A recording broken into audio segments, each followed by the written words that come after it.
Please do take your seats. Take your seats because we have a very busy agenda today, and we agreed yesterday that due to travel arrangements of delegates, we would make sure that we would start on time. So thank you very much for attending the business session of the World Council of United Cities and Local Governments.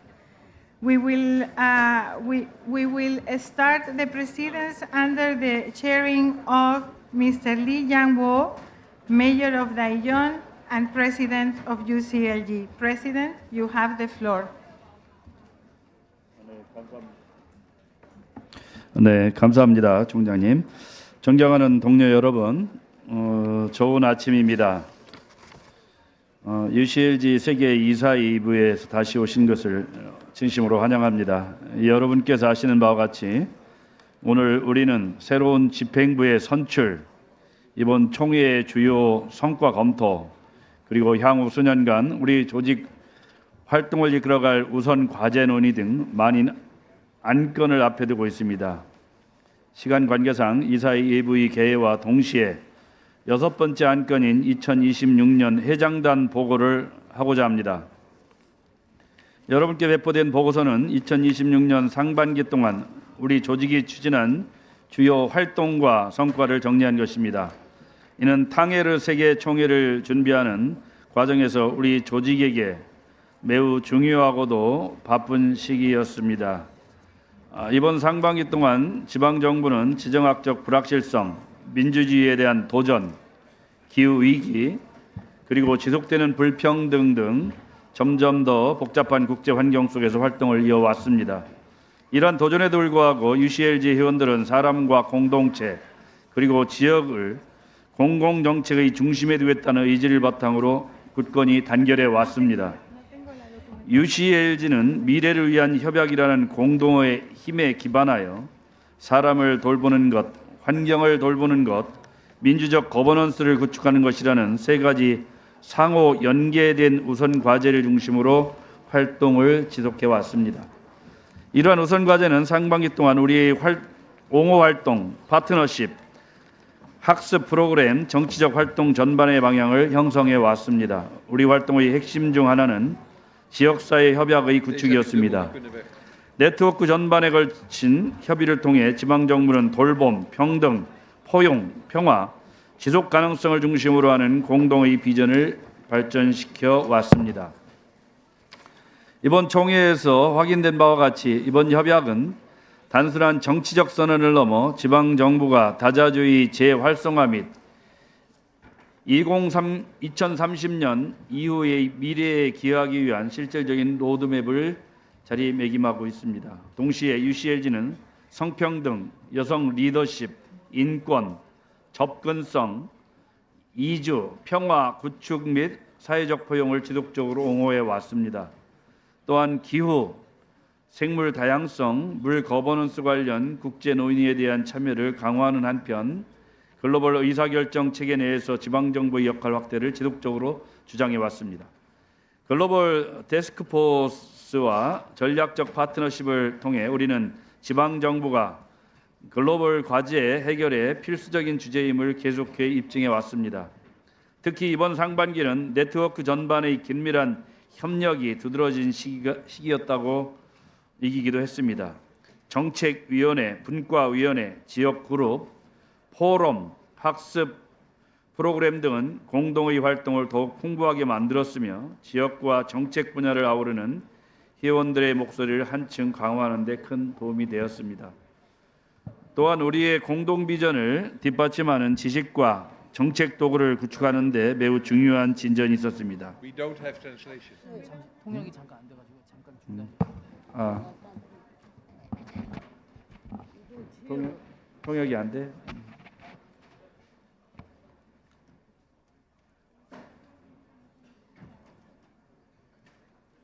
해결 중인 것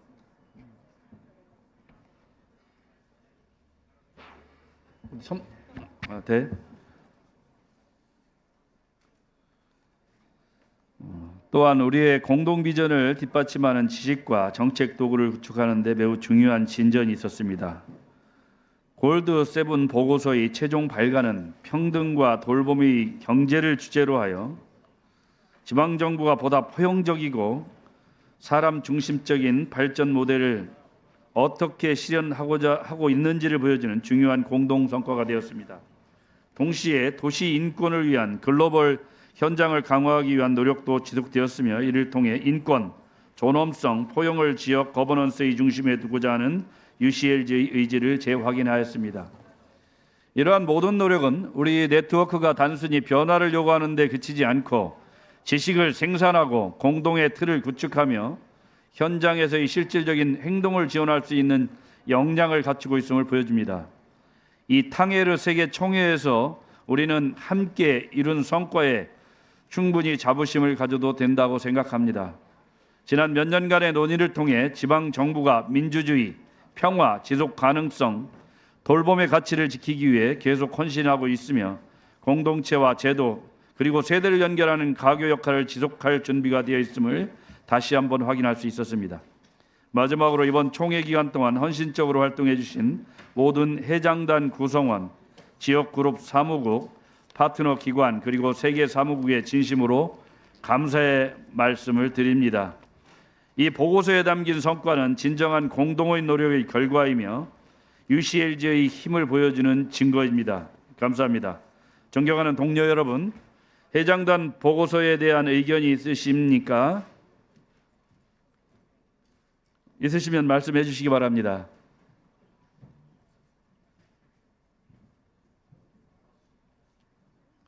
예, 없으시기 때문에 우선 감사의 말씀을 드리고 그럼 이제 UCLG 사무총장에게 발언권을 드리겠습니다. 에밀리아 사무총장님께서는 선거 절차에 대해서 설명해 주시기 바랍니다. Thank you very much, Chair.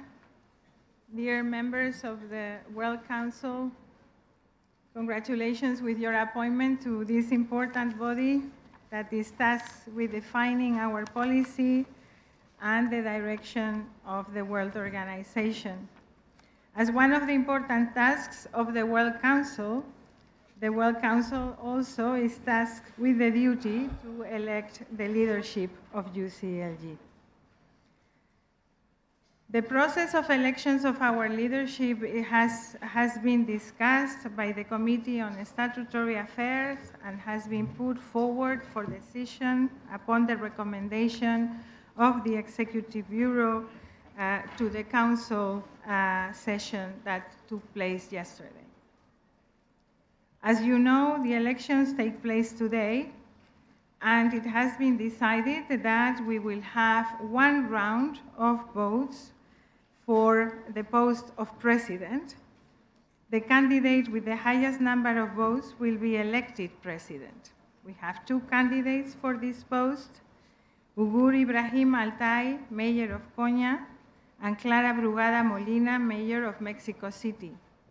Both candidates held their speech yesterday, sharing with the members of these councils their ideas and visions for the World Organization. For the post of co-presidents, members of the World Council will be invited to directly elect up to 5 candidates, with only 1 candidate per region. The 5 candidates with the most votes will be elected, with the understanding that in cases with 2 candidates per region, the most voted candidate will be considered elected.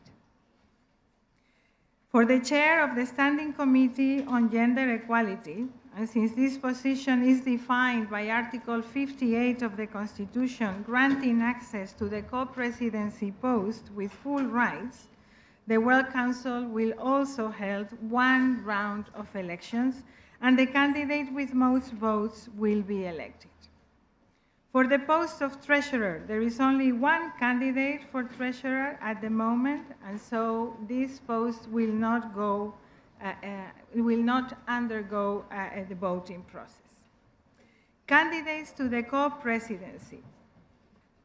There are currently the following candidatures for the co-presidency: Fernando Gray, Mayor of Esteban Echevarria, Isaac Nikolaev, Head of the Sakha Republic, Beke Stofile, President of the South African Local Government Association, Jan van Sanen, Mayor of The Hague, Barry Brabanovic, Mayor of Kitchener, and Christian Zamora, Mayor of Cuenca.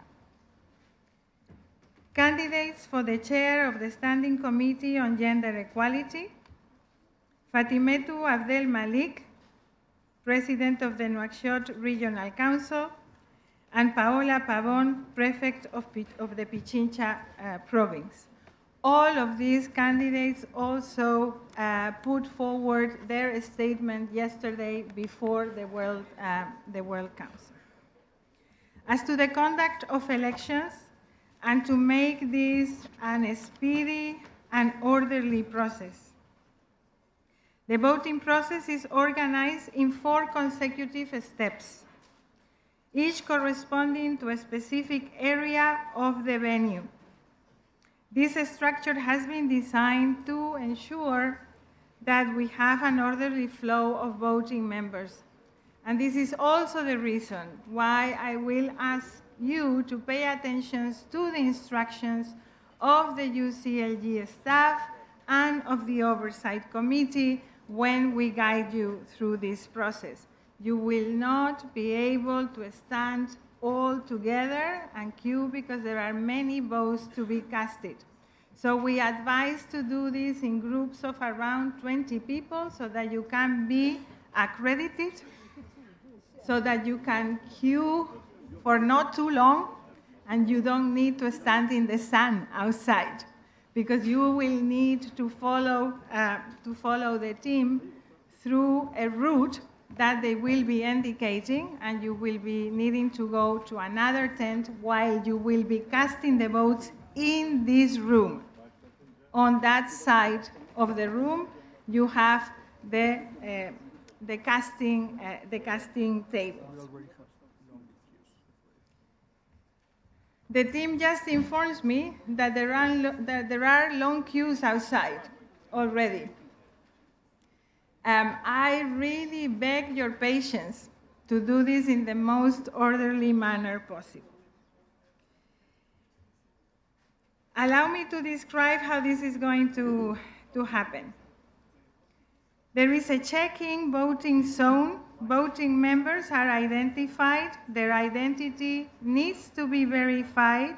We need a photo ID that is valid to be able to verify that they are the representative that have the right to vote.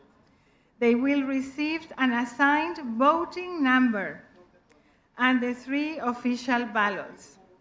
Members then proceed to privately mark their votes in the tent where this identification is going to be made.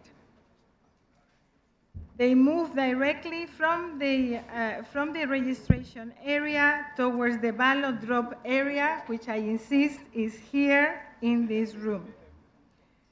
When they access the final voting area, they will deposit their 3 ballots into the corresponding ballot boxes. I beg silence.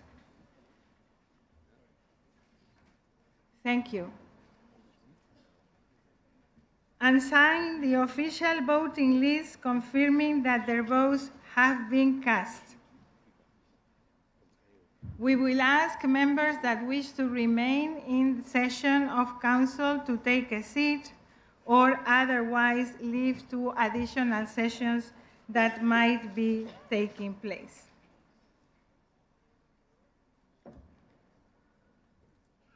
I will be happy to receive any questions that you might have on this specific part of the conduct of election. The same conduct of election and procedures have been presented to the World Council yesterday and to the General Assembly. President, I am happy to see that there are not questions in this respect.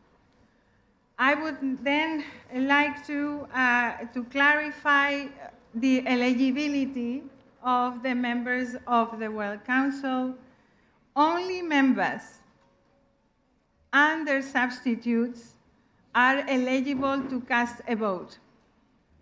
If a principal member of the World Council has casted the vote, it will not be possible for a substitute to cast the vote. Principals and substitutes of the World Council are indicated in the lists that were adopted by the General Assembly the day before yesterday, and only members whose names appear on those lists, which are currently closed, are able to cast a vote. I hope this is also clear for everyone in the room. I'm going slowly so that there are no misunderstandings. I know there are many languages that are going on, and it is important that you all identify with this process. There is a large team of the World Secretariat that is taking care of guiding you throughout the route. Staff members of the regional sections are going to be accompanying you as well during the registration process. And the members of the Electoral Oversight Committee are going to be making sure that any questions, issues, or disputes that we come across during the process can be addressed and be brought forward to presidency if necessary. We will make sure that we start with principals casting their votes during the following 1 hour. If there are substitutes that need to leave the venue because of travel arrangements or other, we will deal with these cases case by case in the registration tent that is outside. President, as I understand from my team, there is a long queue already outside. We will start with that queue, and then, only then, when we have dealt with that queue, we will start with members that are now sitting in the room. Only one point of order. Our teams of the sections and of the World Secretariat and the volunteers of the Electoral Oversight Committee have, in their best spirits, in their best intentions and professional capacity, to do this well, to do this transparently, to make this process as easy as possible. Please be patient. Please be patient. And do this in an orderly manner. Bravo. Thank you very much.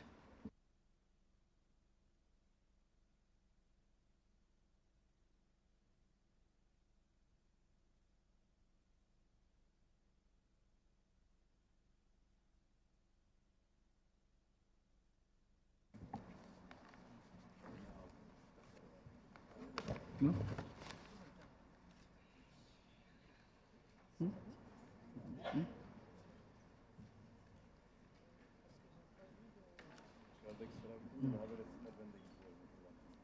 진행을 계속 하셔야 되는 건데.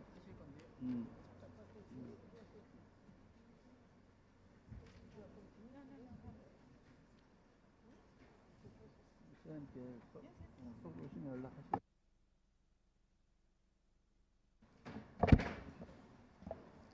Sorry, I know that some of the members of the presidency also will need to leave, so allow me now to go ahead with the assembly track and the vice president's appointments. Please remain here until we continue with the voting process according to the queues that we have outside. So, allow me now to introduce the assembly track. You know, the assembly track is the space where regional sections prioritize and define their views for the thematic and policy priorities of the World Organization. This is also the track where we will see the appointments of the Vice President of our organization. Throughout the Congress and even before, the sections of UCLG have met to discuss, to contribute to the collective agenda of our movement, and to reaffirm our shared commitment while expressing the diversity of their own continents and regions. I will be now inviting representatives from each section to briefly present their priorities and their recommendations. I would like to start with the representative of Africa, UCLG Africa, to present the priorities of the section.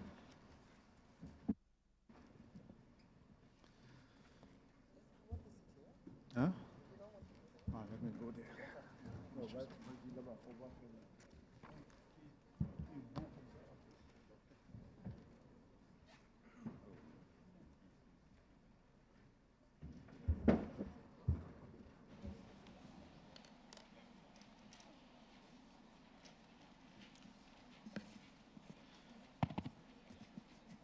Thank you very much, dear Emilia, Secretary General of our World Organization. Your eminent members, elected officials, excellencies, let me start, dear Emilia, by checking how much time is allocated to the African section. 3 minutes. 3 minutes. Well, this will be the shortest presentation ever. In terms of the Africa group, we acknowledge, by way of background, that Africa is a continent of many facets, which stands at crossroads, marked by rapid urbanization and an ongoing institutional decentralization process, and sees its territorial government on the front line in the delivery of basic services amid urban growth exceeding 3% per year, while grappling with a stark shortage of resources and financial autonomy. We have identified a few key messages that are aligned with the priority of the Africa section that we would like to put to the fore here. We believe that Africa is a space of structural transformation.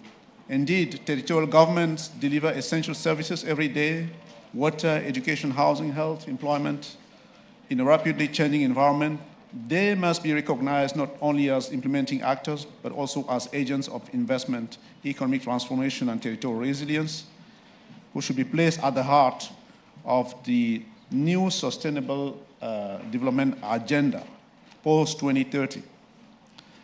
Second, I would like to put on record that a stronger institutional place should be accorded to Africa in the global governance. Our spaces on the front line of multifaceted crises, security, climate, political, and migration related, but also our spaces where the 2030 and climate agendas are localized. Africa's territorial governments are calling ahead of negotiations on the post-2030 global agenda for a stronger institutional place in global development governance. Territories are becoming, as we know, prime spaces for accelerating the implementation of climate, economic, social, and demographic transitions. Third, decentralization must be fully embraced. As you know, way back in 2014, the heads of states of the African Union have adopted the Charter on the values and principles of decentralization, local governance, and local development, which is undergoing ratification. We seek to position that charter in the heart of our preoccupations for it to be fully ratified and to serve as the continental law when it comes to entrenching local governments on the agenda of the African Union. Fourth, gender and the social solidarity economy, drivers of economic performance. Driven by the Charter of Local Government for Gender Equality in Africa, gender is no longer a mere social issue. Closing the gender gap in the labor market could significantly boost the continent's GDP. Beyond a marginal presence in conventional macroeconomic aggregates, territorial government must build on social and solidarity economy as a space where Africa continues to innovate and generate wealth. Then the youth. Africa is the youngest, by age, continent of the world as we stand now. The continent with the youngest population in the world. The youth is a driving force of territorial innovation. Turning territories into pools of opportunities require a paradigm shift.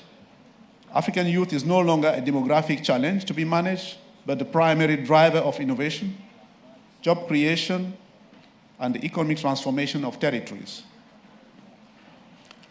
Then, a clean, low-carbon, urbanization model. Africa must promote a low-carbon urbanization model based on local materials, circular economies, decentralized renewable energy, resilient infrastructure, and the creation of green jobs suited to the continent's realities. Inclusive municipal multilateralism. We know we are living in a world full of uncertainties because the common values that we have adopted post-war as guiding principles for a common dialogue are under threat. And this is why we believe that the local space is the right space where territorial government must ensure their expectation prevails on a global agenda, and especially post-2030 negotiations, as well as regarding the territorial impact on new partnerships between African government and international partners. Cross-border cooperation. Also, way back in 2014, we must put on record that African heads of state have adopted the so-called Niamey Convention, which is the Convention on Cross-Border Cooperation between neighboring municipalities to make sure that the borders do not become barriers, but bridges to one another and facilitate regional integration. So cross-border cooperation is therefore an instrument of peace and integration in Africa, in line with the African Union Convention cross-border cooperation. Cross-border cooperation must be recognized as an instrument of peace, stability, regional economic integration, and joint management of natural resources. 30 seconds left, my friend. I will match them. Thank you very much. The diaspora is a territorial economic lever, and we used to coin it as the sixth region of the African continent. Excellencies, we know that the diaspora is contributing more than $1 billion annually. It goes way beyond what we are receiving in Africa as development aid. Strengthening, therefore, as point of origins and residence of predominantly intra-continental migrant populations, African territorial government must better leverage the tangible and intangible assets of the diaspora, whose economic contribution today often exceeds, as I just said, the total of official development assistance, to support its transition also from a subsistence economy to productive investment that create wealth of jobs. And then I will finish by saying that a new financial architecture is very important and necessary for territories.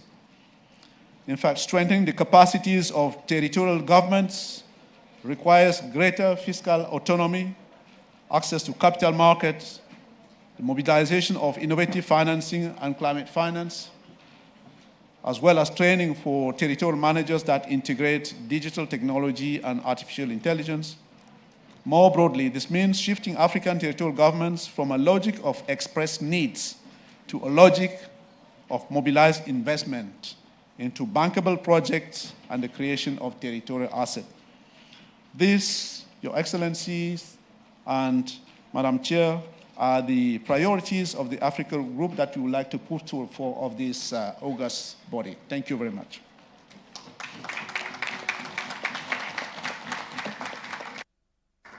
Thank you very much, François Mengele, Secretary General of United Cities and Local Governments, Africa. It is a pleasure to see how much the African priorities do align with the global work program, and we are particularly grateful for bringing and strengthening the perspective around work with youth.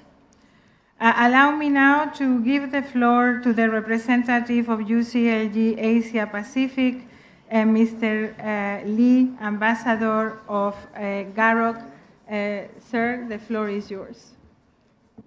Thank you, Madam Chair.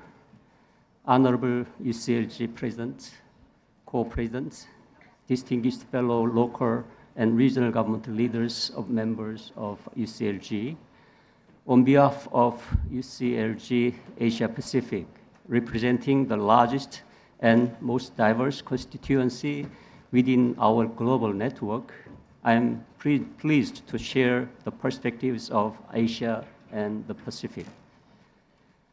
Our region is experiencing multiple transitions simultaneously: climate change, rapid urbanization, demographic shifts, digital transformation, economic restructuring, and increasing uncertainty. While these challenges vary across territories, while facing existential climate threats to rapidly growing cities struggling with infrastructural demand, one reality is clear. Local and regional governments are at the front line of delivering solutions. More than 65% of the Global Agenda 2030 cannot be achieved without local action. Therefore, UCLG ASPAC calls for greater recognition of local governments, not only as implementers, but as strategic partners in shaping and delivering global agendas. Guided by our UCLG ASPAC Manifesto 2026-2030, we are advancing 7 core, which stands for C, collaboration, O, openness, R, resilience, and E, empowerment, so-called core priorities. First, climate resilience and ecological justice. Second, inclusive digital governance. Third, equitable local economic development. Fourth, sustainable infrastructure. Fifth, cultural vitality and social inclusion.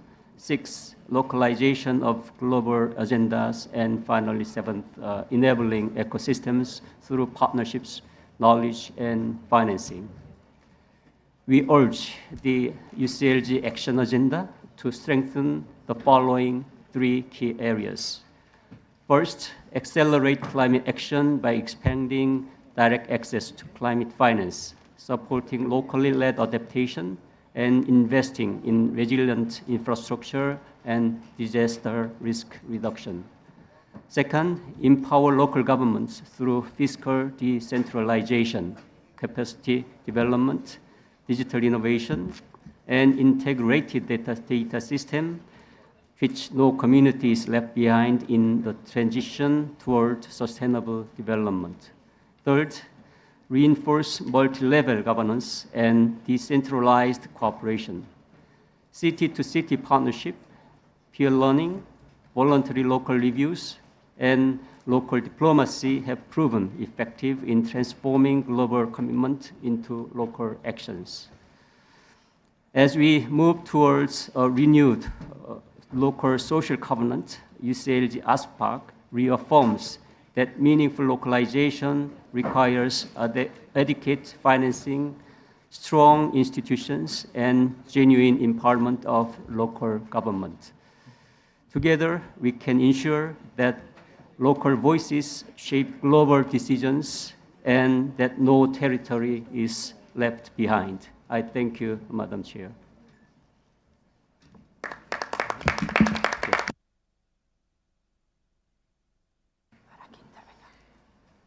Thank you very much, Ambassador Lee. It's a great pleasure to see how Asia Pacific is confirming and ratifying the work to be done around localization of Agenda 2030. At such a complex moments in time, we also feel that it's important to give that agenda a push. And we certainly are grateful for the issues that the Asia Pacific region is bringing to the World Organization. Allow me now to go to UCLG Europe. Ms. Carola Gunnarsson, the floor is yours. Thank you very much. Dear colleagues, dear friends, it's a real pleasure for me to report back on the discussions at the European Assembly. We had a very rich exchange, and one message came out very clearly. Europe is ready to play a strong role within UCLG by working closely with partners and contributing to the success of our shared objectives and in our global organization. Let me briefly walk you through the main points raised by the speakers. First and foremost, gender equality. This is not just an issue among many. It really guides everything we do. We all agree that we need more equality between women and men in politics, but also in the way we design our policies and deliver our services. Because without equality, we can't build fair, inclusive, or effective societies. Second, protecting local democracy. This was a very strong message in our discussions. Across Europe, we see increasing pressure on democratic systems. Local leaders sometimes face threats, even violence, and trust in institutions is not always strong. So we need to act. We must protect our elected representatives, strengthen citizens' participation, and fully respect local self-government. Local democracy is the foundation of our work, and we should never take it for granted. Third point is preparedness and resilience. Local and regional governments are on the forefront when crises hit, whether they are climate-related, social, or geopolitical. We are the ones who respond first and who ensure that essential services continue. This means we must be better prepared, anticipate risks, and strengthen our capacity and the preparedness of our citizens to react and to adopt. Preparedness is now part of our everyday responsibility. We also discussed inclusive public services, which are at the heart of the European model. It is essential that everyone, wherever they live, can access quality services. This includes housing, care, transport, or digital access. We also need to reduce inequalities between territories and make sure people can stay and live well in their communities. Inclusive public services are key to social cohesion and to people's trust in public institutions. Finally, we strongly emphasize the role of local and regional governments in global governance. Europe clearly believes that local governments must be recognized as full partners in global decision-making.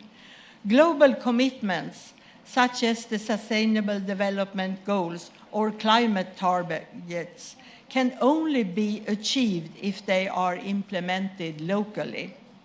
This is why strong cooperation between all levels of governance is essential. Dear colleagues, what came out of our assembly is very clear. Europe stands for equality, for democracy, for resilience, for inclusive public services, and for strong partnerships. And we stand ready to work with all of you within UCLG. because our challenges are global, but the solutions always start locally. Thank you very much.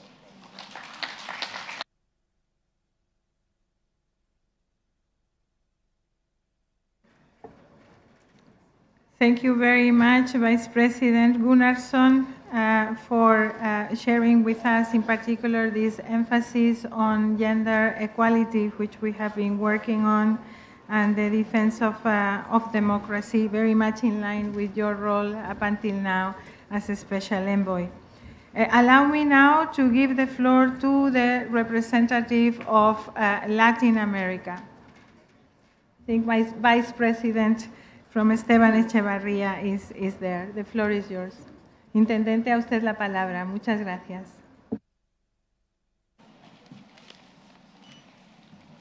Muy buenos días a todos y todas.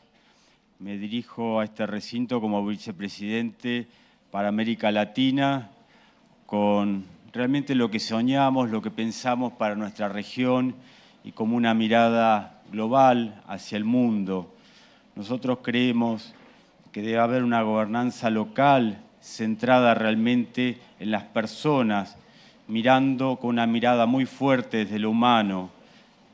Creemos firmemente desde nuestra región que debemos fomentar el diálogo y el consenso. Como líderes locales que somos, trabajamos permanentemente en estas líneas y en estos ámbitos es donde tenemos que fortalecerlos. Fortalecer de igual manera las acciones que promuevan un mayor financiamiento para nuestras ciudades y gobiernos locales. Indudablemente una de las claves de la gestión de la gobernanza local de nuestras ciudades es lograr mayor financiamiento para poder llevar adelante nuestras políticas públicas. Creemos firmemente, como escuchaba recién, en promover la igualdad de género con las mujeres como protagonistas de este ámbito, de nuestros gobiernos y de nuestros tiempos. Tenemos que trabajar, y es un reto muy importante fundamentalmente desde nuestra región latinoamericana, en fortalecer para garantizar la seguridad alimentaria. Tenemos cientos, miles, millones de personas que no acceden al alimento, a la alimentación adecuada, fundamentalmente niños y niñas, en países como el nuestro que producen alimentos para millones de habitantes. Por eso es un reto importante trabajar en garantizar esa seguridad alimentaria. También debemos pensar en generar políticas que permitan el acceso al hábitat y a la vivienda digna. Es fundamental para nuestras poblaciones tener espacios dignos en ambientes adecuados para desarrollar su vida. Y la inclusión de juventudes en políticas activas de gobierno. También nos parece muy importante y un reto fundamental es el acceso universal a los servicios públicos. Y para sintetizar y en honor a la brevedad del tiempo, creemos como corolario que debemos salir fortalecidos de este Congreso Mundial, trabajando todos juntos por un municipalismo realmente global. Muchas gracias, señora Secretaria General.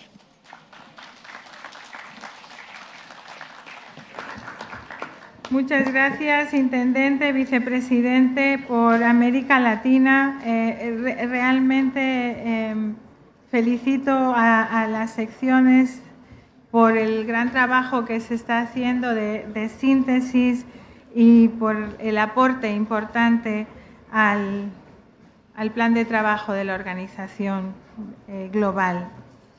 Allow me now to invite Ms. Kadinian Sila, Deputy Mayor of Dakar, on behalf of UCLG Metropolis.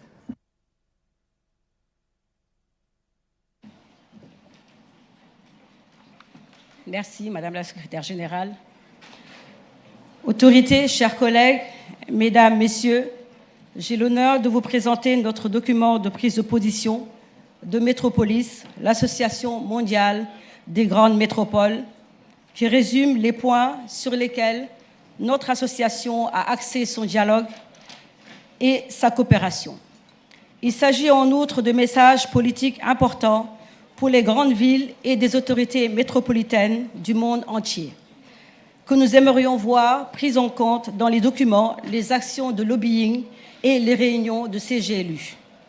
Je vais tout d'abord vous présenter 6 messages politiques clés, puis j'évoquerai brièvement les thèmes prioritaires, si le temps le permet, pour les grandes villes du monde, membres de Métropolis. 6 messages clés. Le premier message, l'urbanisation et la métropolisation évoluent toujours rapidement et nous témoignons de l'émergence de nouvelles métropoles et la croissance des métropoles existantes, notamment en Afrique et en Asie du Sud. Les leçons apprises par des villes qui ont déjà parcouru ce chemin doivent être partagées et associées à des ressources suffisantes afin que la croissance métropolitaine soit plus résiliente au climat, offre une qualité de vie et crée des opportunités pour tout le monde. Le deuxième message, afin de mettre en œuvre ces enseignements et solutions, un financement suffisant est essentiel pour mener des actions décisives. Investir maintenant avec l'ampleur, l'efficacité et la rapidité requises par les mégapoles et régions métropolitaines émergentes réduira les futurs coûts tout en améliorant la vie de millions de personnes. Troisième message, les grandes métropoles du monde sont déjà en première ligne de l'action transformatrice et produisent les impacts systémiques nécessaires pour faire face aux crises planétaires actuelles. Leurs voix et leurs expériences doivent donc être entendues avec force dans les débats multilatéraux. Quatrième message, l'échéance de 2030 pour accomplir les objectifs de développement durable approchant à grands pas. Les grandes villes restent fermement engagées à réaliser des progrès réels et tangibles vers cet agenda international commun. L'action, non les déclarations, définit la contribution fondamentale des grandes villes aux programmes mondiaux. Cinquième message, les grandes villes et les gouvernements métropolitains sont souvent les pionniers de l'innovation politique et de l'expérimentation institutionnelle à grande échelle. Leurs expériences peuvent éclairer et soutenir d'autres gouvernements locaux et régionaux tout en permettant un engagement significatif avec les institutions internationales.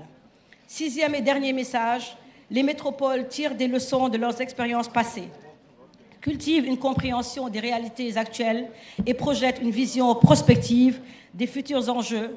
Ce cycle de rétrospection, compréhension est fondamental pour orienter la gouvernance métropolitaine à l'ère de l'incertitude et du changement rapide. En conclusion, je dirais que les grandes métropoles du monde ne forment pas un groupe homogène et leurs collectivités locales ont des nécessités, des priorités, des compétences et des ressources très différentes.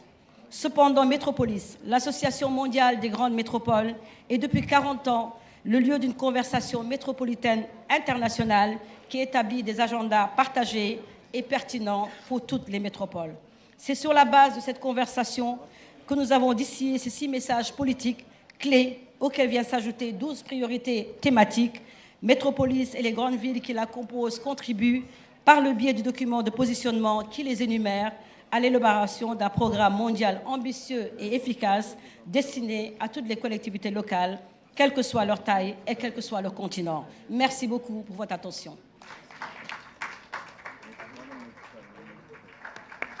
Merci bien, Madame la Maire. I just want to recall that we are very proud, obviously, to have a metropolitan section, and that the metropolitan section will be holding its General Assembly tomorrow. It is a great pleasure to have many members of Metropolis joining us throughout the Congress, and thank you very much for those inputs. Allow me now to go to North America, and I will be inviting Ms. Brittany Merrifield, Mayor of Grand Bay Westfield, to take the floor.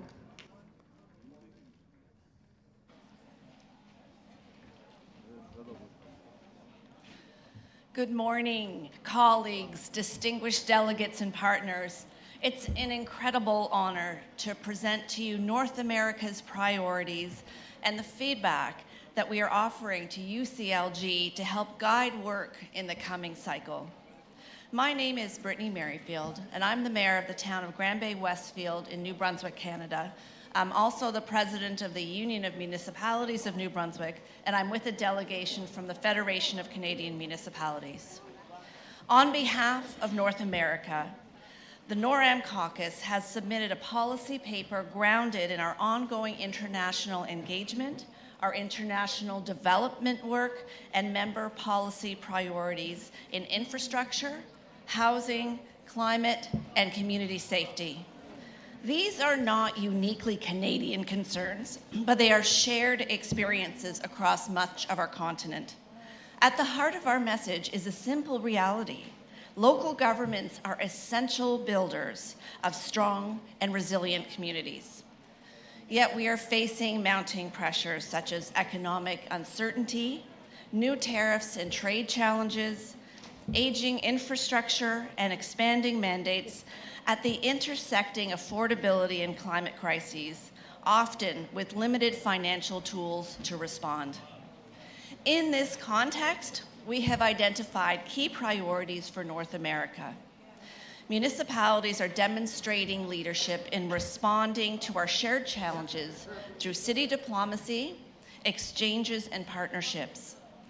Across North America, local governments are working specifically to support an integrated North American market and reduce tariffs and trade barriers that are raising the cost of infrastructure and services that we provide. Local governments are strengthening economic ties throughout the world to diversify trade, and we are engaging as a strategic partners in the G7 and G20 processes. We are working for stronger climate action, enhanced community resilience, and emergency preparedness through the COP processes. 4 North American countries, including Canada, Haiti, Dominica, and St. Lucia, and 2 subnational governments, Quebec and my home province of New Brunswick, participate in the Organisation Internationale de la Francophonie with the goal to unite regions that share a connection to the French language. We support Canada's bid to host La Francophonie in 2028, and we invite you all to experience our vibrant and diverse Francophone communities in North America. We want to see local delivery mechanisms and international development around the world, and this will advance shared goals of effective governance, inclusive economic growth, community well-being, and sustainable development. Programs that support peer-to-peer learning and knowledge exchange are essential to advance anti-racism, gender equity, and reconciliation with Indigenous peoples. North American communities remain focused on mobilizing investment in resilient infrastructure, from transit to bridges to water systems and more. And where governments are increasing defense spending, dual use or multi-use infrastructure is needed to truly benefit our communities. We need to address housing affordability through coordinated approaches that expand our housing supply and strengthen supports to lift people out of homelessness. And we require investments in community safety and well-being with stronger coordination to address organized and transnational crime. In closing, North America's perspective is clear. Local governments of all sizes, from small and remote communities to rural regions and cities, are indispensable partners in delivering national and global solutions. Thank you.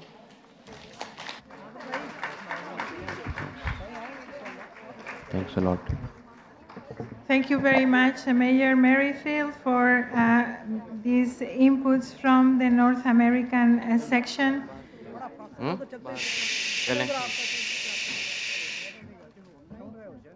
I really would like to ask delegates that need to have a conversation to step outside. It is complicated. I know it's very emotional today, and voting is important. But we have a very big task ahead, and we need to respect those that are presenting the priorities of the sections, because during the rest of the year, that is what UCLG is about, you know. Voting is just this very moment. but work carries on, no matter what the results are. Thank you for your understanding. Allow me now to go to the MIWA, to UCLG MIWA, the MIWA section. And I would like to invite Mr. Al-Jabari, Mayor of Al-Khalil, to take the floor.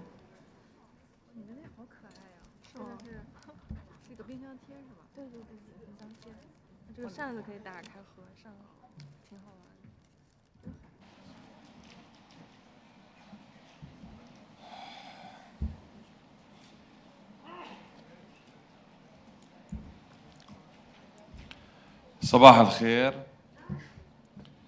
أصحاب السعادة المشاركين، السادة رؤساء البلديات والقادة المحليون. يمثل مسار الجمعيات الإقليمية فرصة محورية لمنطقتنا للتعبير عن أولوياتها والمساهمة في صياغة العقد الاجتماعي المحلي ومستقبل المنظمة العالمية للمدن المتحدة والإدارات. ونحن هنا اليوم لنؤكد أن منطقة الشرق الأوسط وغرب آسيا مستعدة للإسهام بصوتها وخبراتها وتجاربها المتنوعة في هذا المسار العالمي. ويسعدني أن أقدم لكم ورقة الموقف الخاص بمنظمة UCLG ميوا. وقد جاءت هذه الوثيقة ثمرة عملية تشاركية جماعية قادتها أمانة UCLG ميوا بالتشاور الوثيق مع جميع الأعضاء، حيث تعكس ليس فقط جهود الأمانة العامة بل أيضا المساهمات التي قدمها أعضاؤنا وشركاؤنا. وخلال جلسة جمعية منظمتنا أمس أخذنا بعين الاعتبار بعناية كافة التوصيات الأولوية الإضافية التي طرحها الأعضاء لضمان انعكاس رسائل أولويات المنطقة بصورة دقيقة وفي مخرجات هذا المؤتمر. واليوم يسعدنا أن نقدم ورقة الموقف الخاصة بمنظمة الشرق الأوسط وغرب آسيا التي أعدتها منظمة UCLG ميوا. واسمحوا لي أن أبدأ باستعراض السياق الذي تعمل فيه الإدارات المحلية والإقليمية في منطقتنا. تقف منطقة الشرق الأوسط وغرب آسيا عند تقاطع عدد من أكثر التحديات العالمية تعقيداً وإلحاحاً، فلا تزال المنطقة تواجه تداعيات النزاعات وحركات النزوح وضغوط التغيير المناخي وندرة المياه والتحديات الاقتصادية والتحولات الحضارية المتسارعة. وفي الوقت ذاته تظل المنطقة نموذجاً للمرونة والابتكار والتضامن. وأكبر مثال على هذا ما يحصل في الأراضي الفلسطينية وبالأخص في قطاع غزة والضفة الغربية. ومع اقترابنا من السنوات الأخيرة لتنفيذ أجندة التنمية المستدامة 2030 وبدء النقاشات حول الأطر التنموية العالمية لما بعد 2030، تبرز رسالة واضحة من منطقتنا، وهي أن تحقيق التنمية المستدامة يتطلب إدارات محلية قوية ومتمكنة. فالإدارات المحلية في منطقتنا ليست مجرد جهات لتقديم الخدمات، بل هي صانعة للتنمية وبانية للمجتمعات ومحفزة للحلول المحلية. ومن هذا المنطلق نؤكد على ما يلي: الحوكمة متعددة المستويات الفاعلة، الاستدامة المالية الكافية، تعزيز القدرات المؤسسية، تشجيع التعاون متعدد المستويات. وتستند الرؤية الواردة في ورقة الموقف إلى نهج تنموي يضع الإنسان في المركز ويراعي الخصوصيات الإقليمية والمحلية، بحيث تسهم الإدارات المحلية ليس فقط في التنفيذ بل أيضا في صياغة السياسات والحلول. ولتوضيح واقع عمل الإدارات المحلية في منطقتنا، تركز ورقة الموقف على 5 مجالات رئيسية للتحديات. الأولى هي النزاعات والثانية هي الحوكمة، والثالثة هي الاستدامة المالية، والرابعة التغير المناخي، والخامسة التنقل البشري. وتشكل هذه التحديات الأساس الذي تستند إليه الأولويات السياسية الواردة في ورقة الموقف. وقد حددت الوثيقة مجموعة من الأولويات السياسية ضمن إطار العقد الاجتماعي المحلي. 1. وتتمثل الأولوية الأولى في الإسكان، حيث تتطلع الإدارة المحلية بدور محوري في توفير حلول سكنية ملائمة وآمنة ومستدامة وميسورة التكلفة. 2. أما الأولوية الثانية فتتمثل في النظم الغذائية، حيث تسهم البلديات في تعزيز الأمن الغذائي من خلال الزراعة الحضرية والأسواق المحلية والحد من الهدر الغذائي والمبادرات المجتمعية. الأولوية الثالثة في الوقاية من النزاعات وتعزيز التماسك الاجتماعي إذا توفر المدن فضاءات للحوار والتعايش والمشاركة المجتمعية. ونشيد هنا بكل البلديات الفلسطينية التي تعمل وتقدم الخدمات لمجتمعاتها بالرغم من كل الإجراءات الإسرائيلية ضد هذه البلديات وضد هذه الإدارات المحلية، وبالأخص ما يحصل في البلدية التي أترأسها وهي بلدية الخليل من احتلال لمباني البلدية وأراضي للبلدية والتعدي على صلاحيات بلدية الخليل. أما الأولوية الرابعة فهي الصحة العامة، حيث تعد الحوكمة المحلية القوية والخدمات العامة المتاحة للجميع والنهج الوقائي عناصر أساسية لبناء أنظمة صحية مرنة. الأولوية الخامسة في تعزيز القدرة على التكيف مع التغير المناخي وتحقيق العدالة المناخية، فهي تقوية الهوية المحلية والتماسك المجتمعي. الأولوية السابعة في تمويل الإدارات المحلية، حيث تبقى آليات التمويل المستدامة والمتوقعة والعادلة شرطاً أساسياً لتمكين البلديات من أداء مهامها بكفاءة. وأخيراً تؤكد ورقة الموقف على تسمية منظمة UCLG بالضروريات الجديدة، والتي تشمل ضمان الوصول العادل إلى الخدمات الرقمية والفضاءات العامة والتنقل وأنظمة الحماية الاجتماعية، بما يضمن عدم ترك أي شخص أو أي إقليم خلف الركب. وتعكس هذه الأولويات الواقع اليومي للإدارات المحلية في منطقة الشرق الأوسط وغرب آسيا، كما تمثل مساهمة مهمة في النقاشات الجارية خلال هذا المؤتمر.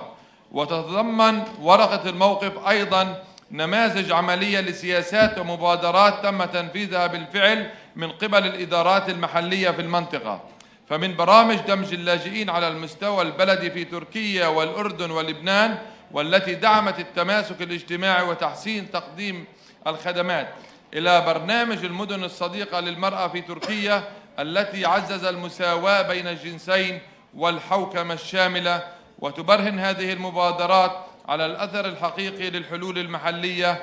وعلى المستوى الإقليمي يعزز بيان طرابزون حول المرونة التعاون في مجالات الحد من مخاطر الكوارث وتعزيز المرونة الحضرية. وتؤكد هذه الأمثلة أن الإدارات المحلية تمثل محركات رئيسية للشمول والمساواة وتعزيز المرونة. وفي جوهرها تنقل ورقة الموقف UCLG 105 رسائل رئيسية، وهي: الإدارة المحلية هي خط الدفاع الأول. الناحية الثانية تواجه المنطقة تحديات مترابطة تتطلب حلولا محلية. ثالثا الحوكمة متعددة المستويات ضرورة أساسية. رابعا تحتاج الإدارات المحلية إلى تمويل مستدام. 5 يجب أن تكون العمل المناخي وسياسات الشمول مدفوعة محليا ومدعومة عالميا. وفي الختام أود أن أستعرض التوصيات الرئيسية التي تهدف إلى تقديم حلول عملية وقابلة للتنفيذ.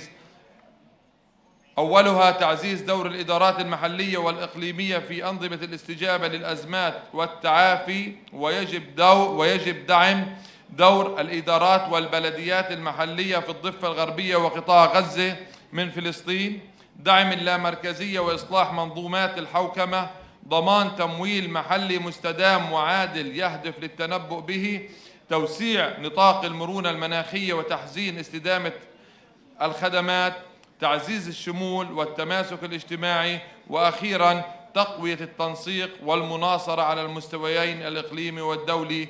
وبذلك نختتم عرض ورقة موقف UCLG ميوا، ونأمل منكم ونأمل أن تسهم الرسائل والأولويات والتوصيات التي عرضناها اليوم في إثراء مناقشات هذا المؤتمر، وأن تضمن انعكاس رؤى وأولويات منطقة الشرق الأوسط وغرب آسيا في مسيرة عمل المنطقة العالمية خلال المرحلة المقبلة. والسلام عليكم ورحمة الله وبركاته.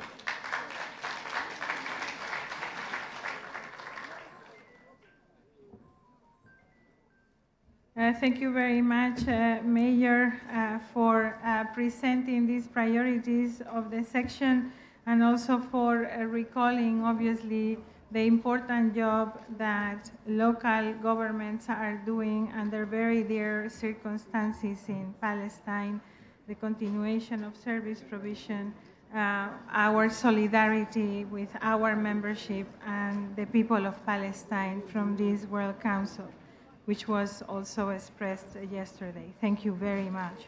Allow me now to go to Eurasia. I would like to invite Mr. Ilsu Metzin, Mayor of Kazan, to take the floor.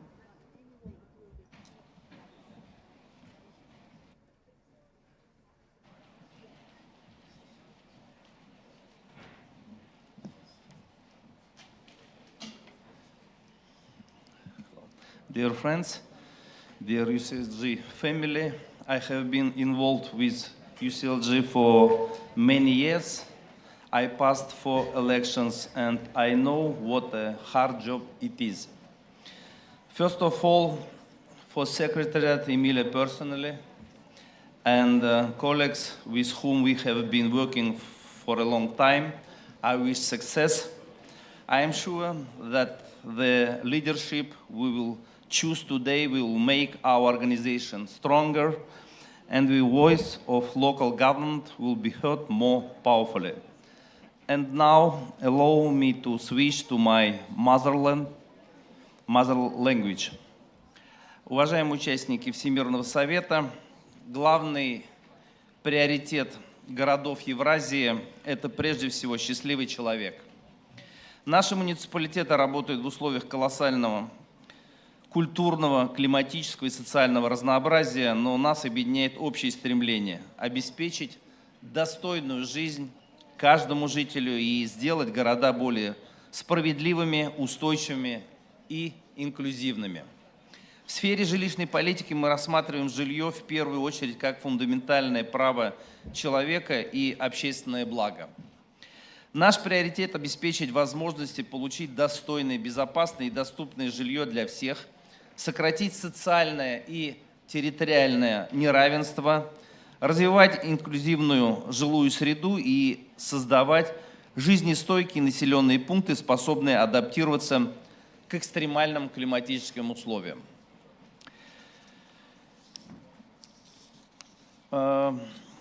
Ни один город не должен быть исключен из международного муниципального движения по причине принадлежности к какой-либо стране или наличия конфликтов на его территории. В сфере общественного здоровья важным направлением развития муниципальной политики становится интеграция здоровья в городскую стратегию по всем направлениям. Это городская среда, транспорт, жилищная политика, экология, образование, закупки. И мы рассматриваем здоровье как результат качества городской среды, доступности транспорта, жилья, образования, общественных пространств и социальных услуг. Приоритетами становится профилактика заболеваний, укрепление психического здоровья, развитие активной мобильности и доступности,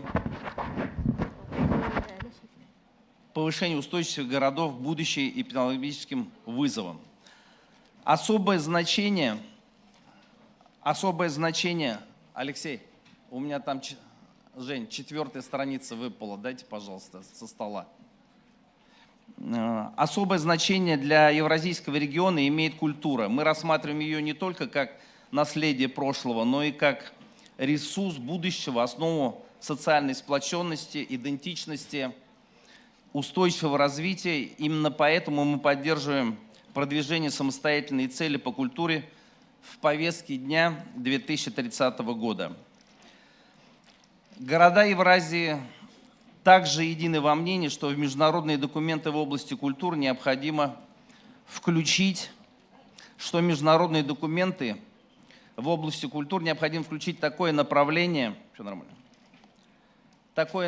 как сохранение института семьи и традиционных ценностей. В условиях глобализации важным стратегическим направлением муниципальной культурной политики является сохранение родных языков и укрепление национальной локальной идентичности. В направлении климатической справедливости важным приоритетом ОГМВ Евразия становится переход отдельных инициатив к системному территориальному климатическому планированию, включающему оценку климатических рисков, подготовки планов адаптации, создание систем мониторинга и использования. В регионе активно разрабатывается план адаптации к климатическим изменениям. Такие документы разработаны во всех регионах России, в Душанбе, в Минске, в Улан-Баторе, а также в ряде городов Казахстана, Армении и Кыргызстана. Особое место в климатической повестке Евразии занимает сохранение Арктики и поддержка устойчивости арктических сообществ. Приоритетным направлением является адаптация арктических населенных пунктов к климатическим изменениям, обеспечение устойчивости инфраструктуры в условиях деградации вечной мерзлоты, поддержка коренных народов Севера, сохранение традиционных знаний и защита уникальных арктических экосистем. В рамках Парижского соглашения в области климата и энергетики национальные правительства представляют определенные на национальном уровне вклады. В прошлом году ОГМВ Евразия провела опрос своих членов, который показал заинтересованность местных властей в усилении участия в климатической повестке. В этой связи важным приоритетом в области климата становится вовлечение местных органов власти в процессы разработки национальных климатических обязательств. Кроме того, мы призываем ООН обеспечить квоту для участия местных властей в конференции сторон рамочной конвенции ООН об изменении климата. Финансовая устойчивость муниципалитетов является необходимым условием достижения всех наших целей. Мы выступаем за укрепление финансовой самостоятельности местных властей, развитие прозрачного и цифрового управления бюджетами, а также поддержку местной экономики как основу устойчивого развития территории. Наконец, мы убеждены, что 21 век требует переосмысления самого понятия базовых услуг. Сегодня к ним должны относиться не только вода, транспорт или образование. Новыми базовыми услугами должны стать системы заботы, поддержки людей, осуществляющие уход за близкими, адаптация жилья для независимой жизни людей с инвалидностью и доступная микромобильность. Эти услуги напрямую связаны с человеческим достоинством, равенством возможностей и правом на участие в общественной жизни. Уважаемые коллеги, города Евразии готовы делиться опытом, учиться друг у друга, вносить вклад в формирование будущей глобальной повестки. Мы убеждены, что устойчивое развитие невозможно без сильных местных властей, без доверия между уровнями управления и без уважения к многообразию путей развития. Наш общий призыв прост. Ничего для городов без участия городов. Местные и региональные власти должны быть полноценными участниками глобального управления, потому что именно на местном уровне реализуются решения, которые ежедневно меняют жизнь людей к лучшему. Once again, nothing for cities without cities. Let's change our world together. Thank you for your attention.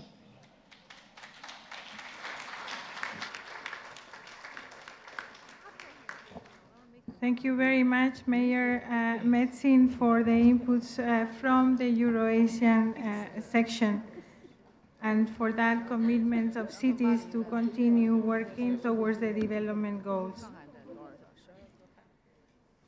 I would now like to open the floor because this completes the presentations from the assembly track, from the different sections.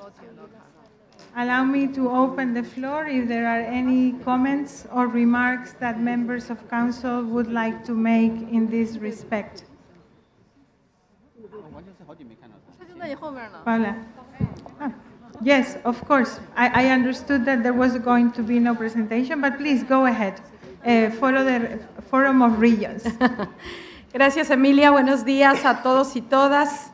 Quiero comentarles y transmitir a esta asamblea el debate que el día de ayer tuvimos en el Foro de Regiones. Agradecer la participación tanto de las regiones y sus representantes políticos, así como el análisis que se hizo desde distintos puntos de vista, desde una óptica mucho más técnica. Y quisiera, querida secretaria, miembros de esta asamblea, transmitir cuáles han sido las prioridades que definimos para la agenda de trabajo del Foro de Regiones hasta el 2027 y con dos objetivos principales, fortalecer la gobernanza multinivel y la cohesión territorial. La primera idea que quiero compartir con ustedes es la necesidad desde el Foro de Regiones retomar el debate respecto de la descentralización, las autonomías y el autogobierno. Sentimos que en tiempos donde muchas de las democracias se encuentran debilitadas, existe una lógica de recentralizadora desde los gobiernos nacionales. Por lo tanto, como muchos de los supuestos que tienen que ver con los derechos de las personas vulnerables, los derechos de las mujeres, de la misma manera se está poniendo en este momento en cuestionamiento la necesidad de tener gobiernos subnacionales fuertes, con recursos, con capacidades que puedan asumir los desafíos que tenemos los territorios. Así que queremos colocar este debate de la descentralización y la autonomía desde el Foro de Regiones. En segundo lugar, volvimos a colocar como prioridad la relación urbano-rural. Los territorios de las regiones, de las provincias, incorporan lo urbano, pero también las características rurales de nuestros territorios. Y los temas de soberanía, de seguridad alimentaria, de desarrollo sostenible son fundamentales en esa lógica. Discutimos sobre la necesidad del financiamiento, con una mirada que pueda integrar a todos los territorios.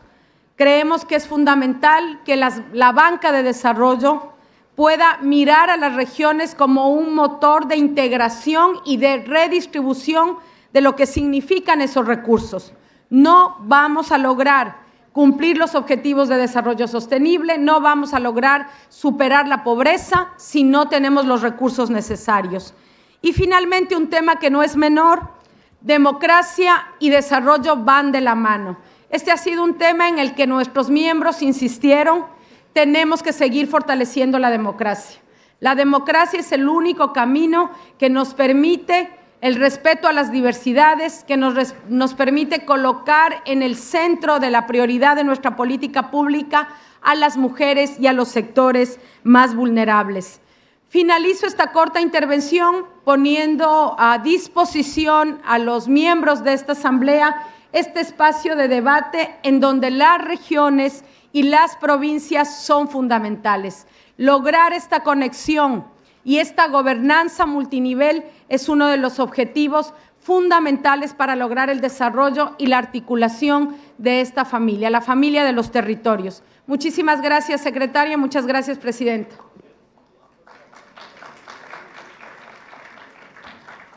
Muchísimas gracias, vicepresidenta. Es muy destacable el ímpetu que está ganando este Foro de Regiones con nuevas adhesiones que son muy importantes, ahora con una cuota específica para las regiones.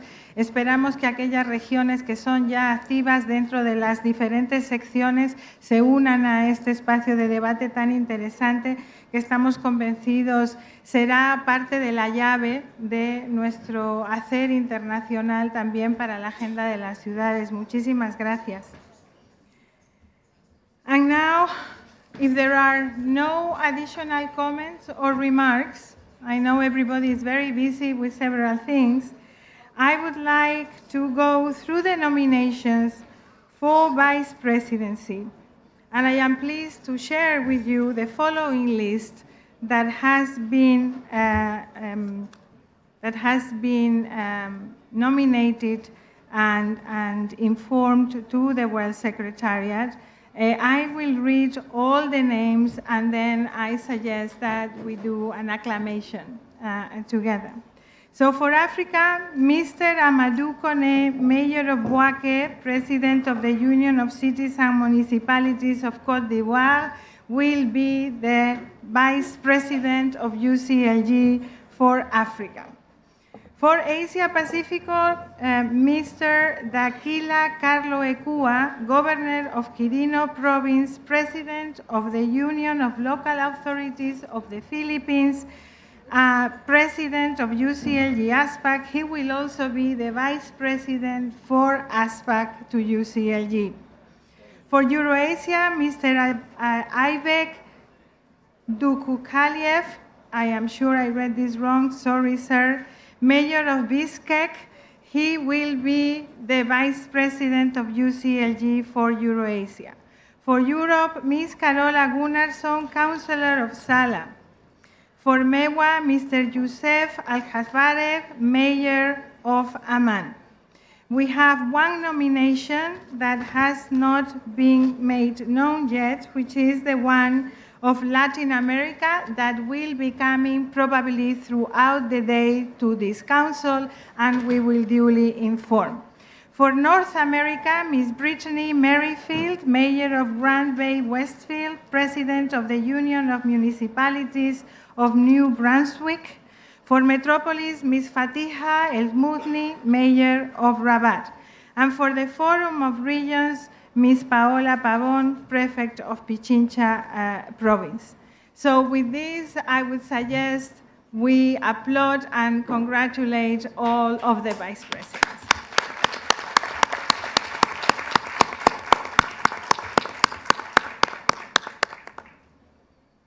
I understand that the World Council is ratifying these nominations. We will let you know later today if there is the additional nomination coming from Latin America that needs a little bit more time, and there is this time until the end of this council. Allow me to warmly congratulate you all. The Vice Presidents play a very unique role in our World Organization, because beyond representing the respective sections and constituencies, they contribute substantially in the discussions shaping our policies and our work program. They are an integral part of UCLG leadership, part of the enlarged presidency, and thoroughly involved in institutional matters. As president of this enlarged presidency, they are also part of the Committee on Statutory Affairs. We look very much forward to working closely with all of you, and we wish you and we wish us the best of luck for the next mandate.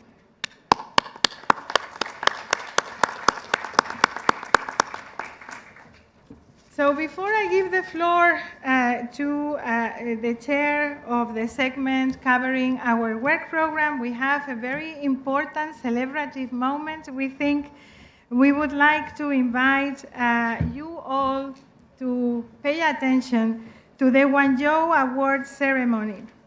The Guangzhou Award is a very critical award for all of us. It has mobilized hundreds of cities around the world presenting their best practices, their best cases.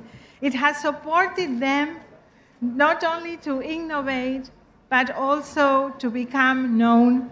It has allowed UCLG and Metropolis to foster innovation, to foster learning, to foster a community of practice that is strongly backed up by evidence, by solid work from a strong jury, from a strong secretariat. We are going to proceed today in our meeting, the first time that we do this during a World Council meeting, bringing the Guangzhou Award to the heart of our decision-making, to the official release of the shortlisted cities for the 7th Guangzhou International Award.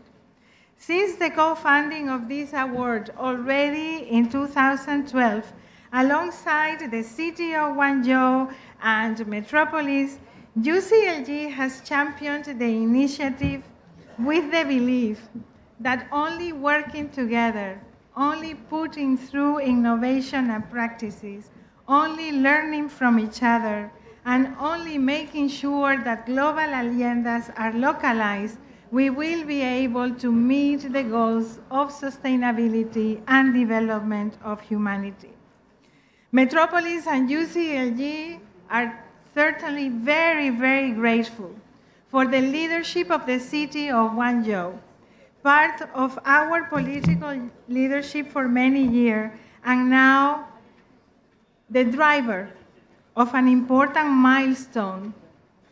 And we are very pleased to share with you this journey. The jury of the Guangzhou Prize, the Guangzhou Award, has been meeting during the past days. They have been going through thorough, intense, and rigorous review. The technical committee with international experts that know our work very well and that are able to judge the work of the different practices that have been presented are now ready to unveil the outstanding cities that have risen to the top. At the end of the day, we would like to have them all, isn't that true? But we can't. And so now we need to make a choice. The choice has been made, and you are privileged to hear firsthand what the short list is going to be. Allow me to start this segment with my colleague, the Secretary General of Metropolis, Mr. Jordi Baker, sharing with you some thoughts on this important work for the World Organization. Jordi, the floor is yours.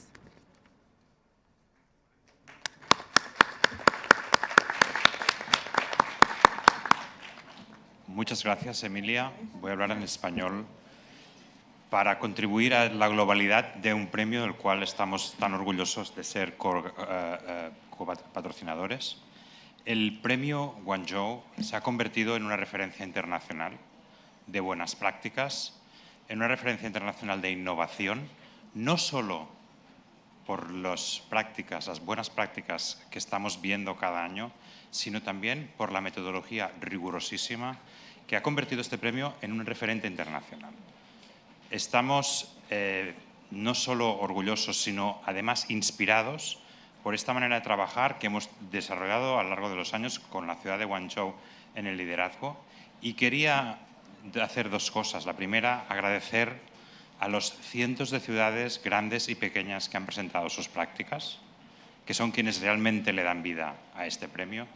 Y en segundo lugar, animarles a todas y a todos a que busquen dentro de este mismo premio Guangzhou, en su página web, las prácticas pasadas. Hemos generado un archivo internacional de primer orden de buenas prácticas, buenas ideas y de políticas de éxito que sirven para todo el mundo.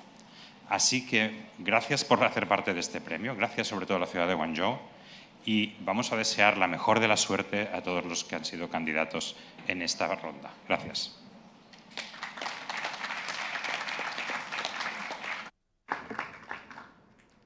Muchísimas gracias, Jordi. And now allow me to give the floor to our national partner in China. The articulation of the Association for Friendship with Foreign Countries is critical, not only for our membership in China, but also for activities such as the Guangzhou Award. I am so pleased and honored to give the floor to the Vice President of the Chinese People's Association, Mr. Lu Xiandong. The floor is yours.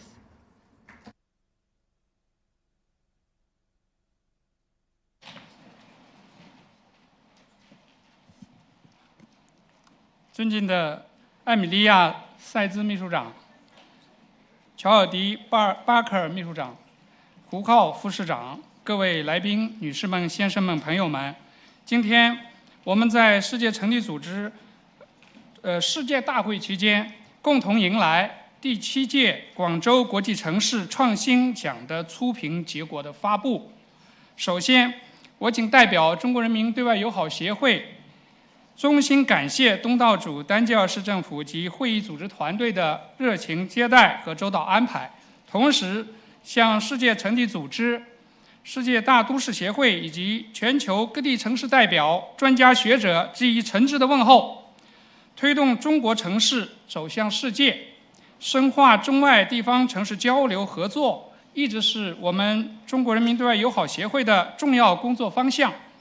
由广州市携手世界城地组织、世界大都市协会合力打造的广州奖，正是中国城市开展国际合作联通全球的优秀典范。自创设以来，奖项依托世界城地组织等全球城市网络不断发展，还与全球市长论坛联动共进，影响力持续提升。本届广州奖共收到来自60个国家、248座城市的381个有效参评项目，参评数量再创新高，充分彰显了这一平台的全球吸引力和影响力。长期以来，我们中国人民对外友好协会积极依托广州奖这一优质平台，鼓励中国城市踊跃参与交流分享在城市治理、绿色发展、智慧交通、民生服务等领域的创新实践。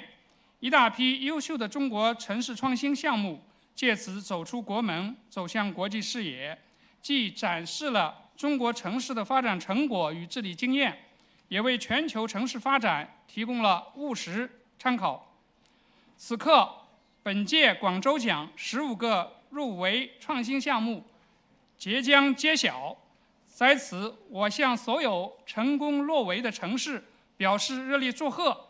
每一个参评项目都凝结着一座城市的发展思考和创新力量。希望全球城市以广州奖为纽带，加强对话协作，携手破解城市发展面临的共同难题。面向未来，我们中国人民对外友好协会将继续发挥桥梁作用，持续支持中国城市拓展国际合作。我们也将进一步深化与世界城地组织的战略合作，一如既往助力广州奖行稳致远，推动更多中国城市优秀创新项目登上国际舞台，促进中外城市相知相交、合作共赢。最后，再次感谢丹吉尔为本次大会提供的大力支持，预祝本次发布会圆满成功，祝各位嘉宾一切顺利，谢谢大家。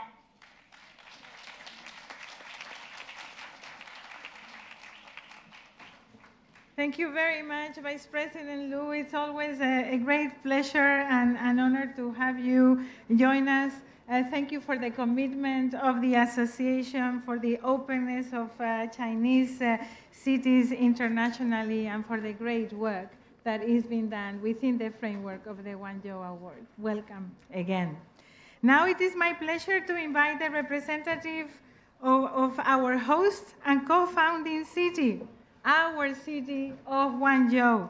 Welcome to the Vice Mayor of Guangzhou, Mr. Hu Hao. The floor is yours. 尊敬的艾兹秘书长、巴克尔秘书长、世界城地组织主席团的各位成员、各位代表，尊敬的卢向东副会长、女士们、先生们、朋友们，很高兴与大家相聚在风光旖旎的非洲之门丹吉尔，共同参加世界城地组织世界理事会，并邀请大家共同见证第7届广州奖初评结果的正式发布。借此机会，我谨代表广州市人民政府，向长期关心支持广州发展、鼎力相助广州奖举办的世界城地组织、世界大都市协会及各会员城市，以及精心筹办本次活动的丹吉尔市政府表示衷心的感谢。城市因交流而多彩，文明因互鉴而丰盈。作为汇聚世界前沿理念与实践经验的重要平台，广州奖自创办以来，始终致力搭建全球城市互学互鉴、交流的桥梁，以创新实践回应人民对美好生活的向往。历经7届深耕积淀，累计收录了105个国家、815个城市，超过2000余个创新实践项目，被联合国人居署纳入城市治理范例数据库。我们欣喜地看到，全球城市正以非凡的智慧和勇气，在包容发展、绿色低碳、数字治理等领域锐意破局，协同共进。这些闪耀世界的创新成果，重塑了城市形态，改善了市民生活，为构建更具韧性与活力的人类命运共同体提供了宝贵的实践方案。今年4月，第7届广州奖圆满完成了案例征集，吸引来自全球60个国家、248个城市及地区共381个项目参评。参评城市与项目数量较上届大幅增长28.5%和39%，其中更有142个城市首次参与，规模实现历史性的新突破。项目覆盖了智慧城市、数字经济、人工智能、绿色产业、平台驱动、公共服务和文化旅游等多个热门的前沿领域，相信将为城市治理创新和可持续发展提供全新的思路和宝贵的借鉴。世界各国城市的踊跃参与与鲜活实践，生动诠释了广州奖的独特价值与持久的生命力。站在新的历史起点，广州奖将继续秉持开放包容的理念，连接全球城市共绘各美其美、美美与共的发展新图景。今天的初评结果发布会，我们将共同见证15个入围项目，30个专家推荐的项目也会脱颖而出。今年的12月，我们还将在广州见证2026年全球市长论坛暨第7届广州奖系列活动的盛大启幕，并揭晓5个最终的获奖项目。在此，我们诚挚邀约全球城市代表届时齐聚羊城，共襄盛举。让我们在交流中凝聚共识，在互鉴中启迪未来，共同探索城市创新发展的无限可能。Thank you very much.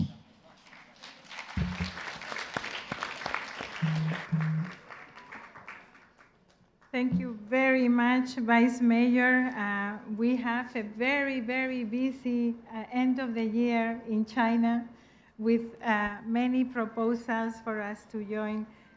We really look forward to joining the award ceremony as well. And once again, congratulations for the work done. As my colleague, the Secretary General of Metropolis already said, the very serious and thorough methodology that is used for this award makes it unique and makes it an important legacy for the work of our organization. Thank you very much again. And now allow me to officially announce the 15 shortlisted cities for this cycle. I am so pleased to welcome an old friend as well, the chair of the technical committee and Deputy Secretary General of our sister organization, ICLEI Cities for Sustainability, Ms. Kobe Branch. Welcome, Kobe.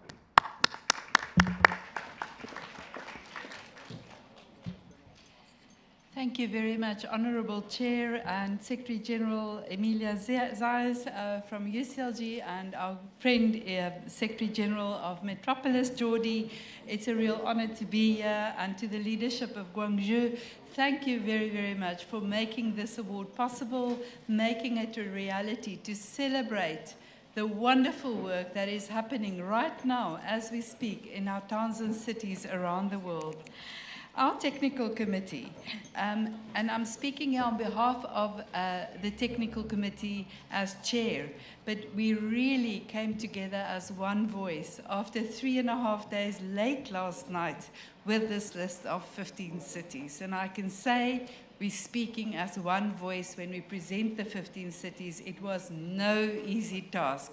We want to give each one of the 381 entries an award. So we are very happy that we are not the jury to have to choose the 5 winners, but we had the privilege and honor to select the 15, and it was with no easy task and a lot of intense and robust debate that we came up with this list. So as chair of the technical committee of the 7th Guangzhou Award, I'm proud to report that this cycle received an impressive record-breaking number of innovative initiatives from cities and regions worldwide, representing a truly global, diverse participation.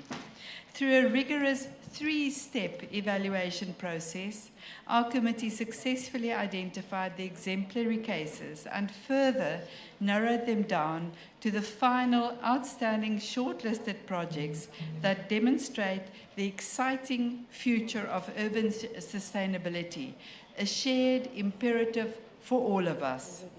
It is now my distinct privilege and great pleasure on behalf of the entire technical committee who is present here in solidarity to officially announce the shortlisted initiatives of the 7th Guangzhou Award.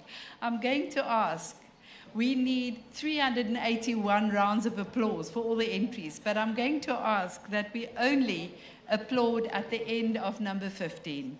So this is in no order as well that I'm presenting these final cases. The first award goes to Qingdao from China for an integrated data-driven approach to green and low-carbon urban transportation. The second one goes to Ningao district in Tianjin, also from China, from burden to beneficiary, Ningzhe's ecological just transition for farming communities, truly transformative. And then we go on to the Philippines, to Mandaluyong, planning for life's next journey in a dignified and socially inclusive manner. Then we move on to the Republic of Korea, Chinan County. Chinan County's renewable energy profit-sharing program was truly exemplary. Moving on to Greece, to Hania, AI-powered council transparency, an innovative approach for making local democracy accessible to every citizen. From there, we move on to the Netherlands. Gemeente Heerlen for Heerlen Heitje, creating a marketplace for inhabitants to engage in the upkeep of their city in a way we have not seen before. And then we move to Russia. Novye Urengoy, a cultural process in the making in an Arctic city, expanding the role of art in a post-industrialized setting. Moving on to another part of the world, the great country of Brazil, Sao Paulo, behavioral sciences for improving school meals, truly transformative. And we know how important health is as an emerging topic for cities the world over. Staying in that part of the world, Colombia, Bogota, Reusa e Revitaliza, turning vacant buildings into housing, heritage, and climate action. I think we can all relate to that issue, and how it is tackled here was extremely innovative. Argentina, Neuquén, for their participatory local migration governance in Neuquén.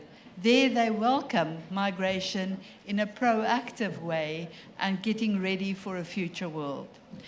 Moving on to the continent I am from,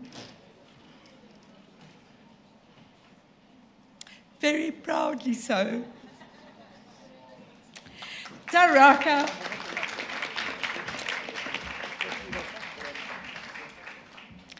Tharaka Nithi County in Kenya, using digital tools and the low-altitude technology to improve access to safe and affordable water and healthcare for marginalized communities. Staying in our continent, Uganda, Kampala, for scaling participatory air quality management through community engagement and real-time data in the great city of Kampala. And then we move closer to this part of the world, to Turkey, Bilecek, lavender-scented pathways, a circular and inclusive urban green model for women, for perfume, for nature. Staying in Turkey, Istanbul, healthy nutrition and active living initiative, an exemplary model for the entire Istanbul. And last but not least, very close to where we are now, the city of Rabat, Morocco. For sustainable urban regeneration and inclusive governance in the entire city of Rabat, the capital of this beautiful country where we are hosted by the King and by the beautiful city of Tangier. Thank you very much. Thank you, Emilia.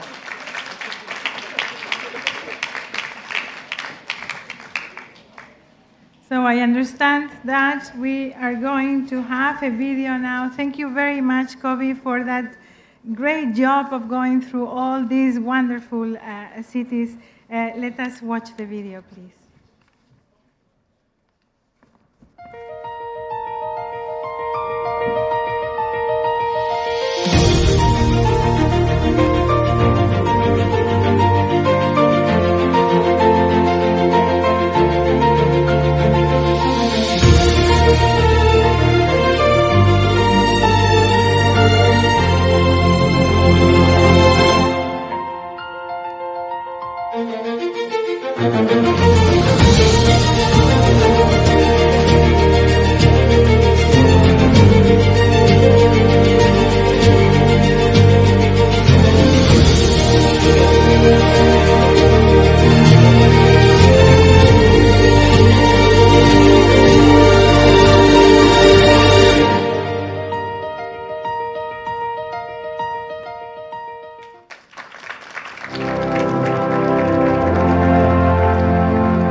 Allow me now to invite the speakers of the Guangzhou Award ceremony to come up front and take a picture to commemorate this moment, please.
everyone to take their seats again.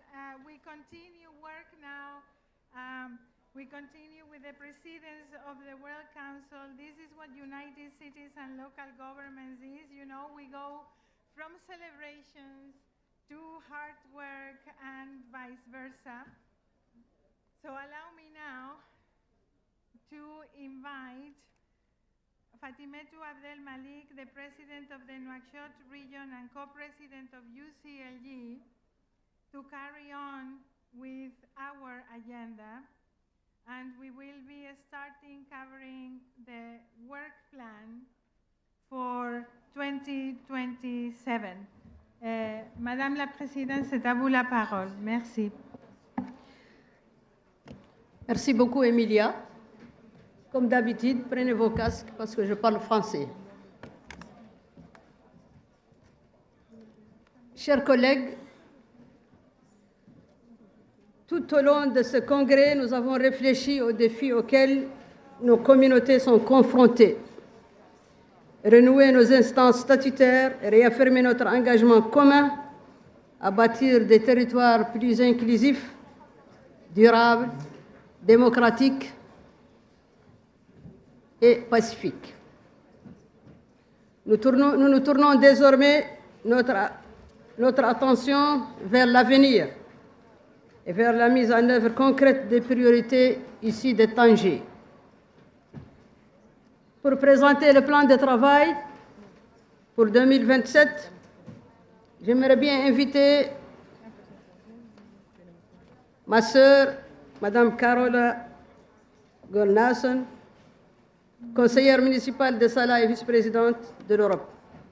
Carola, vous avez la parole.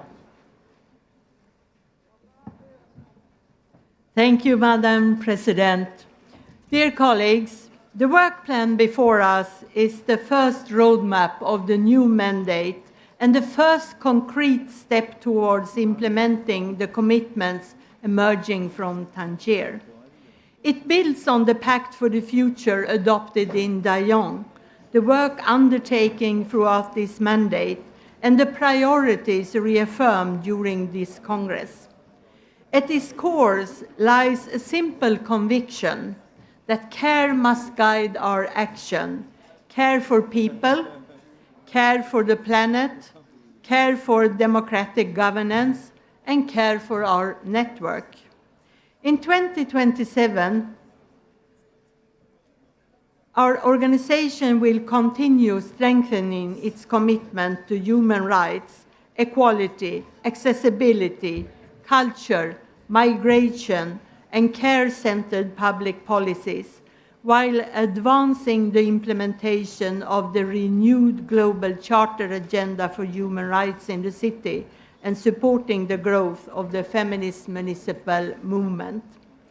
At the same time, we will deepen our contribution to climate action, biodiversity, water resilience, and ecological transition, reinforcing the role of local and regional governments within global environmental processes and supporting concrete territorial action through partnerships, learning, and innovation.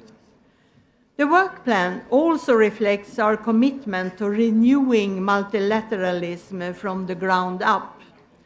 Through the Global Task Force, our partnerships with the United Nations system, and the implementation of the local social covenant, we will continue advocating for the structural engagement of local and regional governments in global decision-making, and for stronger territorial financing systems capable of supporting local action. A particular focus of the coming year will be the implementation of the initiatives presented under the outcome document of Tangier, including the Housing Justice Academy, the Global Facility for Innovation in Local Public Services, the Global Social Dialogue with Local Public Workers, the Intergenerational Council for Future Generations, the International Public Community Council on Everyday Essentials, the Women's Council for Equality, and the Board of Decentralized Cooperation.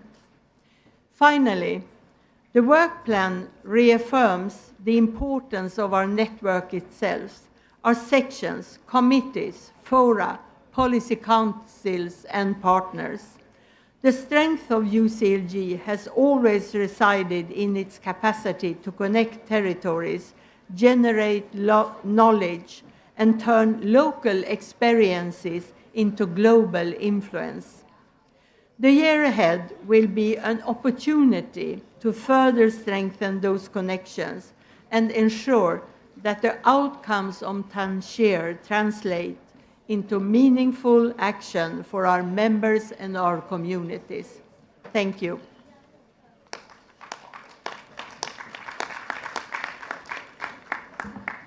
Merci Carola. Alors, je vais passer la parole à la secrétaire générale. Emilia, vas-y, vous avez la parole. Thank you very much, Madam Chair. In addition to the thorough presentation of our strategic priorities that has been made by the Vice President, I would like to highlight that the adoption of this Renew Action Plan through 2028 of the World Organization is going to allow us to continue to work across sectors, across level of governance, and indeed to be more practical and pragmatic in that kind of activities and actions that we promote.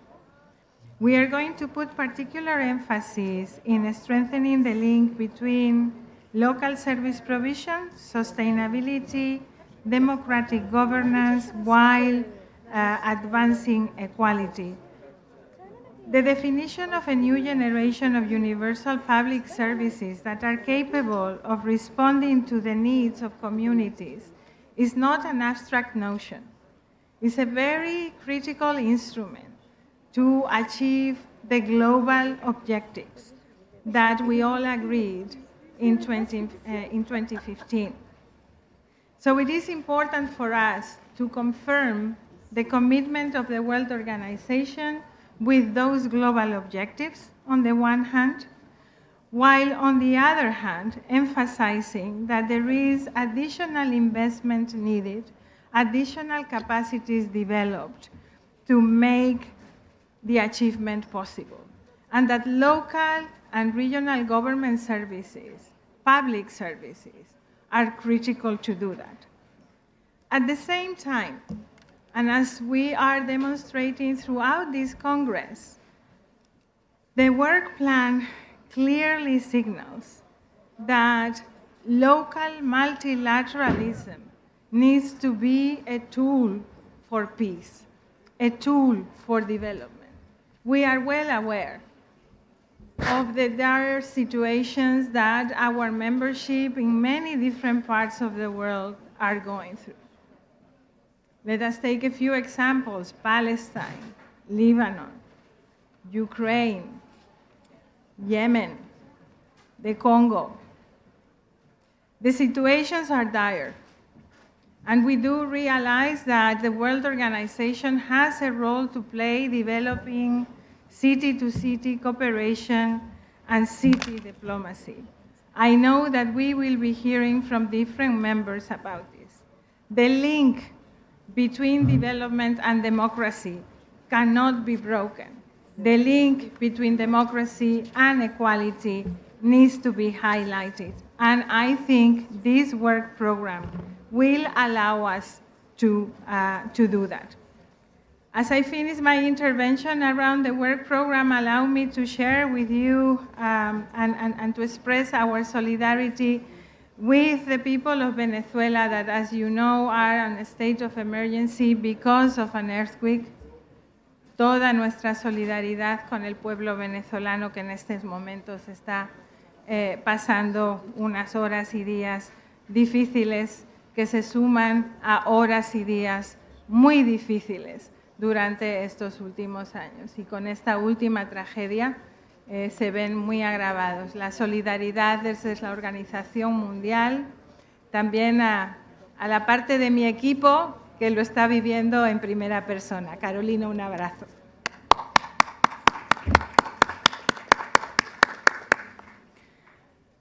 Maintenant, à vous la parole, Madame la Présidente. Merci beaucoup. Merci beaucoup. Alors, dans ce cas, je vais inviter, s'il n'y a pas de commentaires, je vais inviter... Ah, le maire de Tripoli est de retour. Je vais lui donner la parole. Oui. Vous avez la parole. Merci. If you allow me to speak in Arabic, please.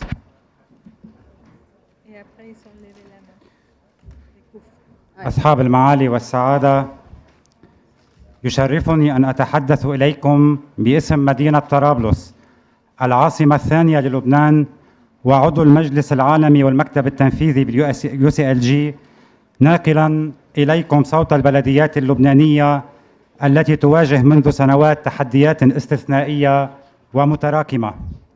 فمنذ عام 2019 يعيش لبنان أزمة اقتصادية ومالية غير مسبوقة أدت إلى تراجع حاد في قيمة العملة الوطنية وتآكل الموارد المالية للسلطات المحلية في وقت ارتفعت فيه احتياجات المواطنين ومتطلبات الخدمات الأساسية بشكل كبير.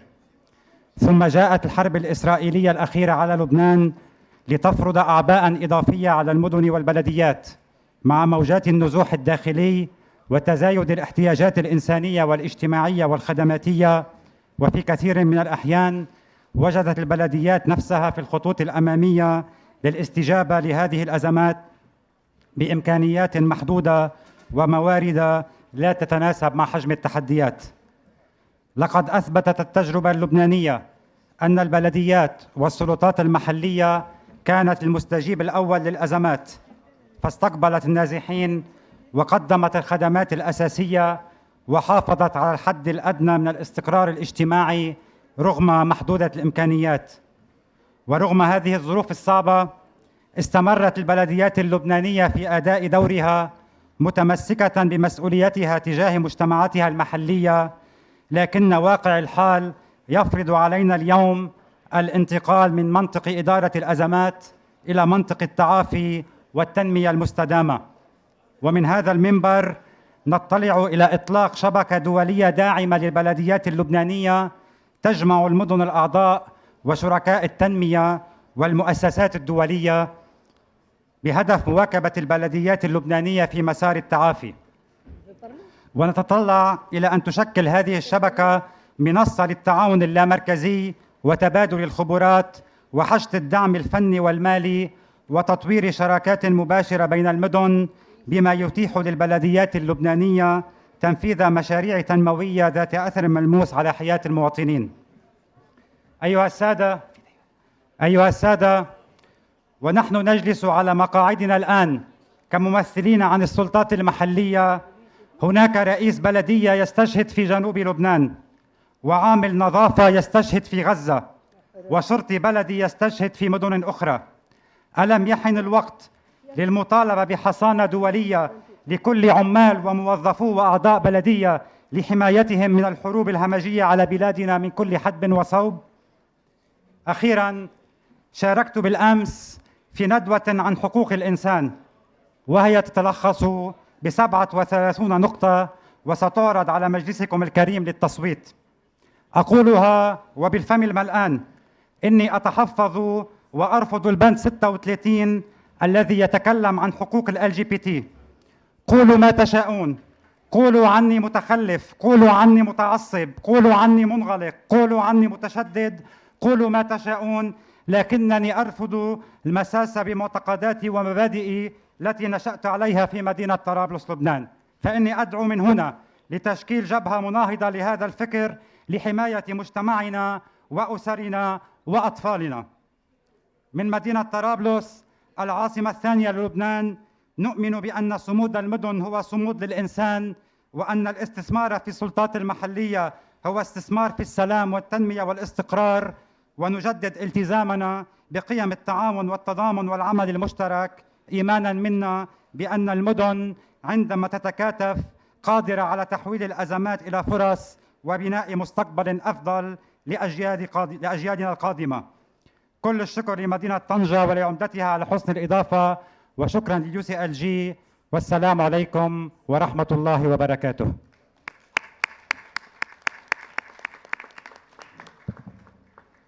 Shukran. D'autres membres voudraient parler. Je vais donner la parole au représentant du CUF. Vous avez la parole. Madame la Présidente, Madame la Secrétaire Générale, Mesdames, Messieurs, je n'avais pas prévu de prendre la parole, mais après la prise de parole de nos amis libanais, ça m'apparaît encore plus criant. On pense beaucoup à vous, évidemment. Hier, on a entendu la Palestine et Gaza.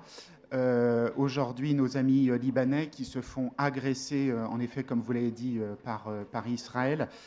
Moi, ce que je voudrais vous dire, et c'est ce que vous avez demandé, cher ami, c'est que les crises, qu'elles soient climatiques, naturelles ou géopolitiques, guerrières, quand on a des guerres d'agression en Ukraine par la Russie, par Israël, en Palestine, à Gaza, les crises coexistent avec l'humanité et l'humanité se renforce quand elle arrive en solidarité à affronter ces crises.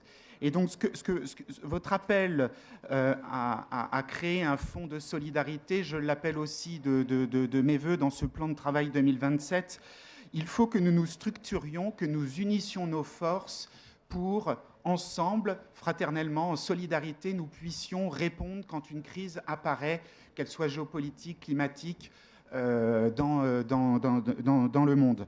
En France, donc, nous avons cité Unifrance et nous avons ouvert des fonds de solidarité. Nous avons un fonds de solidarité qui a été ouvert cette année pour le Liban. Nous sommes en train de collecter de l'argent des gouvernements locaux français et nous arriverons évidemment en appui dès que nous aurons fermé ce fonds pour venir vous soutenir. Et nous l'avons déjà fait avec le Maroc pour le tremblement de terre, pour le séisme, avec la Turquie quand il y a eu le séisme. Et je crois que c'est important que nous soyons structurés, que nous renforcions nos moyens, nos petits moyens financiers pour pouvoir aider nos proches quand une crise apparaît. Je vous remercie.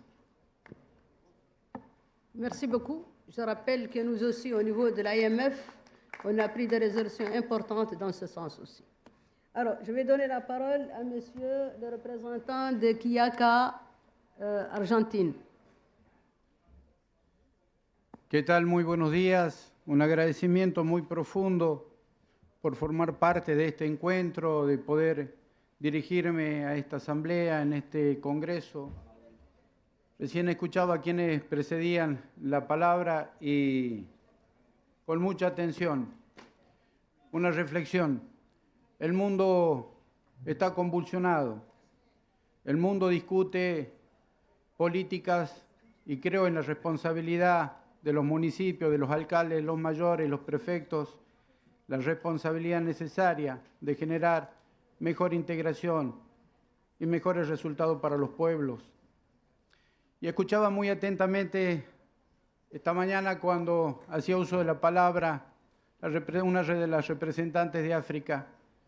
Y cuando hablamos de política social, la política social que hoy se discute en el mundo, porque crece las tasas de desempleo, del hambre, las cuestiones más vulnerables, no mira la geopolítica, sino que mira la solidaridad, la cual tenemos que tener todos, la práctica necesaria de la solidaridad, de la empatía, de la humildad, del respeto, de eso que dijeron también, siempre mirando un poco hacia el pasado, porque es mirar ahí qué es lo que ha sucedido, de dónde venimos, para saber hacia dónde vamos. Vengo de una ciudad que va a ser la primera vez que la voy a nombrar, pero grábensela, se llama La Quiaca.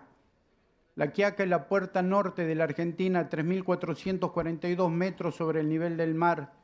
Está íntimamente ligado con Bolivia a través de la localidad que es Villazón. Es lo que históricamente la ruta del norte, del ejército norte. Fue ahí la defensa irrestricta de lo que significó la consolidación del crecimiento del pueblo, de los pueblos. Ahí, en esa ciudad, venimos trabajando no solamente en ese concepto de integración, sino la profundidad de lo que hoy se están haciendo o se está debatiendo. pido encarecidamente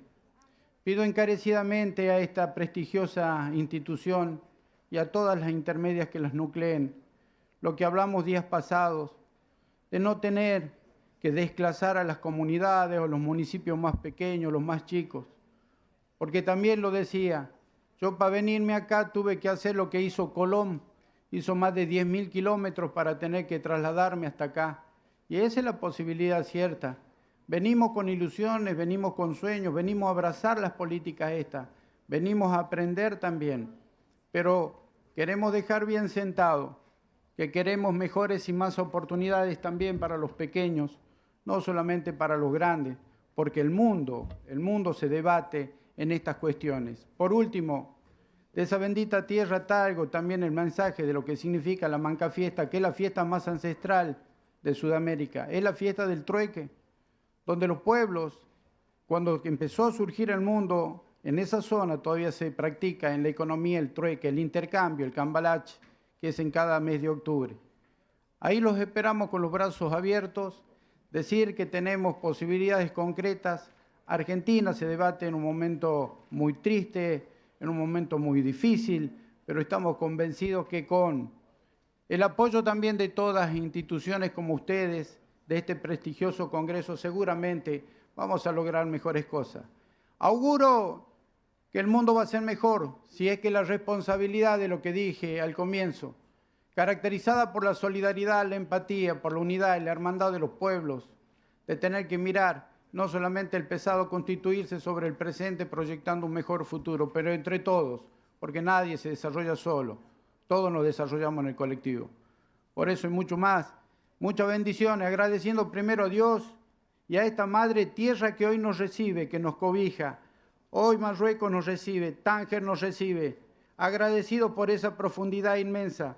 Gracias por tanto amor, gracias por hacernos sentir bien, gracias por habernos hecho partícipe de todo este proceso. Gracias. Merci à vous aussi. Alors, est-ce qu'il y a une autre prise de parole sur ce point? Est-ce que quelqu'un veut parler, veut intervenir sur ce point particulièrement? Bueno, vamos. Alors, sinon, je vais passer la parole à Madame la Secrétaire Générale. Vas-y. No, désolé, Madame la Présidente, parce que j'étais en train de débattre. Thank you very much. Yes, I just wanted to make sure and just to clarify a point that was raised by the representative of Tripoli, the mayor of Tripoli, concerning his concern related to the inclusion of LGBTIQ rights in our work program related to human rights. I am a bit surprised that other members have not raised their voice about this. We are going to be adopting the Charter Agenda on Human Rights later today. I just wanted to clarify that obviously while UCLG in its diversity respects different views, and we fully understand that you might want to go about these issues in different manners, the rights of LGBTIQ persons are part of the legacy of the World Organization. We have discussed this previously. This cannot in any way be a trade-off, and so it will continue to be part of our work around human rights. We do, however, hope that you find a way to join this work and to go as far as you can. But that inclusion is non-negotiable as part of our legacy. Thank you.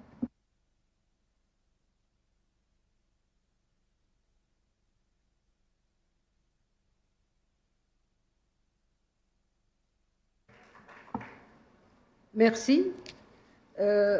Donc, s'il n'y a plus personne qui veut prendre la parole, je vais vous demander, vous inviter le Conseil mondial à adopter le plan de travail pour 2027. Pas d'objection? Pas de contre? Alors, le plan de travail pour 2027 est adopté. Merci beaucoup.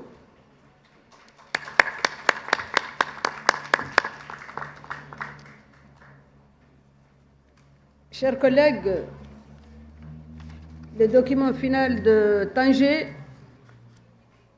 reflète notre engagement commun en faveur des soins, de l'égalité, de la démocratie, de la durabilité et de la paix. Le défi qui nous attend désormais est celui de la mise en œuvre des initiatives présentées dans le cadre de ce point vise à fournir les partenariats, les mécanismes et les capacités collectives nécessaires pour traduire ces engagements en action et soutenir la mise en œuvre de la coalition sociale locale. J'invite la secrétaire générale de ce jeudi à présenter les différents segments. À toi, Emilia. Thank you very much, Madam Chair. Well, as we have been discussing throughout the sessions of this World Council in the General Assembly and in the Executive Bureau, the Tangier Outcome Document has a special significance because it's trying to transform our work program into a mission-driven program with specific instruments to fulfill the program, to become more efficient, more practical, more visible. And so we are putting before you important issues that we think are worth reflecting on. As you know, we have very concrete instruments around housing justice. We are proposing to have a housing justice academy created. And so there will be this afternoon, after lunch, a dedicated session to the Housing Justice Academy. We will also have this afternoon a dedicated segment that will cover the Global Facility for Innovation in Public Services and Decentralized Cooperation.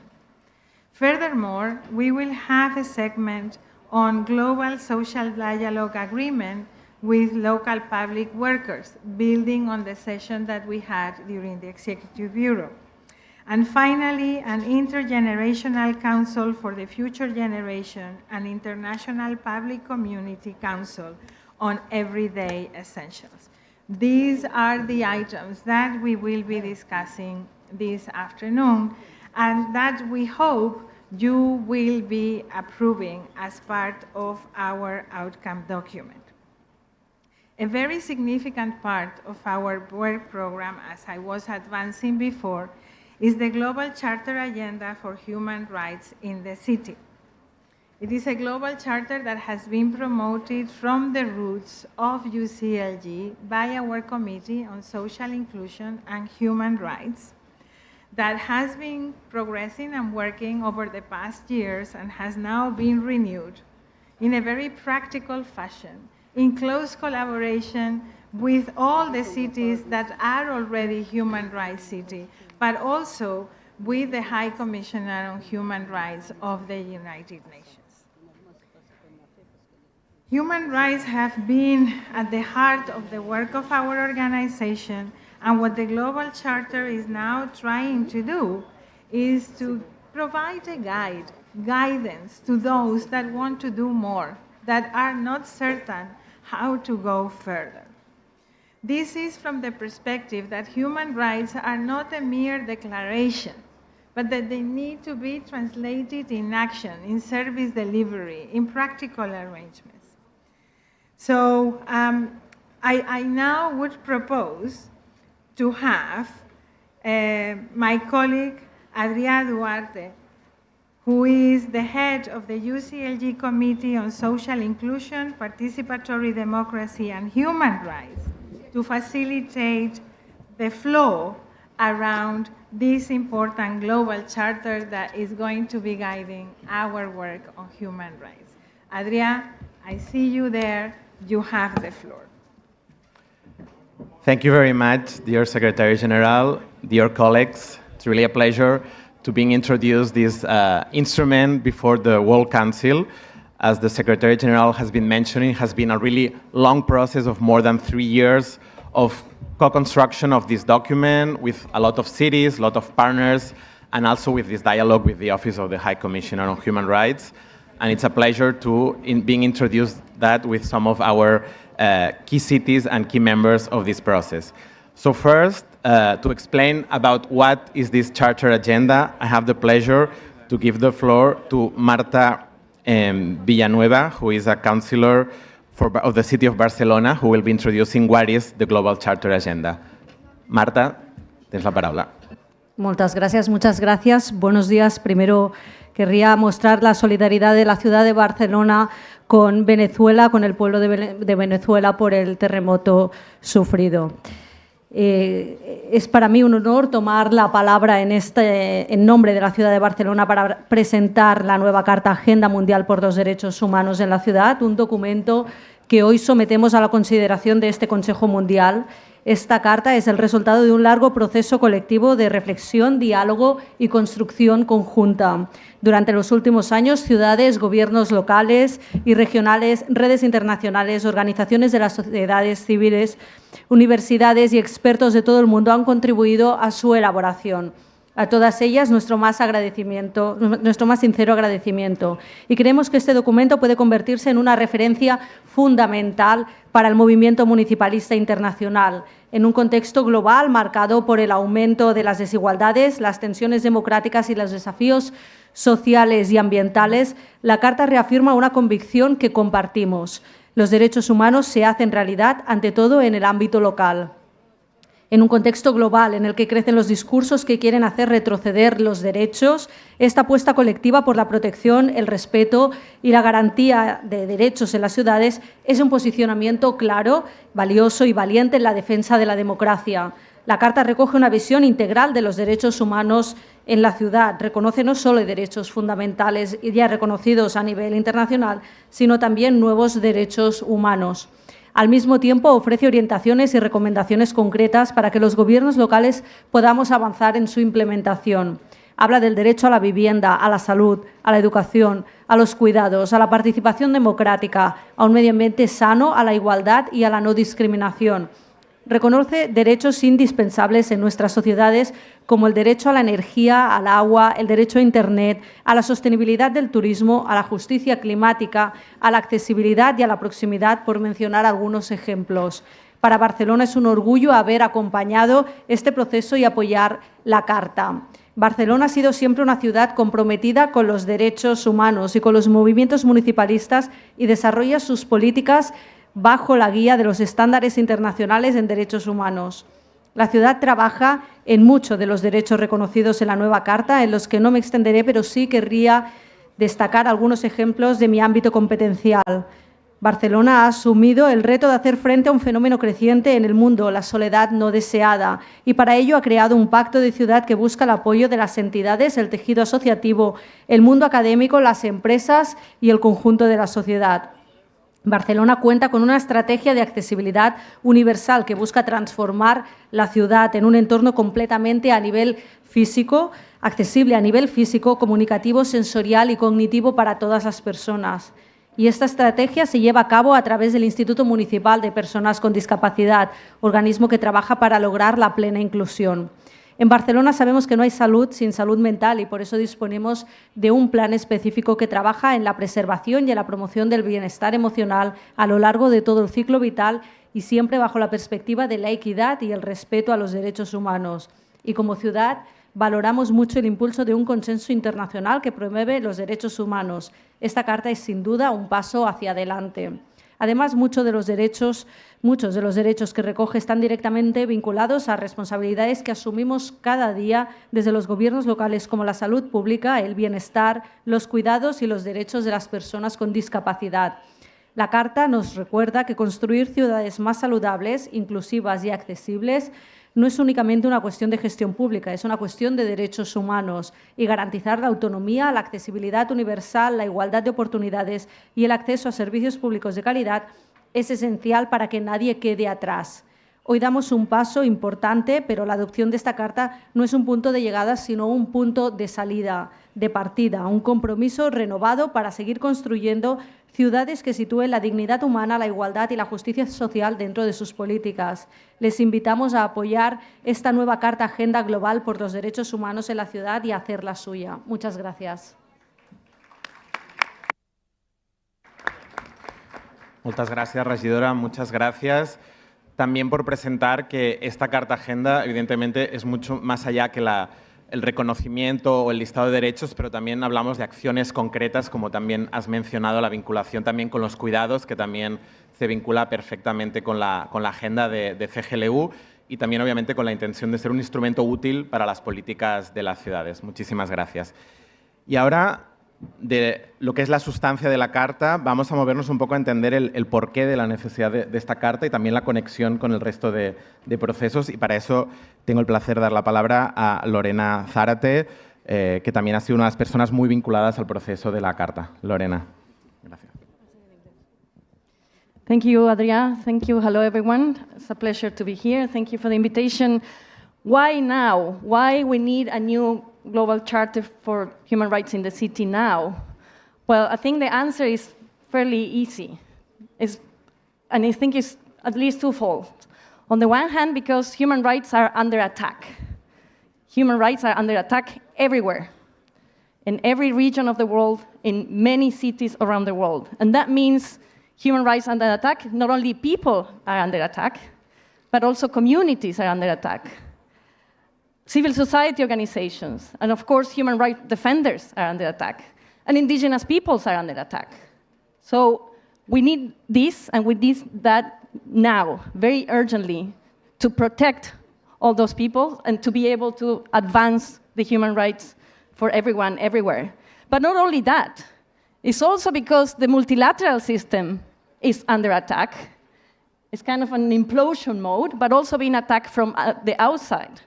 And that means that we're going to lose institutions, that we're going to lose UN agencies in charge of protecting this and guaranteeing these rights, but also knowledge and expertise and the legacy and standards. And we cannot lose that. We have responsibility because a lot of effort, a lot of life went through building this. And we cannot allow that to be just destroyed, right? And who is doing that? Well, we know that local and regional governments are doing that, and we know that they're doing that with communities. And I think it's important that in this chart we are also incorporating not only human rights at the individual and collective level, but actually the rights of the cities. So not just human rights in the cities, not just the right to the city, but actually the rights of the cities. Because we know that also local and regional governments are under attack. Right? They have no access to adequate finance and resources. They have bigger and bigger responsibilities, growing responsibilities, and they don't have enough mandate to address those responsibilities. So that's why we are pushing forward this new charter. We're presenting this as a crucial tool at this time. And because we know that the society is changing, and it's changing very quickly, the demographic conditions of our societies are also changing very quickly. We know that urban life is changing very quickly, and that we need to address those realities with new rights. And guess what? Local and regional governments are recognizing those rights and protecting those rights. It's not at the global level. It's not national governments that are moving fast as society is moving. So that's why we as civil society organizations are convinced that this charter is a really forward-looking tool, and a very practical tool of not just what we need to do, but how we need to do it together, local and regional governments and communities, and all of us protecting also the rights of cities. And that means the right to, of course, financing and autonomy, but also the right to climate justice, the right to territorial diplomacy, and not just local governments diplomacy, but territorial diplomacy, and of course the right to international solidarity. So we call on all of you to support this tool, because we think it's one of the most advanced tools that we have right now, and we need to connect this tool with the new urban agenda that has only 10 more years left, and with the SDGs, of course, and the 2030 agenda that has only a few more years ahead. So a crucial tool for us, And we hope you can support this and develop this in your territories. Thank you very much.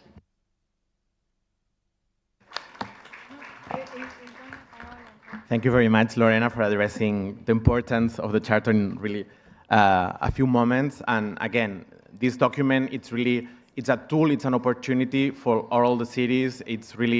We wish that it can be really useful for all of us. And the idea, it's not the end of this process, but just the beginning, because we really want to be implementing the process that being used for the cities for implementing and for improving the lives of people in the cities.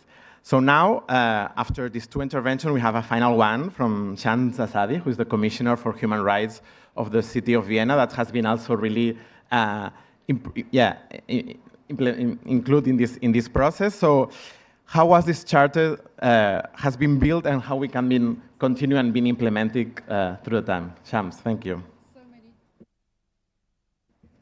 So many times for all of you that we work together, and of course for the document. If the Charter agenda provides a common vision, the question for us is, how do we make it a reality? The answer is very simple, by building it together and by translating human rights into local action. Around the world, cities and territories are already demonstrating that human rights can be integrated into everyday governance. In Vienna, we have learned that becoming a human rights city is not a single project or a policy. It is a continuous process of reviving how decisions are made, who is included, and whether the dignity and rights of all people are being respected and protected. This experience is shared by many cities around the world that are developing local human rights action plans, conducting human rights impact assessments, strengthening participation and accountability mechanism, and embedding human rights principles into public services and urban policies. The Charter agenda is designed to support and accelerate these efforts. Its implementation will rely on a growing community of local and regional governments committed to learning from each other and sharing experiences. Human rights cities are already serving as a laboratory of innovation, showing how global human rights standards can be translated into local solutions and how local and regional governments can be in the frontier of imagining and claiming new human rights. Partnerships are also essential here.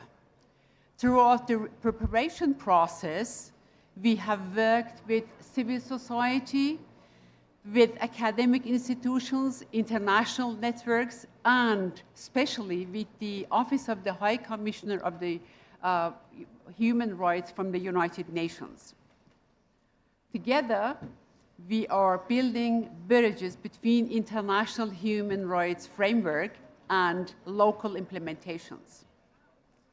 The adaptation of the Charter agenda today opens a new phase of this work.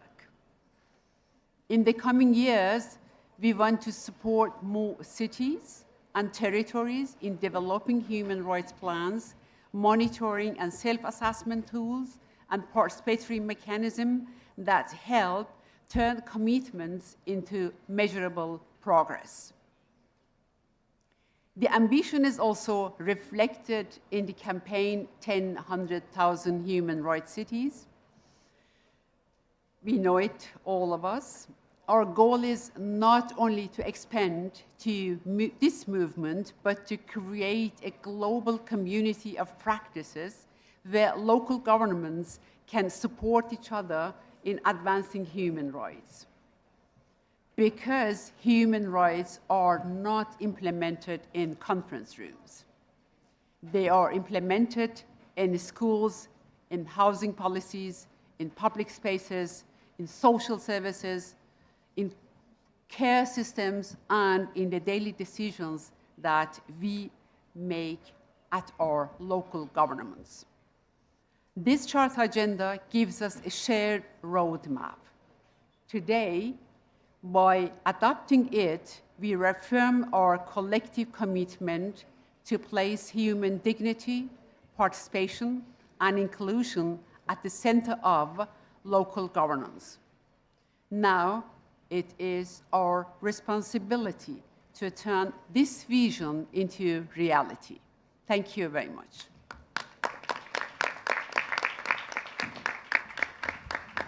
Thank you very much, dear Shams, dear Marta, dear Lorena, thank you very much.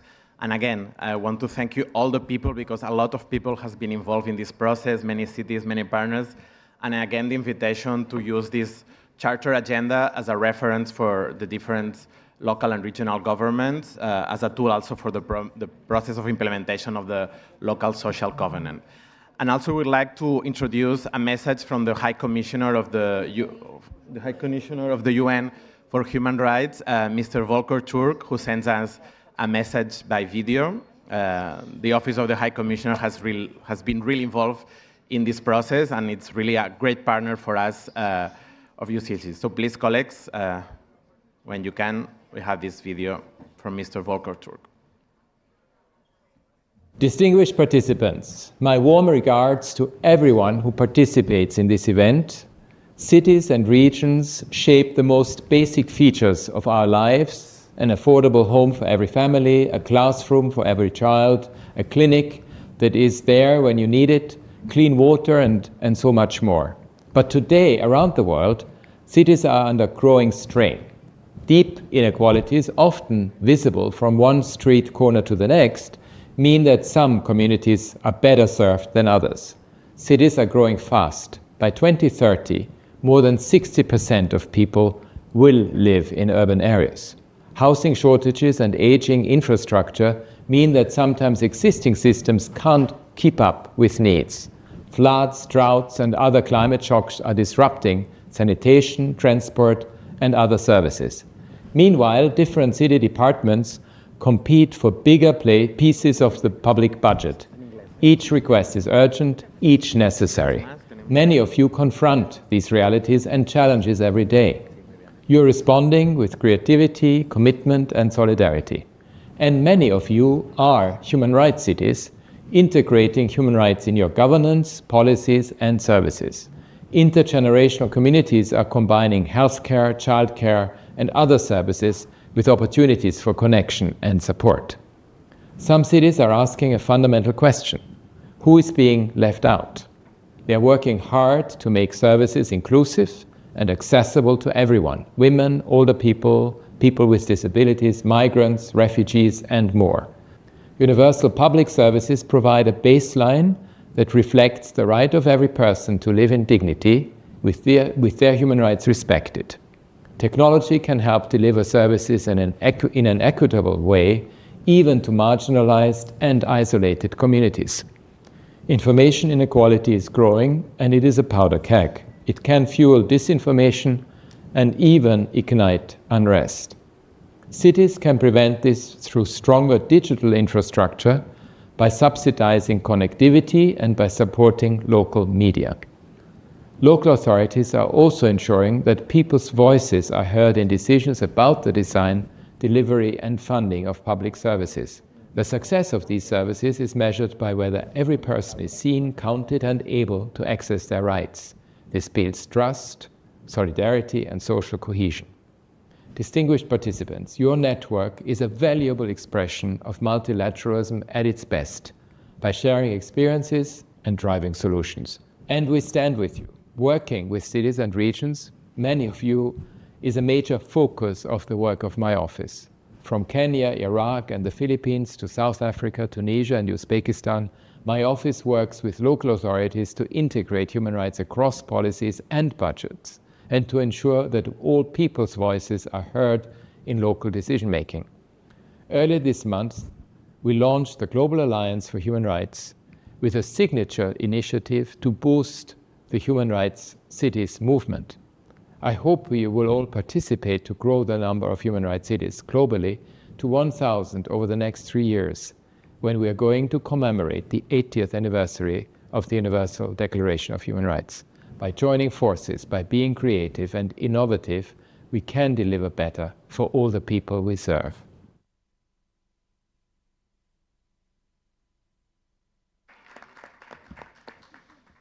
Thank you very much. So back to you, Secretary General. C'est plutôt à la présidente. Désolé. Merci Adria et tous les autres collègues. Merci aussi au message des Nations Unies relatif aux droits humains. Maintenant, est-ce qu'il y a d'autres commentaires dans la salle?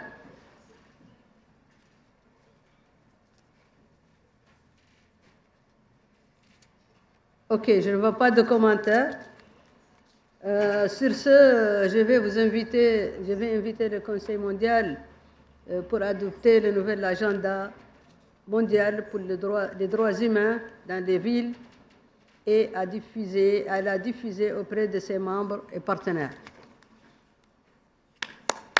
Allons-y.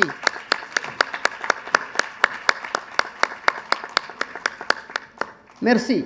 Et quand vous avez adopté la charte, je vais vous donner un cadeau. On va aller manger, on va faire une pause, on va manger, mais tout en gardant à vue que le vote continue. Le processus continue, on va aller manger, on revient. OK?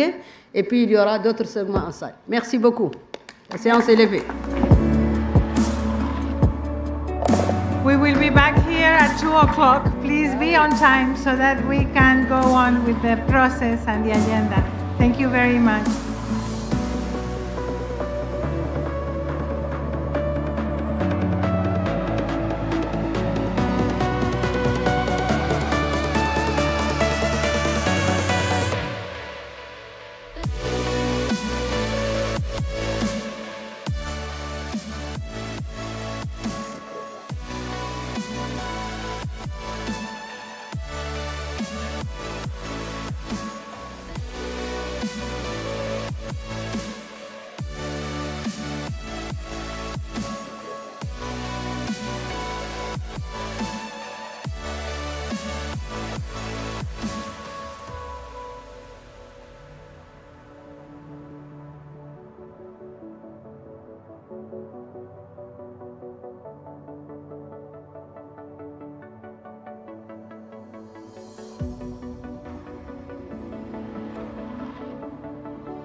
Good.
to this second and final part of the business session of the UCLG World Council. As you know, the voting has carried on during lunch, and we still have a couple of issues in our agenda that we need to cover, so we will kick it off right now. I will give back the chair to the president of Nouakchott, our co-president Fatimetou Abdel Malik, to run us through the outcome document of Tangier, item 9.1.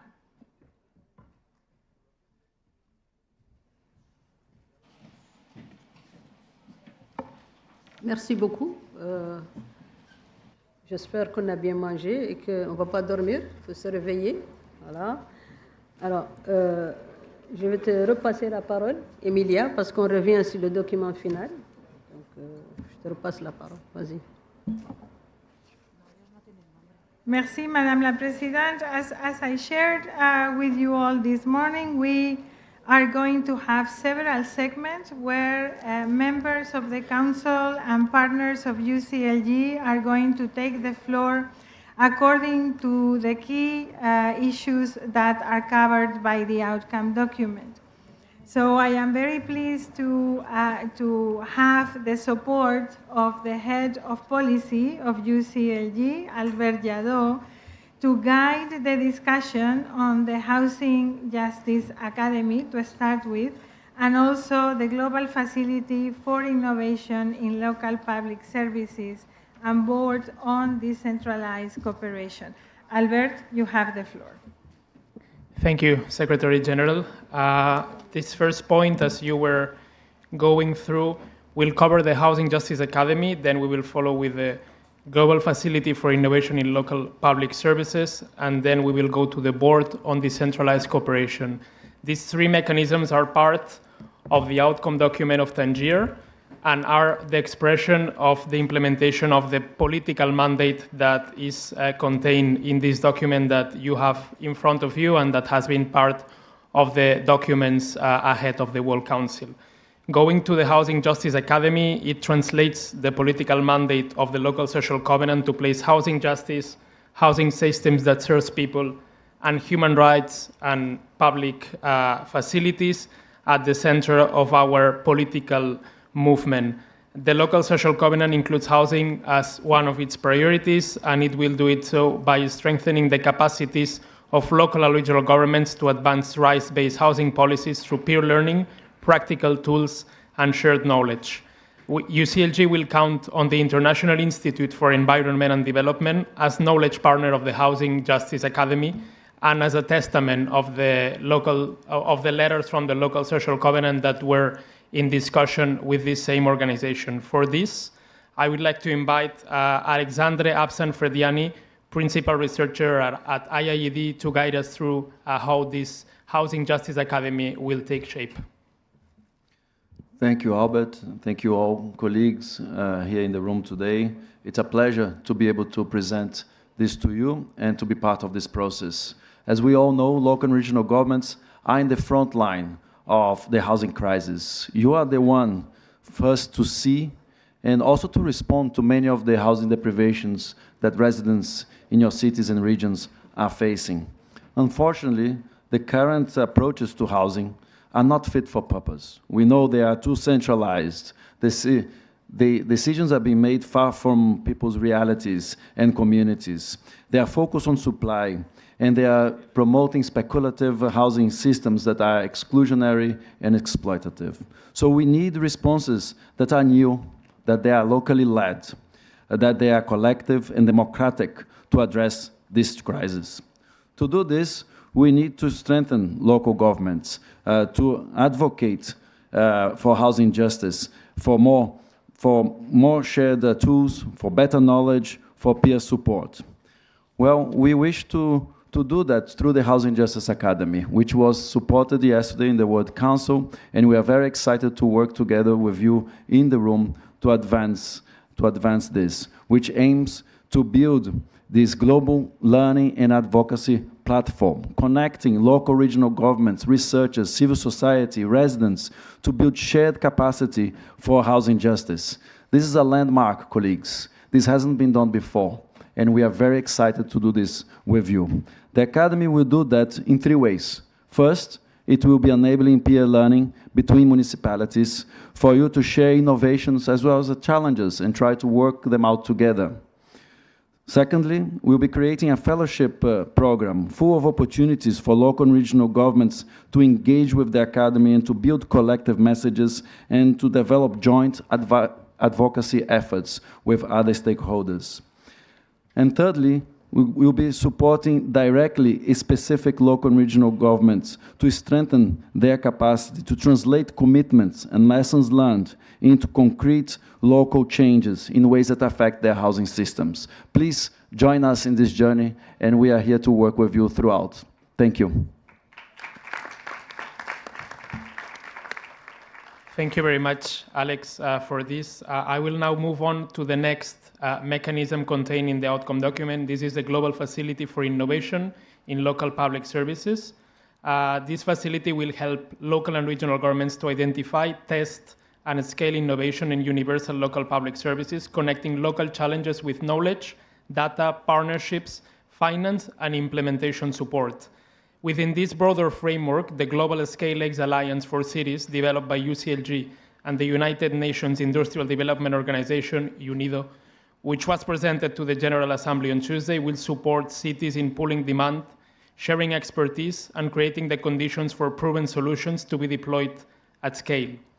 In turn, the Board on Decentralized Cooperation represents a political decision to reinforce UCLG's mandate and tools for decentralized cooperation at a time of growing retrenchment. It wants to be a leap forward to connect territorial partnerships, political priorities, and practical instruments for long-term structural decentralized cooperation. It is a pleasure to invite Mrs. Neila Karimi, co-chair of the UCLG Capacity and Institution Building Working Group, CIB, to explain why strengthening decentralized cooperation is particularly urgent today. Thanks a lot, Albert. Yes, why now? Actually, because the world around us is changing faster than the institutions designed to govern it. And we are witnessing geopolitical fragmentation, growing pressures on multilateralism, increasing competition for development resources, and rising expectations on local government to respond to climate emergency, social inequalities, migration, economic transition, and democratic challenges. Yet while responsibilities are being decentralized, we all know influence often remains centralized. This is no longer sustainable. Over the last years, indeed, the CIB working group within UCLG has been the home of an important conversation about the future of local government decentralized cooperation. Through the action paper, we collectively recognize that decentralized cooperation remains one of the most powerful instruments available to strengthen institutions, foster solidarity, and accelerate sustainable development. However, we also recognize its limitation. Good practices alone are not enough. Peer learning alone is not enough, and projects alone are not enough. If local governments are expected to guarantee a new generation of universal local public services, then they must also have a stronger voice in shaping international cooperation systems that finance, support, and enable those services. So the idea of board decentralized cooperation is our collective answer to a question this movement has been wrestling with for decades. How do we ensure that the voice of local and regional governments matter not only in our own assemblies, but also in the rooms where development cooperation is designed, financed, and governed? The purpose, therefore, is simple but ambitious: to ensure that the experience, legitimacy, and innovation of local governments are reflected where international cooperation decisions are made. That was my point. Thanks.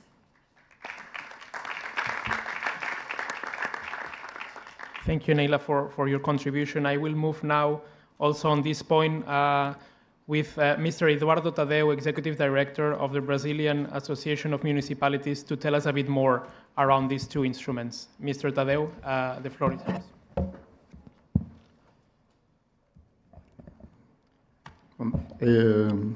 Buenas tardes a cada una de ustedes. Decir primero a la gente que hay que hablar más despacio, porque para la traducción es muy difícil y los traductores se quedan con dificultad y nosotros para comprender.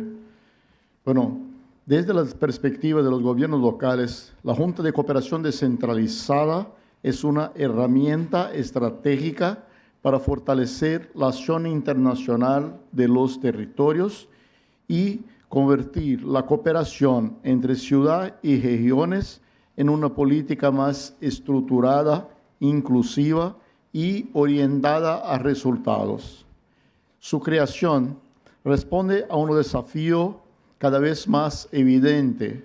Los gobiernos locales enfrentan problemas globales, pero muchas veces no cuentan con mecanismos suficientes para intercambiar experiencias, movilizar recursos y construir soluciones conjuntas. Este instrumento busca fortalecer las alianzas entre territorios, promover el aprendizaje mutuo y ampliar las oportunidades de cooperación basadas en la solidaridad, la confianza y los intereses compartidos. Desde Brasil, con sus 5.570 municipios, la cooperación con otros niveles de gobierno, en caso nuestro, con los estados y la federación, y también con gobiernos locales de todo el país y todo el mundo, es fundamental. Para la CGLU es un valor agregado que esta Junta ofrecer un espacio político permanente para impulsar una visión renovada de la cooperación descentralizada, reconociendo a los gobiernos locales no solo como beneficiarios, sino también como actores capaces de generar conocimiento, innovación y soluciones para los gobiernos locales, para los desafíos globales a partir del territorio local. En definitiva, se trata de una plataforma para fortalecer la cooperación entre territorios, aumentar el impacto de las acciones locales y contribuir a un modelo de desarrollo más justo, sostenible y centrado en las personas. Gracias.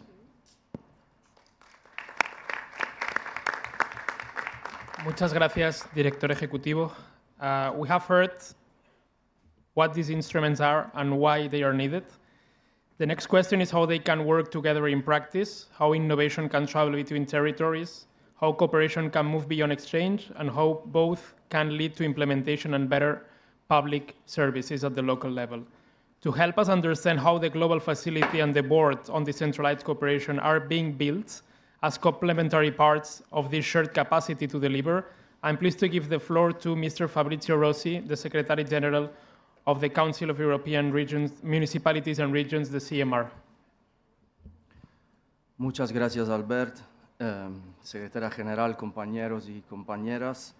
Como Consejo de Municipios y Regiones de Europa estamos muy contentos de trabajar en esta iniciativa juntos con las otras secciones geográficas de CGLU. What is clear is that if we want these two instruments, these instruments that we are presenting today to be successful, we need to be very concrete about what we are actually building, and we should be able really to explain this in a very concrete way. So we are not creating new abstract frameworks. We are not here organizing something that is already out there. We're actually trying to make sense of the reality is already with us. We are organizing solutions that will travel between territories and how they will finance it and how they will be implemented at scale. Across our network, cities and regions are developing solutions to similar challenges, whether on managing water systems under climate stress, improving access to local care services, organizing more circular food systems. These solutions already exist in many different contexts, but they often remain confined to the territories where they were developed. not because others out there are not interested, but because there is not today a structured mechanism to connect needs, solutions, and finance. So what the Global Facility for Innovation in Local Public Services does is exactly to provide this bridge, to bridge this gap. It connects a city that has a solution, another that has a need, and a partner that can finance and adapt such solutions. It creates cooperation corridors where innovation is not just tested, but deployed across territories. We already see this logic out there in some emerging initiatives like Scale X, where cities are connected to innovation ecosystems and aggregated demand allows solutions to reach a completely different scale. For instance, we can imagine that cities working on local food systems are experimenting with a new public procurement to support local producers. Through a structured coalition, these approaches can be compared, adapted, and reinforced collectively, while connecting them to financing tools and implementation support. But we know here in this room, we all know very well that innovation alone is not enough. If we focus only on scaling solutions, we risk to leaving behind the territories that have less capacity. This is where the board on decentralized cooperation becomes critical. It gives political structure and support to something we already do in a decentralized way, twinning, peer-to-peer dialogue and learning, decentralized development cooperation, capacity building. This exists everywhere. Within the Council of European Municipalities and Regions, through the Platforma program, we create and structure space for dialogue, coordination, and cooperation since already 2008. Within UCLG, the Capacity and Institution Building Working Group serves as a technical platform for professionals active in the field of development cooperation. This board on decentralized cooperation is about making this cooperation more strategic with a strong political voice and visibility. For example, aligning partnerships with the shared priorities of the local social covenant, such as the food system, housing, or local finance. Ensuring that when one territory develops an expertise on one specific topic, it can be systematically, this expertise can be systematically shared and adapted in other territories. It is also about linking cooperation with investments, ensuring that the partnerships lead to implementation of the innovation and ultimately to improve public services. Another concrete dimension is governance, of course. These instruments must not be designed as a top-down, isolated mechanism. They must be co-created within the UCLG network with cities, regions, and associations, development partners, and organizations such as UNIDO.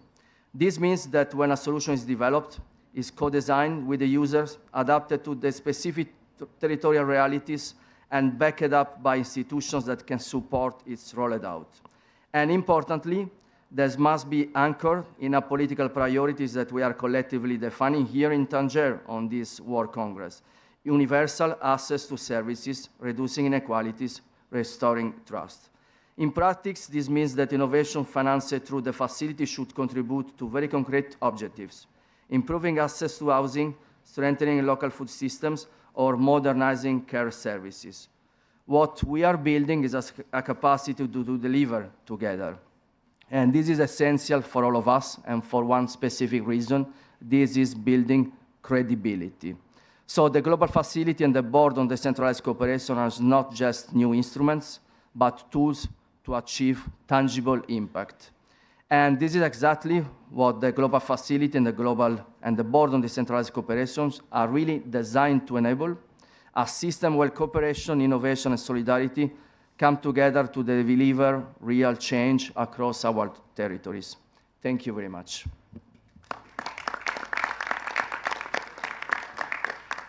Thank you, Secretary General. With this intervention, we conclude the first round of presentations of the different mechanisms contained in the Tangier Outcome Document, and I will give the floor now to Ana Calvete, the Head of Research in the UCLG World Secretariat, to follow through the next ones. Thank you.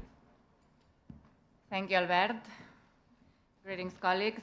We will now know more about 3 more mechanisms: the global social dialogue with local public workers, the Intergenerational Council for Future Generations, and finally, the International Public Community Council on Everyday Essentials. So let's start with a global social dialogue with local public workers. So we know that there can be no quality local public services without decent work for the workers who provide them. And this is why this mechanism will critically help us all move forward collectively towards guaranteeing the human rights of workers in our cities and territories. So I introduce you to Ms. Daria Chibrario, Senior Policy Officer at Public Services International, in charge of the work with local governments, amongst others. PSI, as you know, is a longstanding partner of UCLG. Our joint work has included, most recently, a paper on how local governments are contributing to SDG 8 through social dialogue, amongst others, contribution on local care systems rooted in workers' rights, and all of this now with the recent signature of the Global Framework Agreement between UCLG and PSI. So Daria, what are we talking about? Thank you very much, Anna, UCLG General Secretary, UCLG co-presidents, mayors, and local and regional government leaders of the world, colleagues and friends. The first ever global framework agreement on social dialogue and cooperation between Public Services International and the UCLG is now signed and in force. Here it is. As the most representative organizations of local and regional government leaders and workers worldwide, we are natural social partners. This agreement opens a global space for structured social dialogue and cooperation between our constituents in the local and regional government world of work. Social dialogue means all forms of information exchange, consultation, and negotiation among representatives of employers and workers. Cooperation means uniting our strengths and voices through joint advocacy on shared priorities such as adequate funding and safe staffing levels in local public services at the multilateral system, but also at a regional, at a national, and at a local level. Cooperation also means working together to support our members, our constituents, our sections and regions through capacity building, peer learning, and impact-oriented actions to strengthen local public service delivery and to uphold decent work for those who deliver them. The agreement establishes practical mechanisms to make this happen, including a steering committee and an annual global social dialogue committee that sets priorities, designs work plans based on the input of the parties, lead and assess the work done in between. This agreement fills a long-standing gap in the multilateral system of global labor relations. Despite employing millions of workers, LRGs are not formally recognized within the international labor governance structures of the United Nations, either as governments or as employers. As a result, although regional social dialogue mechanisms of different forms exist, especially in Europe, in Africa and Latin America, there had never been until now a global space for structured dialogue between our constituents where they can talk, they can learn to know each other, build trust, address common challenges, and cooperate to shape global labor standards and policies that affect their own world of work. This agreement precisely changes that. It also recognizes a fundamental reality. There cannot be quality local public services without decent work. Users cannot receive reliable, inclusive, and resilient services unless the workers who provide them have adequate staffing, safe working conditions, and respect for their labor rights. Through this agreement, we have added a new dimension to the UCLG's work by integrating labor rights and social dialogue into the broader agenda of human rights, care, local democracy, and universal local public services provision. Finally, the agreement strengthens our global municipal movement, bringing the power of the PSI and of the UCLG collective voices and actions together for the public good. The PSI global membership and all its regions stand ready to engage constructively with you at all levels to make this important work a success. I thank you.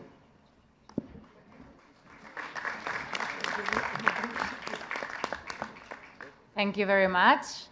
Now, Ms. Trish Mandewish is the Councillor of Coquitlam City, member of the Federation of Canadian Municipalities. So, Canada has a strong history of social dialogue. Why do you think we need to act now? Thank you so much, and thank you, Daria, for giving us the context.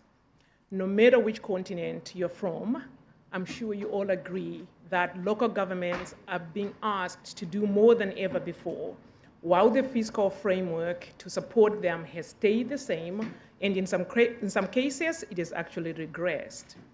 They have fewer resources, and yet they are expected to respond to increasingly complex challenges.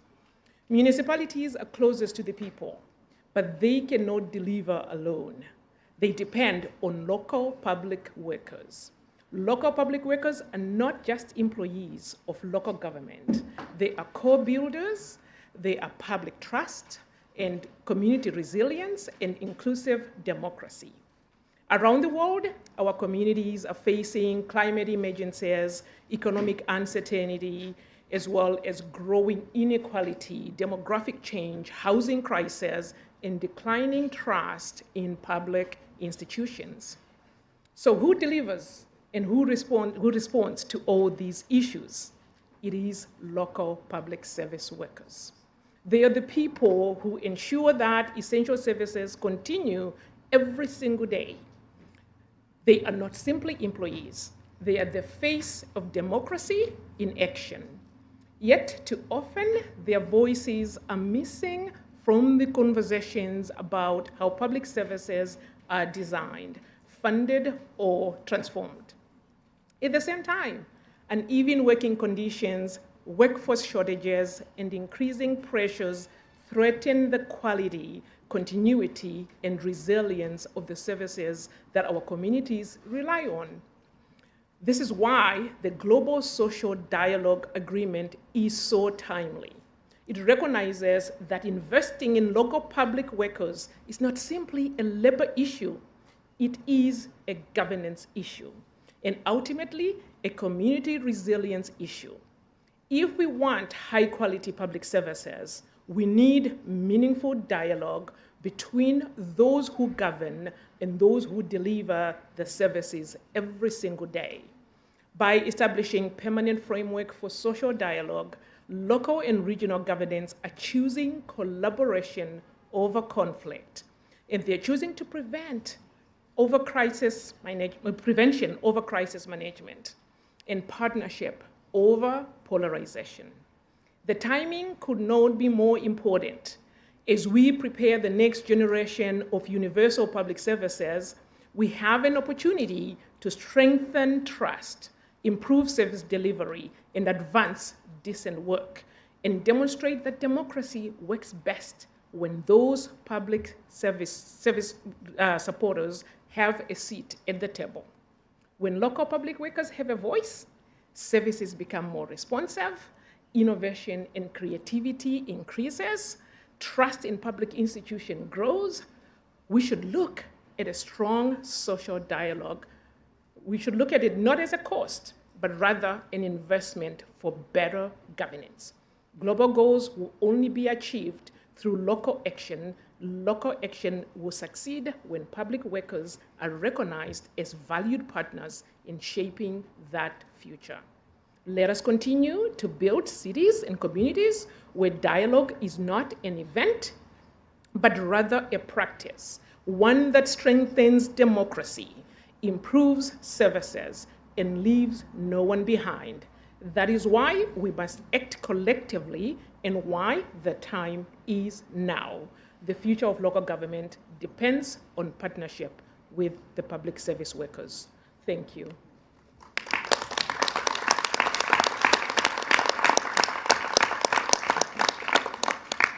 Thank you very much, Councillor. Let's move on now with the second and third mechanisms that I will introduce, the Intergenerational Council for Future Generations and the International Public Community Council on Everyday Essentials.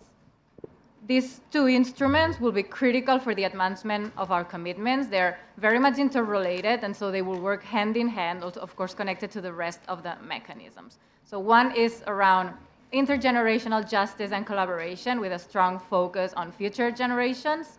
The second one on our everyday essentials and a critical tool to make them a reality, which clearly builds on the idea of the town halls, which are public-community partnerships. Both of them with clear linkages with rethinking and delivering public services with a human rights-based approach.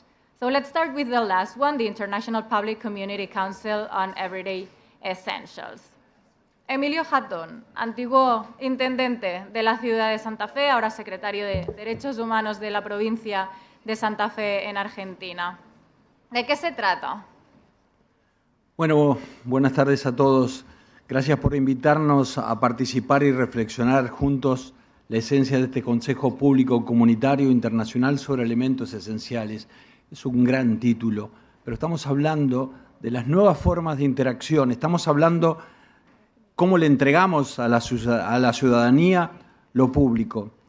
Cuando pienso en todo esto, pienso en las personas que esperan que el Estado llegue a tiempo. Pienso en los barrios donde el agua, la movilidad o el cuidado son urgencias cotidianas y en nuestra responsabilidad como gestores públicos. El desafío que abordamos es directo: convertir los servicios esenciales en garantías efectivas. Los territorios enfrentamos desigualdades persistentes, fragmentación institucional y brechas de acceso que no pueden esperar. Por eso este Consejo debe ser el motor para ordenar prioridades y transformar compromisos en resultados concretos, un espacio diseñado para impulsar políticas públicas que integren de manera real, y lo digo de nuevo, de manera real, la participación comunitaria, la evidencia, la transparencia y también la proximidad. ¿A quién sirve?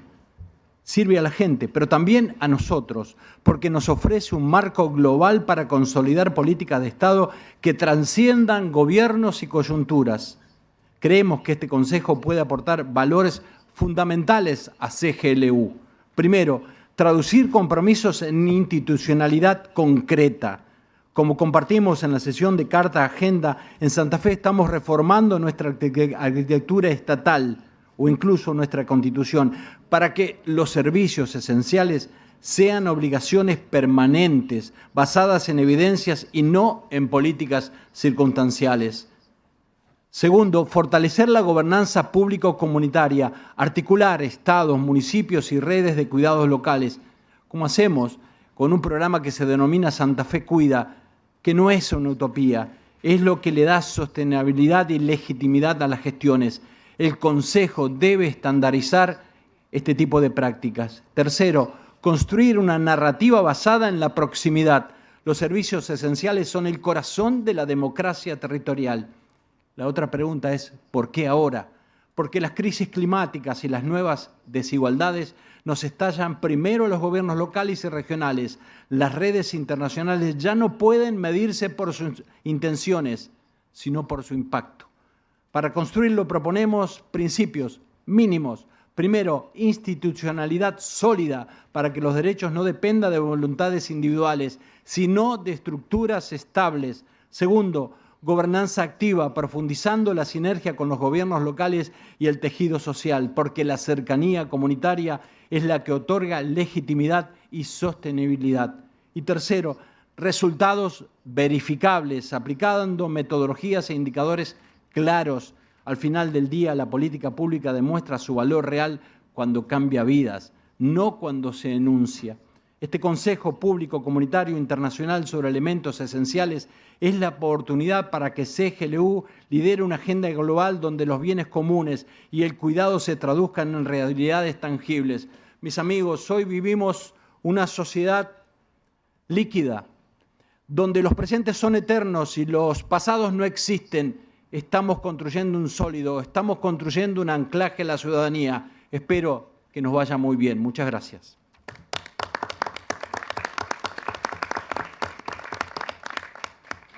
Muchas Muchas gracias, Secretario. Let's move on now with the Intergenerational Council for Future Generations to understand what is it. For this, we count on Councillor Lucky Sele. He's the chair of the Youth Commission of SALGA, the South Africa Local Government Association. We're very happy to have you presenting this mechanism, given that the component of youth engagement is critical in our joint work ahead. So tell us, what is the Intergenerational Council for Future Generations?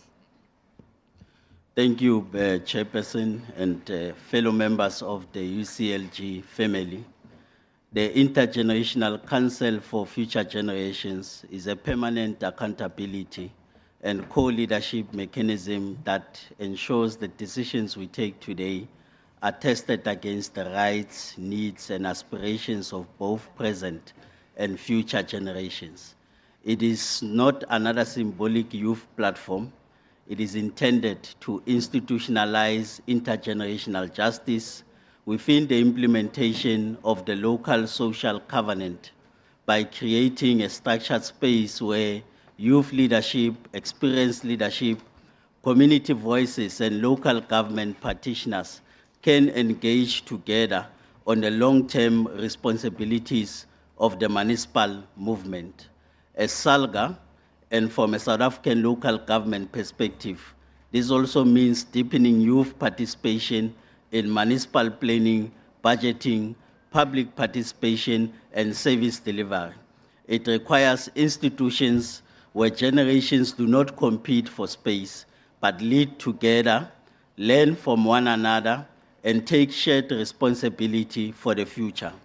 In simple terms, we are building the Council as a practical instrument to ensure that the local social covenant is not only adopted as a statement of intent, but lived as a commitment to accountability, inclusion, and justice across time.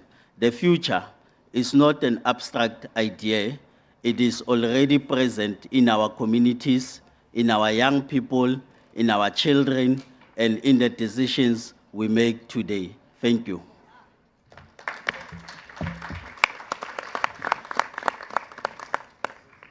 Thank you a lot, Councillor.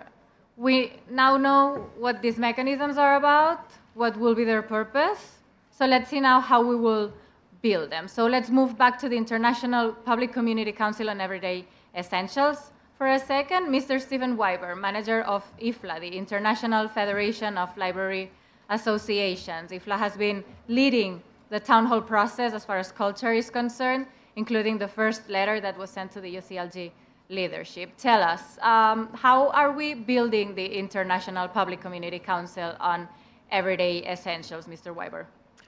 Thank you very much. And just to warn the interpreters, I'm going to go French, Spanish, English.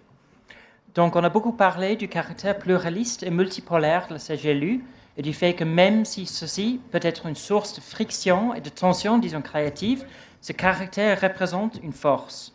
Il en va de même pour notre conception de services publics, car il ne suffit pas de les considérer uniquement comme un droit. Ils doivent être développés et fournis de façon à impliquer la communauté et ainsi à refléter de façon significative leurs caractéristiques et leurs besoins. Nous accueillons donc chaleureusement le Conseil international public communautaire sur le service essentiel. Il donnera forme au slogan que vous avez vu tout au long de la semaine sur le mur, celui d'une nouvelle génération de services publics locaux universels. Como ya se mencionó, no es suficiente considerar los servicios únicamente como un derecho. Los servicios no pueden simplemente transmitirse de forma generalizada ni ofrecerse en una manera unidireccional. Necesitamos ir más allá de los modelos que fragmentan los servicios, que adoptan un enfoque puramente gerencial, transaccional o estandarizado, centrado en objetivos arbitrarios y una mentalidad uniforme. Si queremos que la gente utilice los servicios, necesitamos que confíe en ellos en las autoridades que los prestan. Eso hace que la conexión sea fundamental. Los servicios públicos locales deben considerarse un bien común, algo que se puede moldear mediante una gobernanza de proximidad.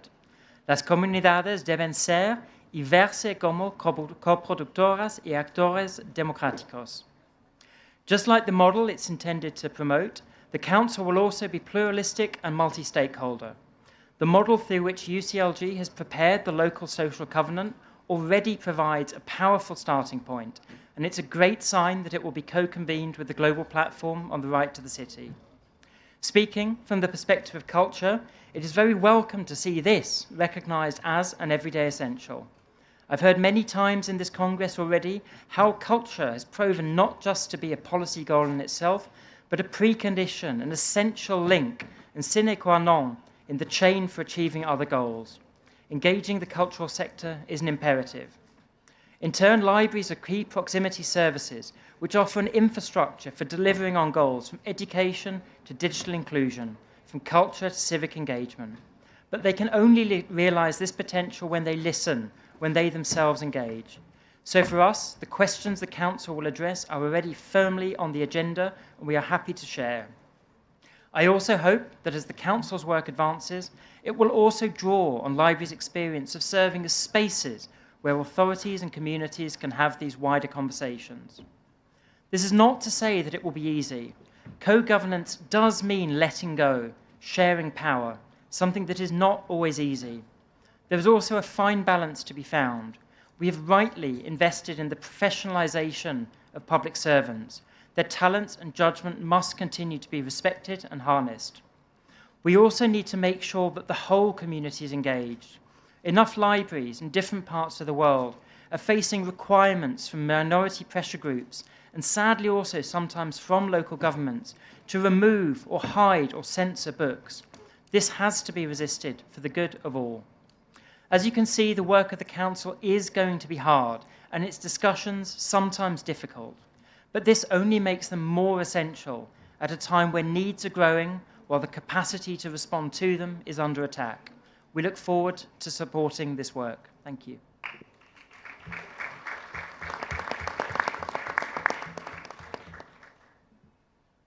Thank you very much, Mr. Weber.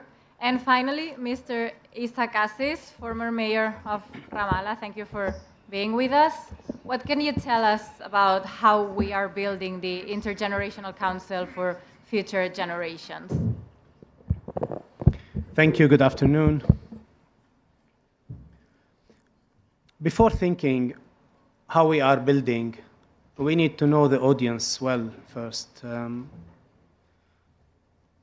Who are those whom we will engage in at the Intergenerational Council?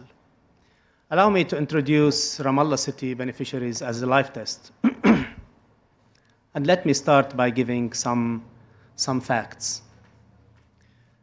Despite the genocide our people are facing, from toddlers, children, youth, and elderly, Ramallah, Palestine, lost 17,000 children among the 73,000 killed, over 200,000 injured, and quadrupled this figure in traumas since 2023. Plus 1,000 precious souls killed after the so-called ceasefire. That's in Gaza. In the West Bank alone, 240 children below the age of 18 were killed or executed. Just 2 weeks ago, in Ramallah, 4 female students, university students, abducted without trial, and they are still in jail until the very today. More than 300 journalists were targeted and assassinated. 40 youth journalists under the age of 25 were killed since October 23, according to World Bank figures. Despite all this, you see Palestinian youth still choose culture, education, entrepreneurship, and innovation. They choose life. They choose hope, and we must not disappoint them.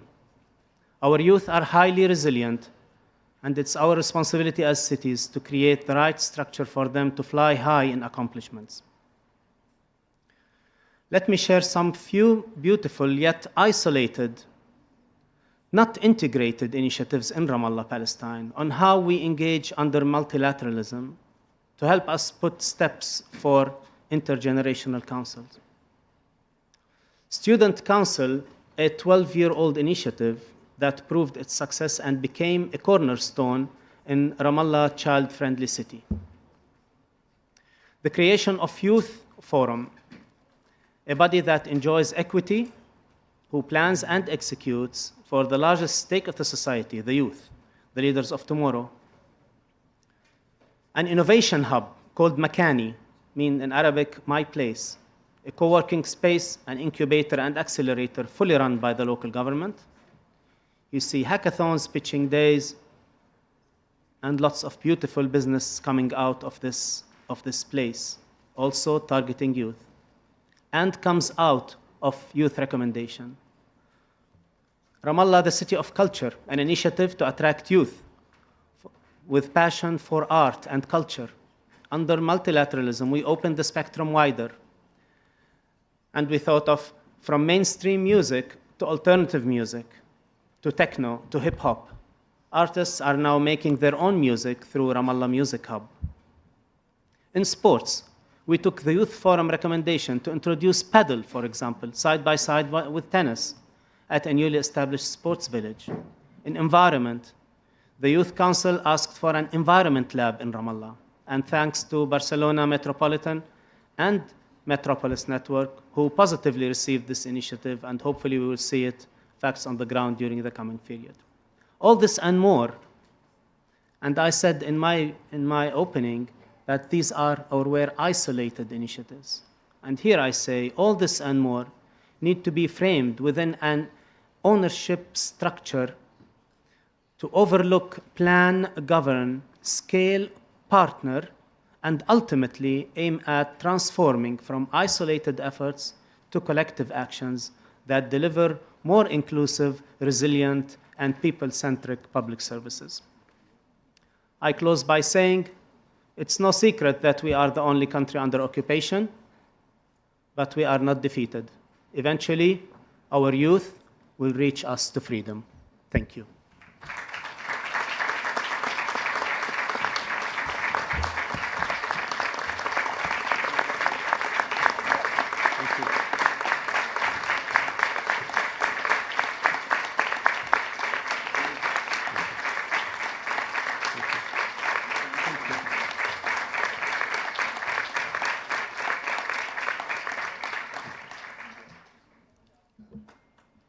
Thank you very much. So with this, we conclude the presentation of these three mechanisms, and I give the floor back to the Chair, Co-President of UCLG, Fatimetou Abdel Malik.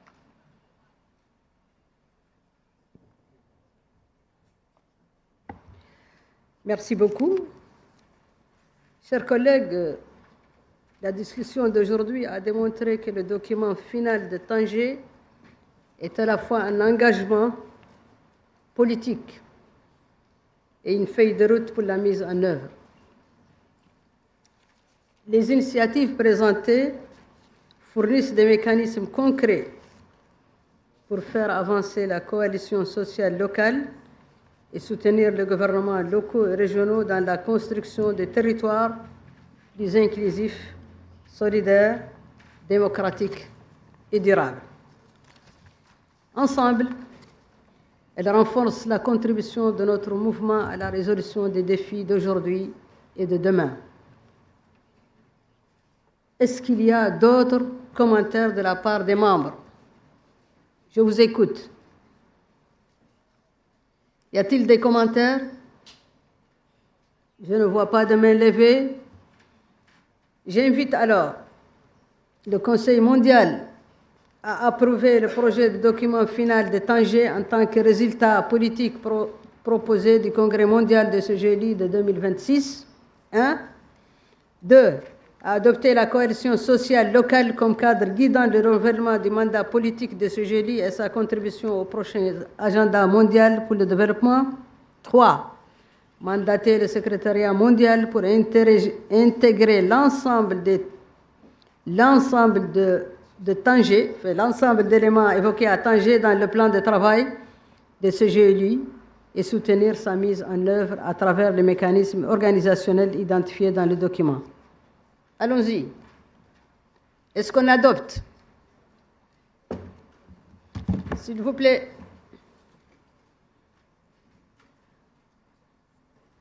S'il vous plaît. Adopté. Merci beaucoup.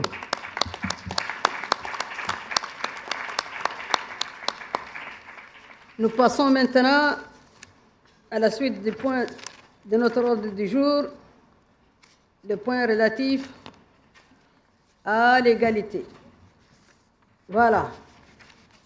Chers collègues, encore une fois, l'égalité et les soins comptent parmi les engagements fondamentaux de la coalition sociale locale et sont longtemps au cœur du travail de ce GLU. Alors que nous entamons un nouveau mandat, nous sommes invités à réfléchir à la manière dont nous pouvons faire progresser davantage la participation politique des femmes et les leaderships féministes et les politiques locales axées sur les soins au sein de notre mouvement. La proposition qui nous est soumise prévoit la création d'un nouveau Conseil des femmes pour l'égalité, conçu comme un espace permanent de dialogue, de consultation et d'action collective pour soutenir des ambitions. J'ai le plaisir d'inviter nos intervenants à présenter la proposition et les prochaines étapes. Je commence par Madame Milka Arabi, présidente de Refela Kenya. De quoi s'agit-il? Allons-y. Vous avez la parole, Madame. Yes. Tell him. Thank you very much, distinguished colleagues and dear friends. I stand before you as a woman from Africa, a member of the County Assembly of Mombasa, Kenya, a mother and a believer in the power of our collective action.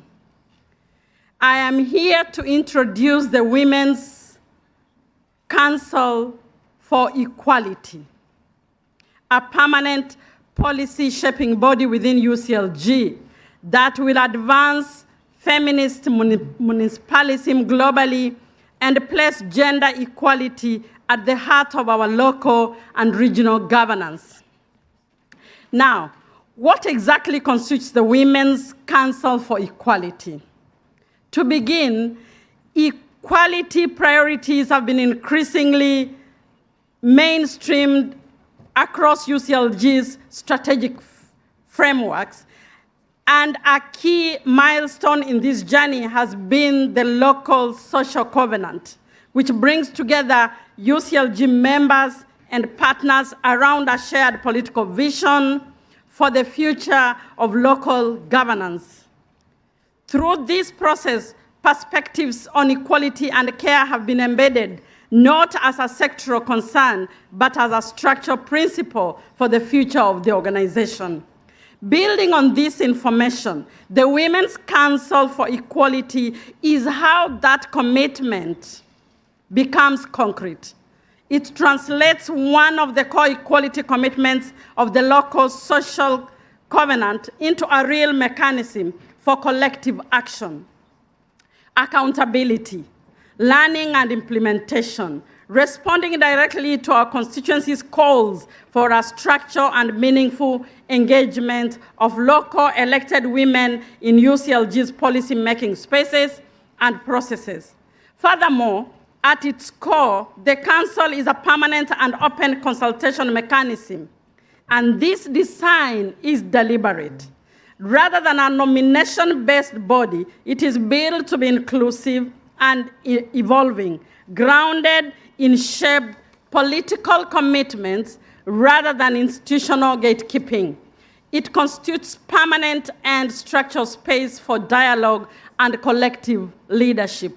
In this capacity, it serves as the primary space for political interlocution on the full spectrum of equality-related issues within the local social covenant, and as a consultative and advisory space to UCLG governing bodies across their meetings and decision-making processes, ensuring a stronger connection between institutional deliberations and the experiences, priorities, and proposals emerging from feminist local leadership. Moreover, it also contributes to the articulation between the UCLG Standing Committee on Gender Equality and the feminist municipal movement, bridging institutional governance and political movement building, as well as ensuring that feminist and equality-driven governance moves from the margins to the mainstream. This means women leaders contributing not only to gender and social portfolios, but to finance, infrastructure, climate, and economic development, while advancing cross-cutting equality priorities. Crucially, it is guided by a vision of a stronger co-created local care systems anchored in universal public services, more inclusive and participatory democratic practices, and institutional cultures that value collaboration, intersectionality, and shared power. Ultimately, as we launch this council, we are creating more than a new governance mechanism. We are building a permanent space for women local leaders to shape the political priorities, decisions, and future direction of our global movement. This is not a women's issue alone. This is a governance issue, a human rights issue, a development issue. When women lead, cities become safer, more sustainable, and more resilient. When women participate fully, democracy deepens, communities thrive. This council answers our constituency's call of a permanent space for women leaders to shape our movement's future, built with women for every city and region. I invite you to join us, because when we uplift women, we uplift communities. When we empower women, we empower democracies. When we create equality, we create peace and prosperity for all. Thank you. Yes. Yes. Yes. Merci beaucoup. La parole maintenant est à Bernardia Diandra Dewi, secrétaire générale de CGLI ASPAC. Bernardia, vous avez la parole. Thank you. Thank you. Merci beaucoup, Madam Chair. Distinguished members of the Council of UCLG and dear colleagues, Secretary General, good afternoon. Across the regions, local governments are navigating intersecting challenges: rapid urbanization, climate vulnerability, accelerated technological advancements, and widening socio-economic disparities. In this complex landscape, gender equality is not an abstract ideal. It is a prerequisite for resilient and inclusive communities. We know that UCLG has long championed equality as both a political commitment and practical necessity. Our approach rests on two pillars. First, strengthening women political participation. And we want to see more and more women leaders in this world.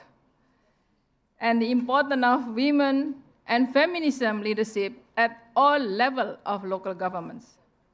Second, embedding equality and care at the heart of local public policy. These priorities are advanced through a dual architecture. Institutionally, the UCLG Standing Committee on Gender Equality provides the statutory framework. And politically, the feminine municipal movement unites locally elected women across generations and borders, working alongside civil society and grassroots feminist movements. In the Asia-Pacific context, this work takes distinct forms, from women-led climate resilience initiatives to gender-responsive budgeting and gender participatory planning and intermediary cities and societies. Our members are translating global commitments into locally rooted actions. We are also deepening intergenerational dialogues, ensuring that younger women leaders shape the future of local governments. This Women's Council for Equality builds directly on this foundation. Conceived as a permanent, open consultation mechanisms, this Council will transform our shared political commitments into structured, accountable, and collaborative actions. We are here, we are building it together through a co-creation process that reflects the diversity of our memberships. The roadmap is quite clear, it's very clear, an evolving local governments-driven agenda for equality, responsive to regional priorities, peer learning platforms tailored to each regional realities, decentralized cooperations, and strategic alliances with international organizations, youth networks, and civil society. And last, mechanism for accountability that links local action to global frameworks, including the local social governance. Crucially, the Council will ensure that equality is not treated as a stand-alone theme, but as an integral dimension of democracy, as a governance and sustainable development. Colleagues, the question before us is not whether equality matters. The evidence is unequivocal. The question is whether we have the collective courage and genuine commitments to institutionalize it. Through the Women Council for Equality, we stand ready. We stand ready to lead in turning commitment into practice. Thank you very much. Merci beaucoup.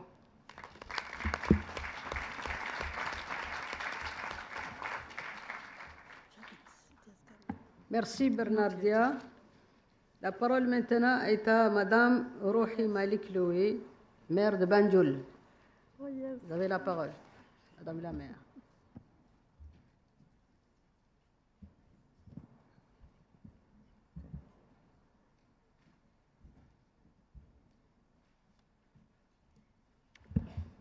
Thank you very much, Madam Chair. Distinguished colleagues, fellow mayors and friends, as we approach to the end of the Congress, allow me to congratulate each and every one of you for your professionalism and dedication to our mighty United Cities and local governments wall. A big thank you also to the host city and our able mayor, whom I call Papa Rafaela. To our dear Secretary General, Emilia Sachs, and her team, we thank you. We are grateful for a work well done. Dear colleagues, feminist municipalism is no longer a promise at the margins of local politics. Yesterday, 24 June 2026, the UCLG Women's Assembly made one thing unmistakably clear. Feminist municipalism is a global political force reshaping the heart of the municipal movement. Bringing together women leaders from all regions, the Assembly celebrated a trajectory built through years of solidarity, advocacy, and collective action. We affirm that the strength of the feminist municipal movement lies in connecting territories, generation, and experiences around a common gender for equality. Mayors and governors reaffirm that this transformation seeks not only to increase women's presence in decision-making, but to renew the very nature of power, leadership, and democracy. We share a commitment to expand the spaces where women leaders can exercise influence and shape agendas across all spheres of governance, including within our network. The Assembly reaffirmed equality as the defining political commitment of the municipal movement and a central pillar of our collective future. Dear friends and colleagues, equality is our political compass, and the local social covenant gives this commitment renew occurring. On that note, Madam Chair, I sincerely want to thank you on behalf of my colleagues for a well-organized Congress, and will sincerely want also to ask everybody to sit tight and wait for the election's results. Thank you so much.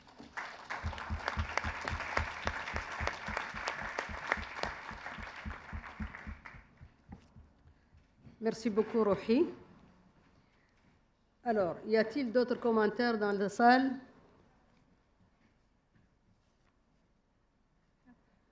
Oui. Audrey, vous avez la parole.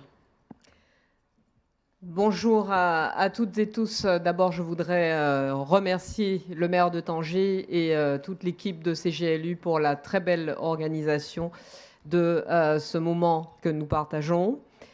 Je n'ai pas pu être des vôtres jusqu'à maintenant, je suis arrivée tard hier soir, mais je voulais vous dire, au nom de Paris, au nom de la ville de Paris, du maire de Paris, alors que les opérations de vote pour la gouvernance de CGLU ne sont pas tout à fait terminées, que la ville de Paris continue et continuera de façon viscérale à soutenir et à défendre la question de l'égalité réelle des droits.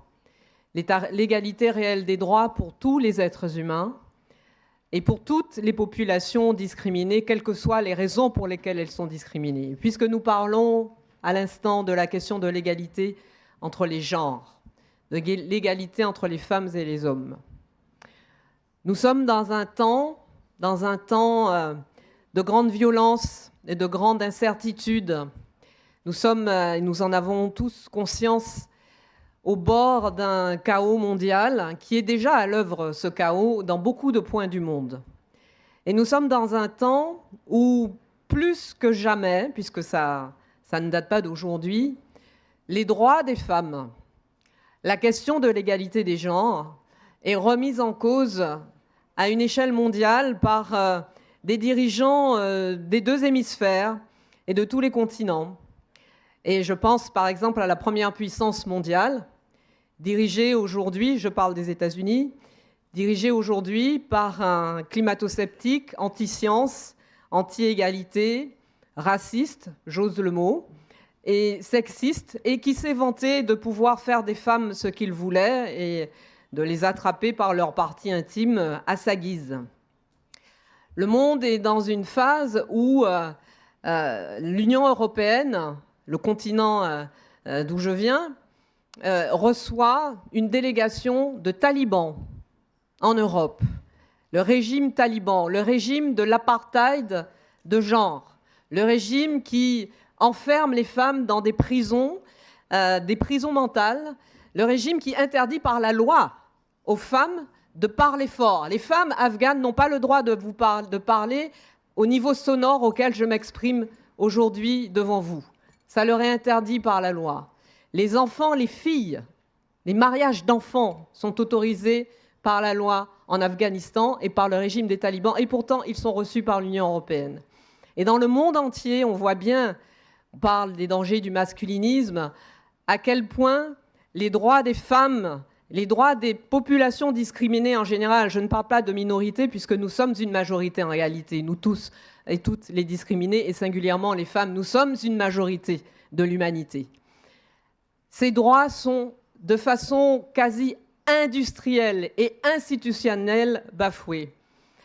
J'ai une inquiétude, chers amis, par rapport à la future élection du ou de la secrétaire générale des Nations Unies, auquel CGLU est évidemment lié de façon très étroite.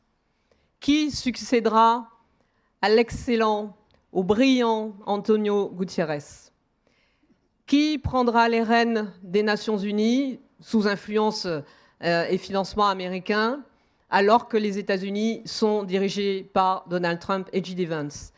Cette personnalité sera-t-elle, comme le secrétaire général actuel, à la pointe de la défense des intérêts des plus modestes, des plus démunis, des femmes, des populations discriminées, des populations victimes de génocide et des scientifiques qui s'engagent dans la lutte contre le réchauffement climatique?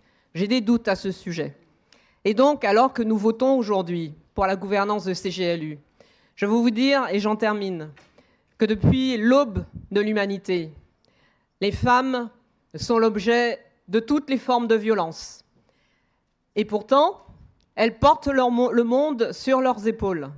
Il faut sortir de l'idée selon laquelle, au temps des cavernes, les femmes, justement, entretenaient le feu dans les grottes et les hommes partaient chasser. On le sait, c'est scientifique, ça a été scientifiquement prouvé que cette idée est largement fausse. Elle n'est pas complètement fausse, mais largement fausse. Les femmes, malgré tous les efforts qui sont mis en œuvre depuis l'aube de l'humanité, pour les soumettre, pour les réduire au silence, pour les violenter, les femmes sont toujours là. Elles sont toujours debout. Et elles continueront de l'être. Et dans le monde dans lequel nous vivons aujourd'hui, je veux vous dire, et j'espère parler au nom de beaucoup de femmes ici, que nous continuerons de le faire, mais nous ne nous laisserons pas réduire au silence. Je termine vraiment avec un trait d'humour d'une créatrice française très connue, très féministe, qui s'appelle Annette Messager, et qui brodait des aphorismes et des poèmes. Et l'un de ceux-là consiste en une petite devinette. Savez-vous ce qui est pire qu'une femme ? 2 femmes. Tant qu'il restera au moins 2 femmes sur Terre, je vous assure que nous ne vous laisserons pas dormir tranquille et nous continuerons de défendre le leadership féminin, la liberté pour les femmes, quelle qu'elle soit. Une femme, quel que soit l'endroit du monde où elle voit le jour, a les mêmes droits. Les droits humains ne sont pas négociables. Les droits humains ne sont pas à géométrie variable. Et je suis là, et nous sommes toutes et tous là, car nous avons aussi besoin que des hommes s'impliquent dans cette lutte pour redire que les femmes ont tout à fait légitimité, droit, ambition à être l'égal des hommes et à être des leaders de ce monde. Je vous remercie.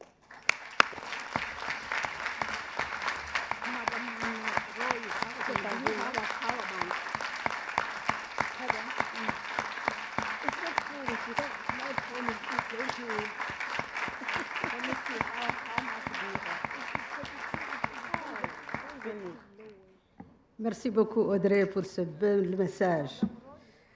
Alors, y a-t-il d'autres commentaires aussi dans la salle? Allez-y.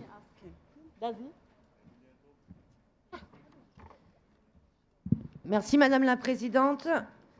Chers collègues, sur ce point sur l'égalité, je voudrais rebondir sur les propos du maire de Tripoli ce matin lors de la charte Agenda mondial et des droits humains dans la ville, car cette charte que nous avons adoptée fait écho avec ce dont nous parlons là.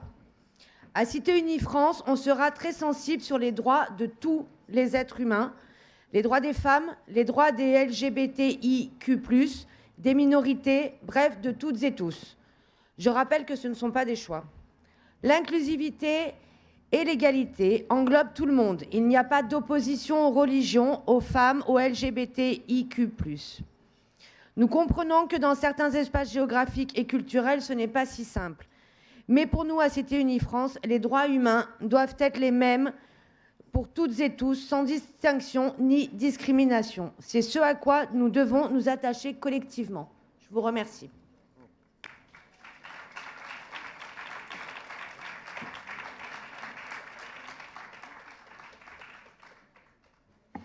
Merci beaucoup. Alors, y a-t-il d'autres commentaires en salle? Alors, je ne vois pas de main levée, ce qui me permet de vous inviter le Conseil mondial à adopter 3 points. Le premier, prendre note de la stratégie de ce GLU visant à promouvoir la participation politique des femmes et les systèmes locaux de soins. 2.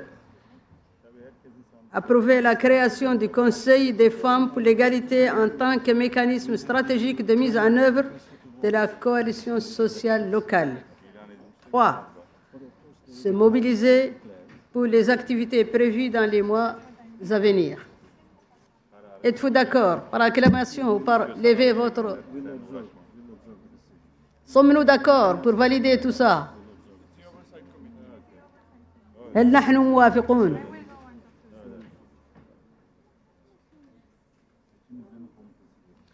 نعم. OK, adopté.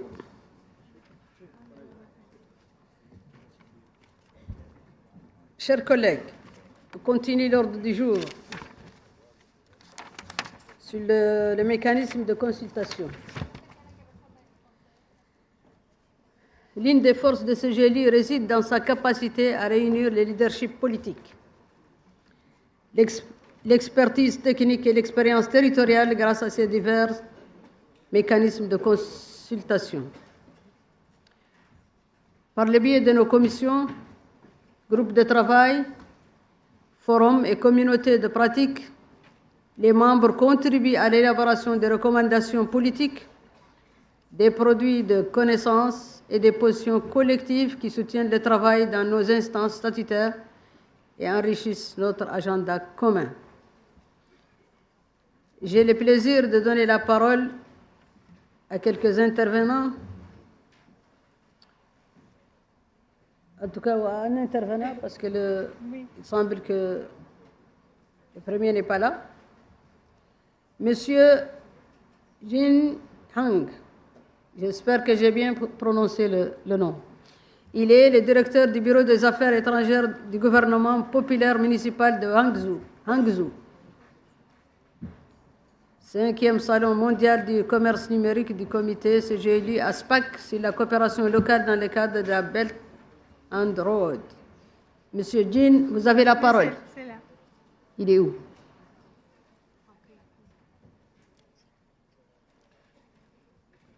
感谢主席。OK。各位代表、女士、先生们、朋友们，大家好。非常荣幸的代表中国杭州来参加本次大会。作为 UCLG 理事会及执行局的成员，杭州市保持了密切的联系，也产生了富有成效的合作成果，并始终以建设性的姿态参与其中。借这个机会，请允许我向各位代表简单介绍一下杭州这一座城市。杭州是中国长三角南翼的一个中心城市。我们这个城市呢，有1270万的人口。我们的2025年的经济总量达到了21800亿的人民币。我们的市域面积达到了1.6万平方公里。在我们这个城市里面，我们有西湖、大运河和良渚文化，有3个世界文化遗产地。除了这些文化遗产以外，我们这个城市也是一个富有活力的、创新活力的城市。像阿里巴巴这些企业也在我们这个城市里面。目前，我们杭州正在建设人工智能创新发展的第一城。我们这个城市里面有 DeepSeek 我们这个人工的智能的模型也有我们机器人的企业，像语数机器人，像我们的云声速机器人。那么，类似于浙江大学这些的高等院校和一批科学家和学者，和国际上面的科学家一起，我们研究人工智能发展的技术和应用，并且也初步取得了成效。所以我们想借这次机会邀请我们在座的各位能够有机会到我们杭州去走一走、看一看。我相信我们杭州的市民会以开放、热情的态度，热诚地欢迎各位市长、各位成员、各位代表的莅临。我们外事部门来做好这个保障工作。这么些年以来，我们在世界城地组织的亚太区的框架下面，我们建立了一个地方合作的委员会，它的名字叫“一带一路地方合作委员会”，简称 BRLC。那么在近10年以来，委员会秉持的开放、合作、分享、共赢的理念，已经吸引了世界上面103个城市一起开展合作，也形成了类似于跨境电商、研究培训活动这么一些的品牌的活动。我们在每年的新年，我们也举办音乐会，面向社会、面向市民，举办我们的开放日活动，来促进企业发展，来促进青少年的交流，进一步强化委员会作为多边城市合作领域的公信力和可持续发展的能力。因此，我们热诚地欢迎在座各位会员城市和地方政府加入到我们这个地方合作的平台，通过一起分享我们的工作的经验，来诠释我们的理念，对接一些我们城市需要的发展项目，来满足人民日益提高的需求，共同推动构建开放包容、互利共赢的地方合作的工作网络。今年的9月份，我们杭州市将举办第5届的全球数字贸易博览会。这个博览会是我们中国唯一以数字贸易为核心内容的国家级国际性的专业展会。这个展会至今已经举办了4届，已成为中国最顶级的6个展会之一。中国国家主席习近平高度重视数贸会，宣布中方将每年举办全球数字贸易博览会，并专门向首届数贸会发来了贺信，赋予数贸会共商合作、共促发展、共享成果的使命。近4届举办以来，已经有超过150个国家和地区，超过5000家的数字贸易企业参加展会。亚马逊、艾森哲、西门子、特斯拉、沃尔玛、阿里巴巴、DeepSeek 等企业连续参展，形成了遍布全球的数字贸易工作的朋友圈，已经成为促进全球数字贸易创新发展的公共平台。今年第5届数字贸易博览会将于9月23日至27日在中国杭州举办，届时将有2000余家的企业参展，带来超100项的新技术、超100件的新产品、超过100个的新场景，超过5万名客商将汇聚一堂，开展1000场次以上的贸易洽谈，将有超过30万人次到现场观展。在这里，我热诚地欢迎各位代表，并通过你们向所在城市的企业、商会发出邀请，一起来我们杭州参加第5届的数字贸易博览会，感受数字贸易的蓬勃动力和创新发展的未来。杭州愿与全球各城市伙伴，依托各类的机制化的工作平台，以全球数字贸易博览会为重要的载体，持续拓展地方合作，协力推动可持续发展目标在城市层面的落实。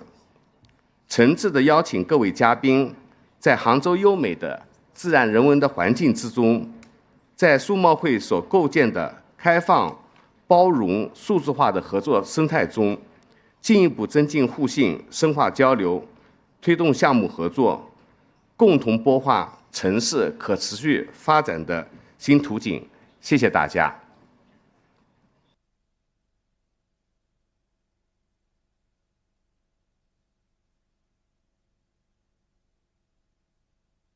Merci beaucoup. Xing Hang. Est-ce qu'il y a d'autres commentaires dans la salle, s'il vous plaît?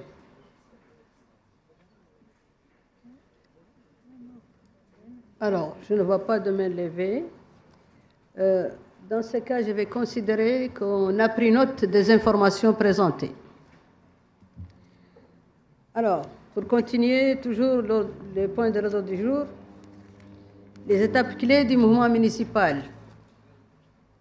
Chers collègues, encore une fois,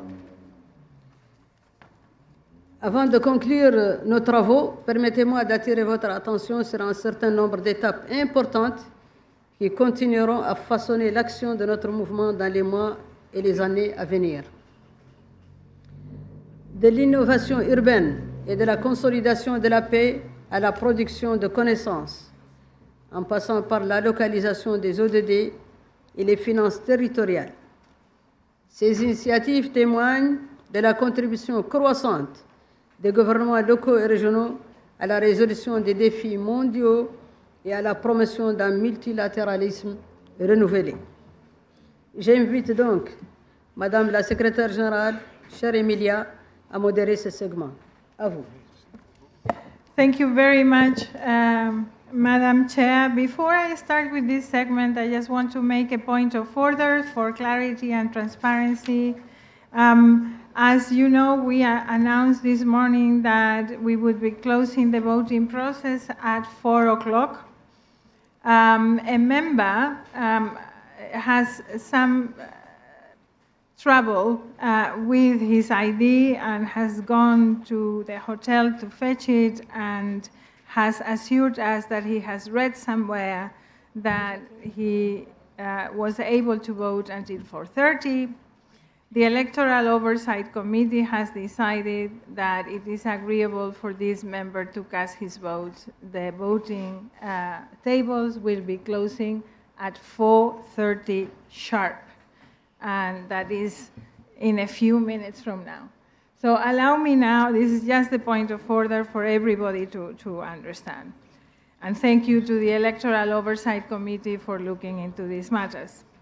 Allow me now to now go into this very important segment of milestones. As you know, UCLG is more than the statutory meetings, is more than these voting moments. We saw this morning the Guangzhou Award and the diversity that it brings to us, and we are very proud to have a UCLG Peace Prize that builds on our tradition of what we understand as transformative diplomacy, city diplomacy, a peace prize that complements our work with our municipal peace talks, a prize that also complements our Cities for Peace Forum.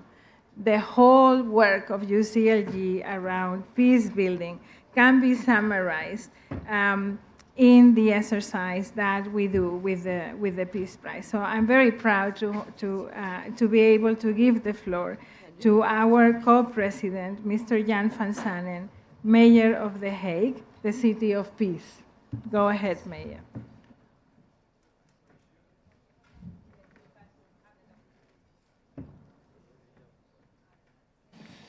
Dear mayors, dear colleagues, dear leaders, dear peace builders, it is now time to celebrate and award the UCLG Peace Prize. And this is the 4th edition of the prize that recognizes, supports and celebrates the key role of cities and local governments in building a culture of peace in their communities. Today, as we gather in a world marked by conflict, polarization and growing uncertainty, the persisting challenges to peace are impossible to ignore. Yet peace is too often understood only through the lens of international diplomacy or the absence of war. For local and regional governments, peace is an integral part of people's daily lives. Peace is built when people have access to local public services, to housing, education, healthcare and culture. It is built when diversity is embraced rather than feared. It is built when communities trust their institutions and when public spaces become places of encounter rather than division. Peace is not only the absence of violence, it is the presence of rights, dignity, belonging, and hope. This understanding has increasingly shaped the work of our organization. Through the World Forum of Cities and Territories of Peace, the Municipal Peace Talks, the Hague Charter on Municipal Peace, the Peace Prize, and the Local Social Covenant process, we have sought to demonstrate that local and regional governments are not merely stakeholders in peace building, they are peace builders in their own right. The Hague Charter on Municipal Peace is a tool to enable local collaboration in the fight against radicalization and extremism, in promoting safety and in encouraging the peaceful coexistence of communities. It supports the creation of conditions that motivate people to invest in a future in their own country.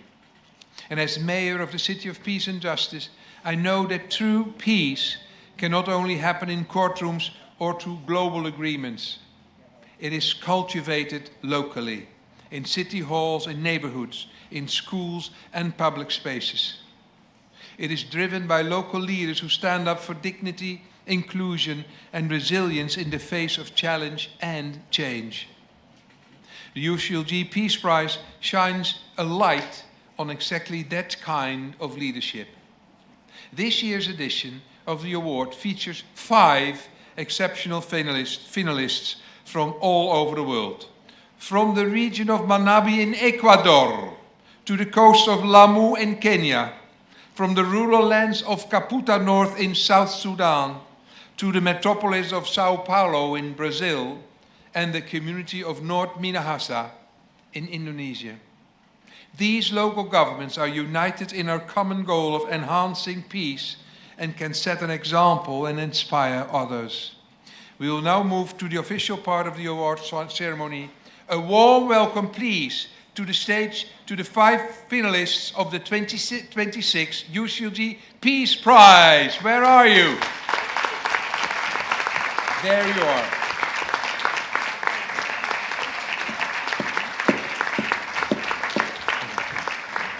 And I count 1, 2, 3, 4, 5. Yeah, that's correct. Congratulations already. Then now it's time to announce the winner of the 2026 UCLG Peace Prize. The winner has been chosen after a deliberate and thorough technical and jury process and will win 20,000 euros for this initiative. This peace initiative stands out because it has developed a holistic and institutionalized approach to peace building in a highly insecure context, thereby bringing together social cohesion, climate change, conflict, and displacement. It is a great pleasure and honor to me to award the UCLG Peace Prize to Lamu country, Kenya.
We look forward to learning and hearing from you from your efforts. Allow me to close this speech by once again encourage everyone to work on peace locally. Please, can you say something? Yes.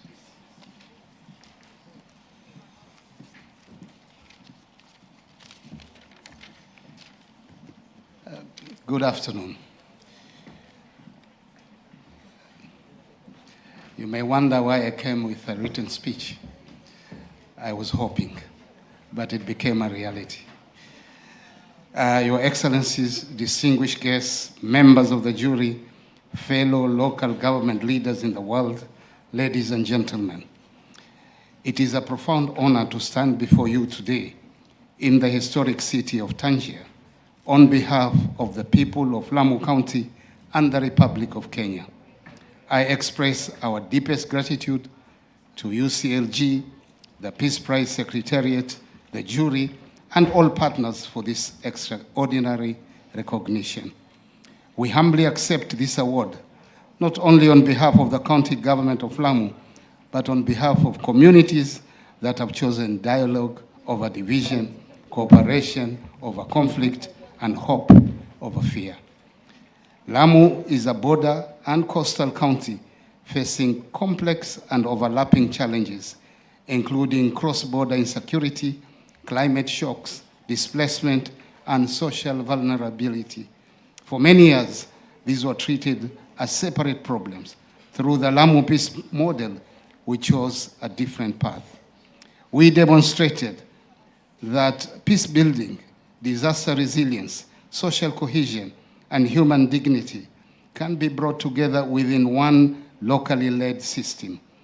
When we build a solar-powered desalination project in a fragile border community such as Kiunga, we are not simply providing water, we are reducing vulnerability, strengthening resilience, and addressing conditions that can fuel tension and conflict.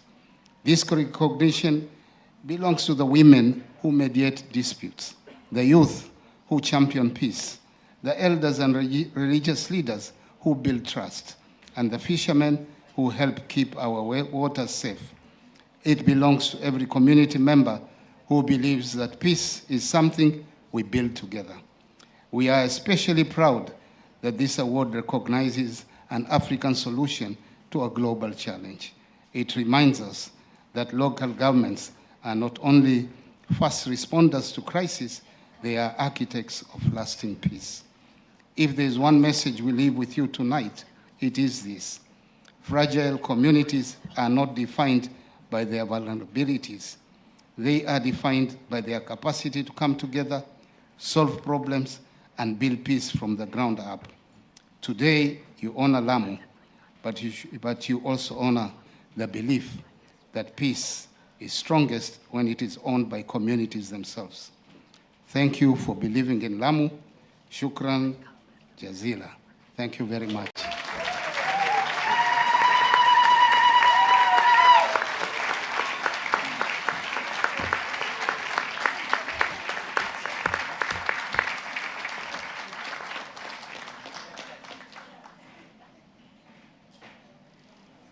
One last picture.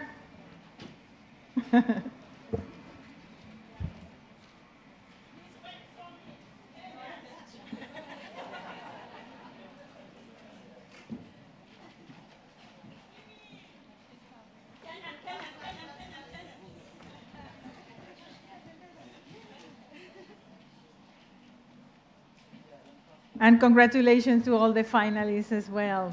You have come a very long way. There is never one winner only in UCLG. Thank you very much. Please take your seats. We'll keep celebrating tonight. Okay, thank you. Congratulations to all of you. Felicidades. Okay, yeah. So some mornings you wake up and you think, why do I like my job so much? And then something like this happens and you say, that's why. You know, this is why I like my job so much. Thank you so much to all of the partners that make this prize possible. Thank you to the Secretariat, our colleagues of BNG, the Dutch Association of Municipalities that put so much work behind this.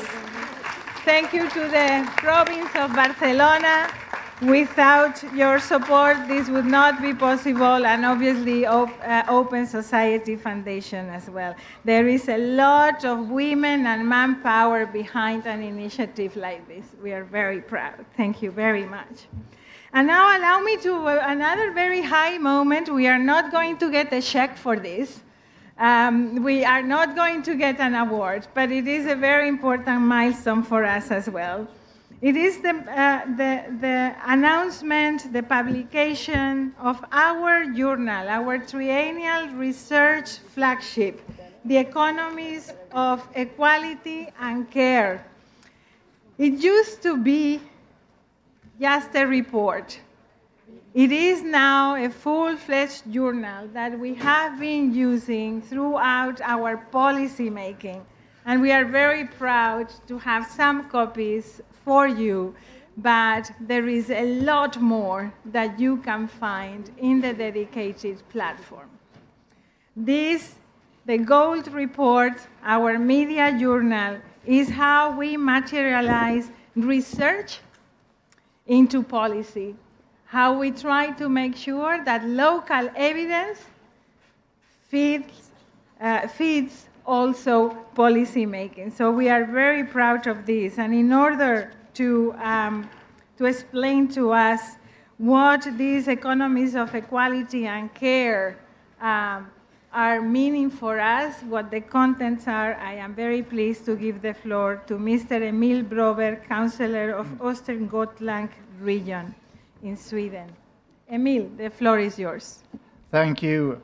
Dear Excellencies, dear colleagues, dear friends, I will start to say it's an honor to be a part of an organization when the world leaders of today choose war and conflict, that we choose to celebrate peace and equality. 4 years ago in Daejeon, the UCLG Pact for the Future placed care for people, the planet and government at the center on the municipalist movement.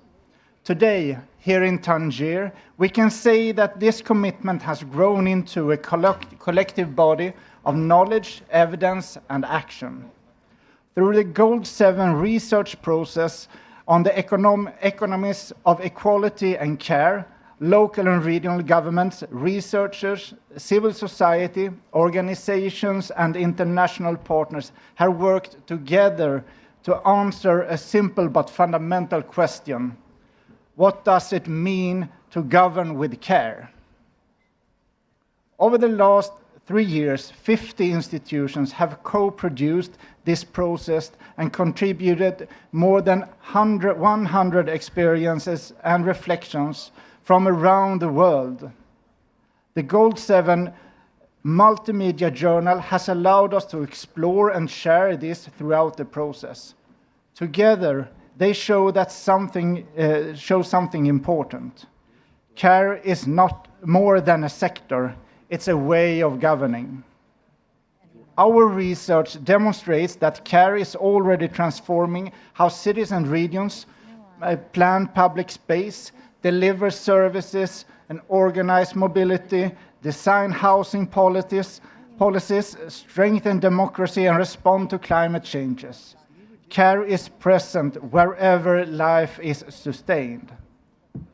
And local and regional governments are already leading this transformation. Because they are the level of government closest to the people's daily life.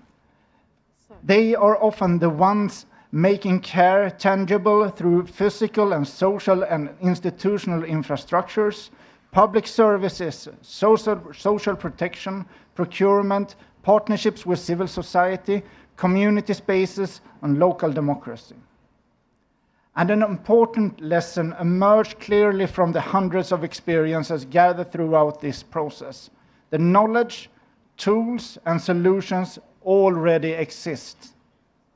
The challenge is not to invent them from scratch, but to connect them, scale them up, and provide the resources and enabling environments needed to make them the norm rather than the exception.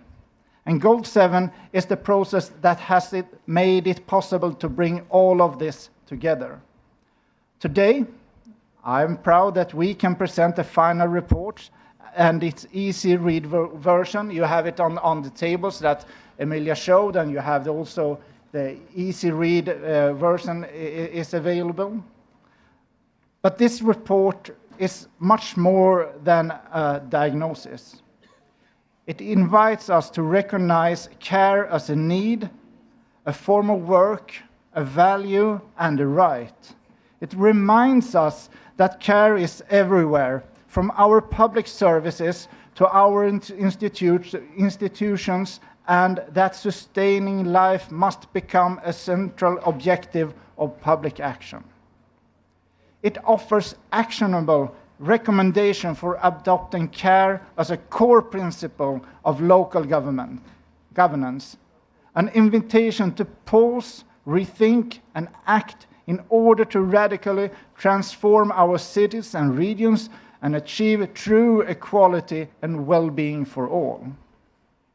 The report will help guide the implementation of the local social convenient and strengthen the municipalist contribution to a more inclusive and caring future.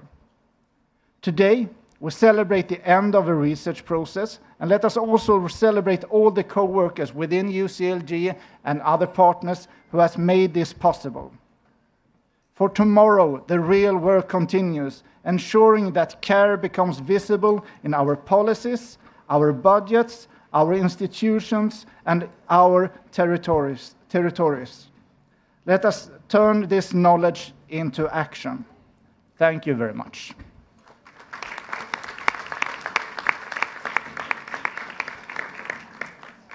Thank you very much. Goal 7, our journal, is above all a collective endeavor.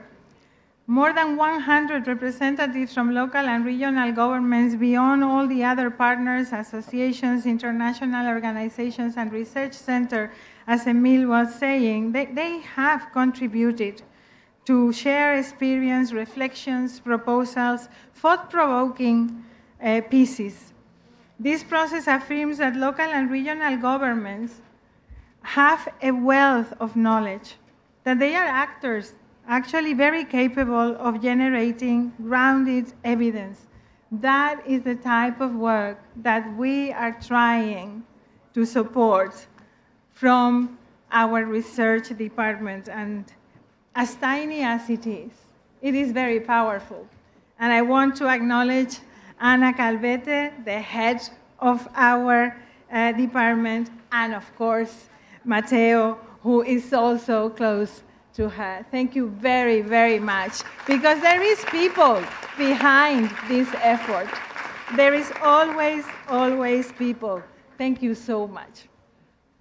Now I am going to another beautiful resource that we are presenting today, the Cities Countdown to 2030, also in your tables. Cities are no longer simply imagining a better future. They are already building it. This is what we are trying to demonstrate in this initiative.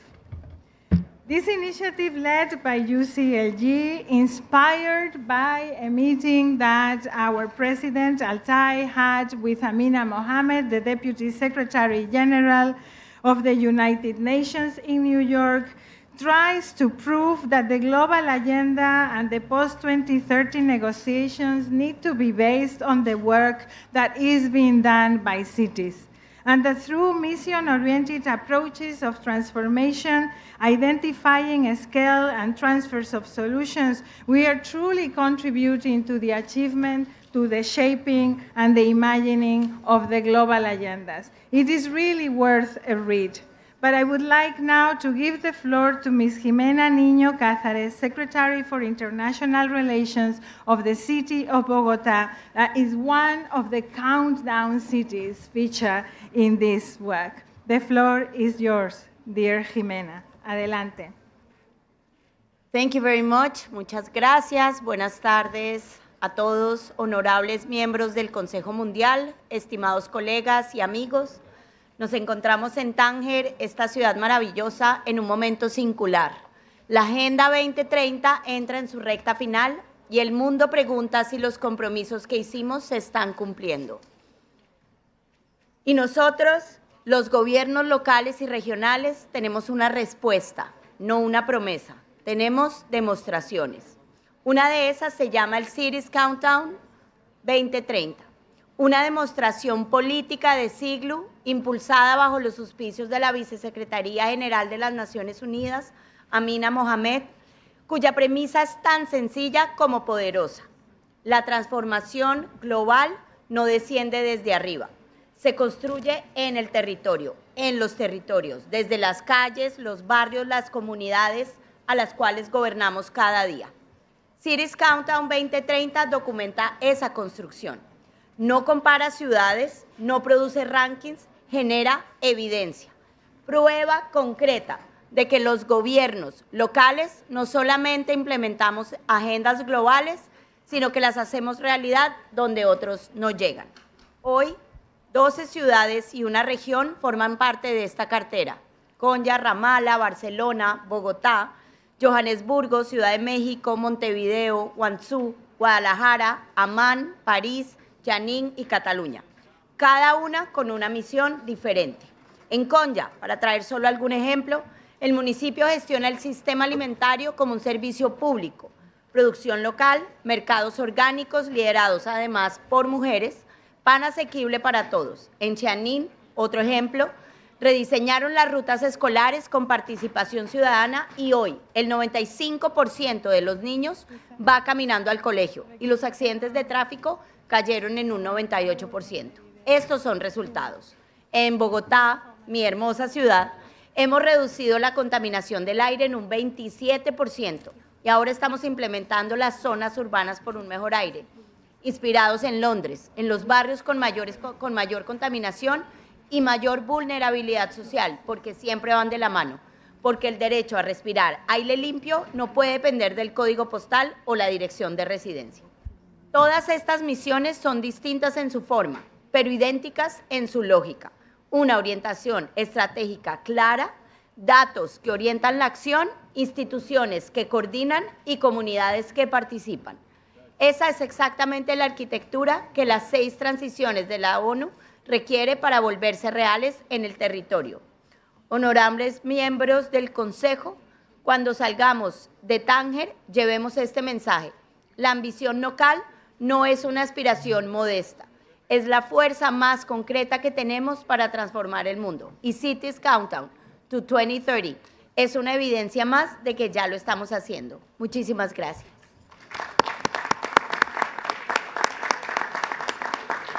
Muchísimas gracias también a la ciudad de Bogotá por continuar trabajando con nosotros en Cities Countdown y en otras muchas iniciativas. And now allow me to go to the Mexico Culture Award of UCLG. As you know, culture is a very important milestone of our work. UCLG has been promoting culture as a critical part of development throughout the years. We have a culture summit that we realize, a strong culture committee, and our legacy around this topic has inspired many other organizations that has created a strong alliance around a culture goal as we work towards 2030. We are very proud to be part of that alliance. And today, we are going to share with you the finalists of the Culture Award. The Culture Award ceremony is going to be taking place in Mexico, as it usually does, but we are very happy to share with you a preview of those that will be awarded. I would like to invite Rocío Lombera from Mexico City to say a few words and invite the representatives of the winning cities. Rocío, the floor is yours.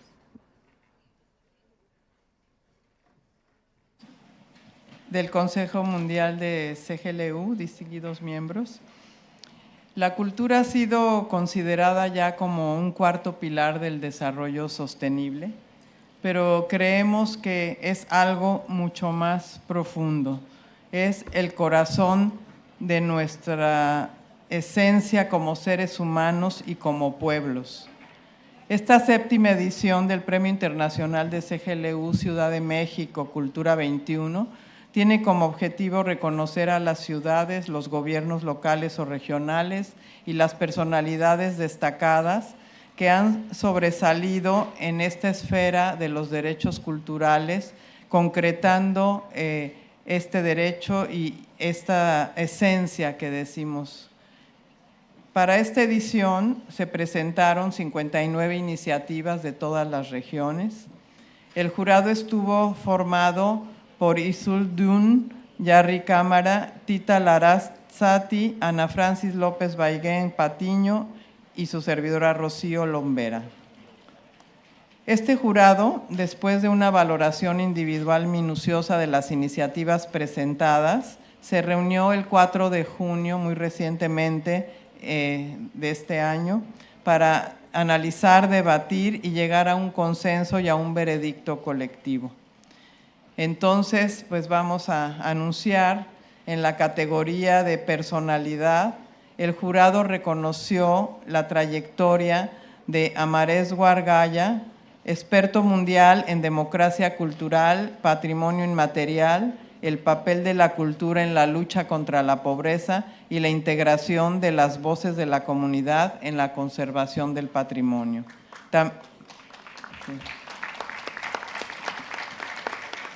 También reconoció a Nancy Duxbury, experta mundial en la integración de la cultura en el desarrollo local sostenible y las ciudades creativas centradas en las capacidades de las personas. Sí, son 2 personalidades reconocidas con este premio que llevaremos a cabo la entrega en Ciudad de México. En la categoría Ciudad, Gobierno Local Regional, las 59 candidaturas abordaban políticas, programas o proyectos innovadores sobre derechos culturales, política de cuidados e igualdad de género. Y dada la riqueza de las políticas presentadas, decidimos premiar a 2 ciudades y otorgar 4 menciones especiales. Como ganadoras tenemos a Ramala en primer lugar, con el programa Patrimonio Vivo para un Futuro Resiliente. La segunda ganadora es Sao Paulo, con el programa Valorización de Iniciativas Culturales. Las menciones especiales son para Múnich por Legado Femenino, Female Heritage, para Pichincha por Festival Arte Urbano de Pichincha,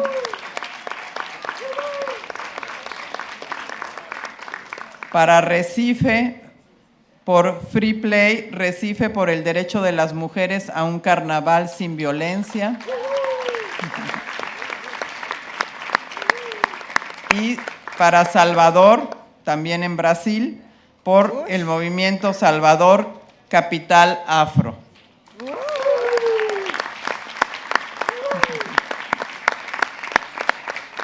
Los premios en ambas categorías, como dijo Emilia, se entregarán los días 7 y 8 de octubre de este año 2026 en la Ciudad de México, en el marco de la ceremonia de entrega de premios y también en el marco de un ejercicio de aprendizaje entre iguales sobre derechos culturales e igualdad de género.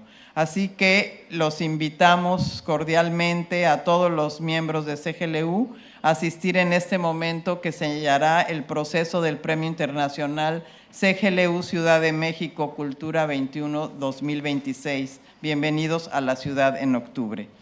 Y invitamos aquí a Jacques Sade, alcalde de Ramala, y a Ángela Gandra, secretaria de Relaciones Internacionales de Sao Paulo, que nos acompañen y nos dirijan unas palabras. nuestros premiados.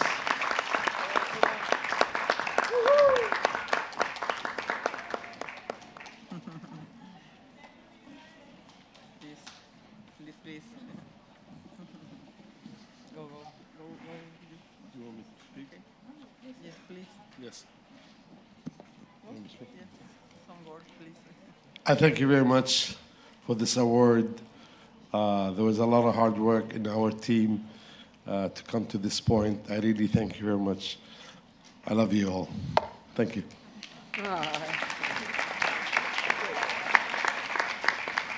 I thank once again UCLG and also Mexico for the prizes today, and also that culture is a way of peace too, no? And our program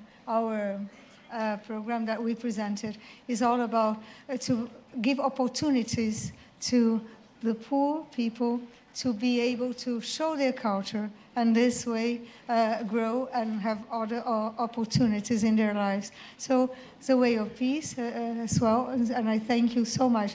Me too. I love you all.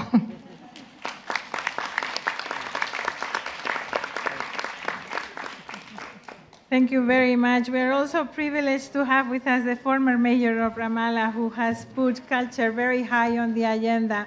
I think a little part of this applause is also for you, Mayor. Congratulations, Ramallah and São Paulo. We will do the big celebration in Mexico City during the award ceremony. Thank you to the UCLG team that is behind this. Thank you, Jordi Pascual, for all the work that goes into this, and to the team of the Mexico City.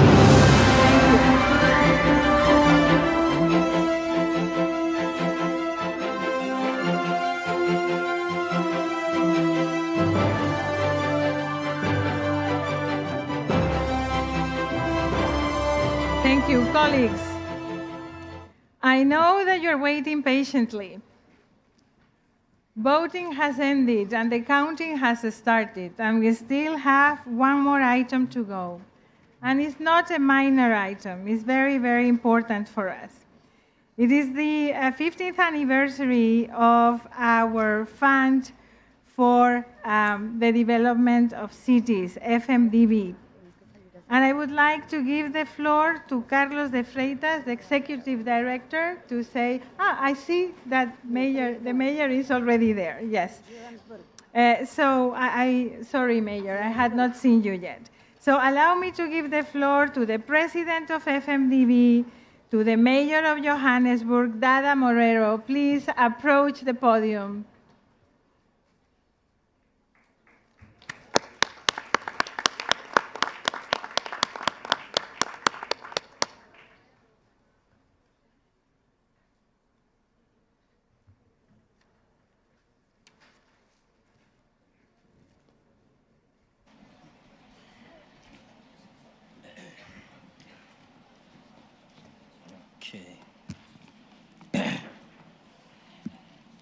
Madam Secretary General, thank you for giving us this platform. And dear fellow elected leaders, dear partners and friends of the global municipal movement, it is a real joy to speak here in Tangier as we mark the 15 years of the FMDV. It is the kind of joy that comes when an idea carried slowly, step by step, blossoms into reality. What has been done is worth celebrating. But this is not simply a birthday. It is a handover. We are here to open the next chapter. It is a way of saying that the first 15 years of the FMDV matters because they must now serve the next cycle of the global municipal movement.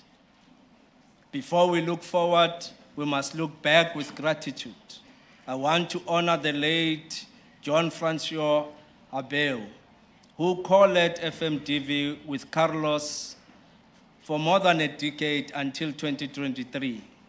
He had a rare gift, he understood context, and he knew how to bring full chain of financing actors to the same table.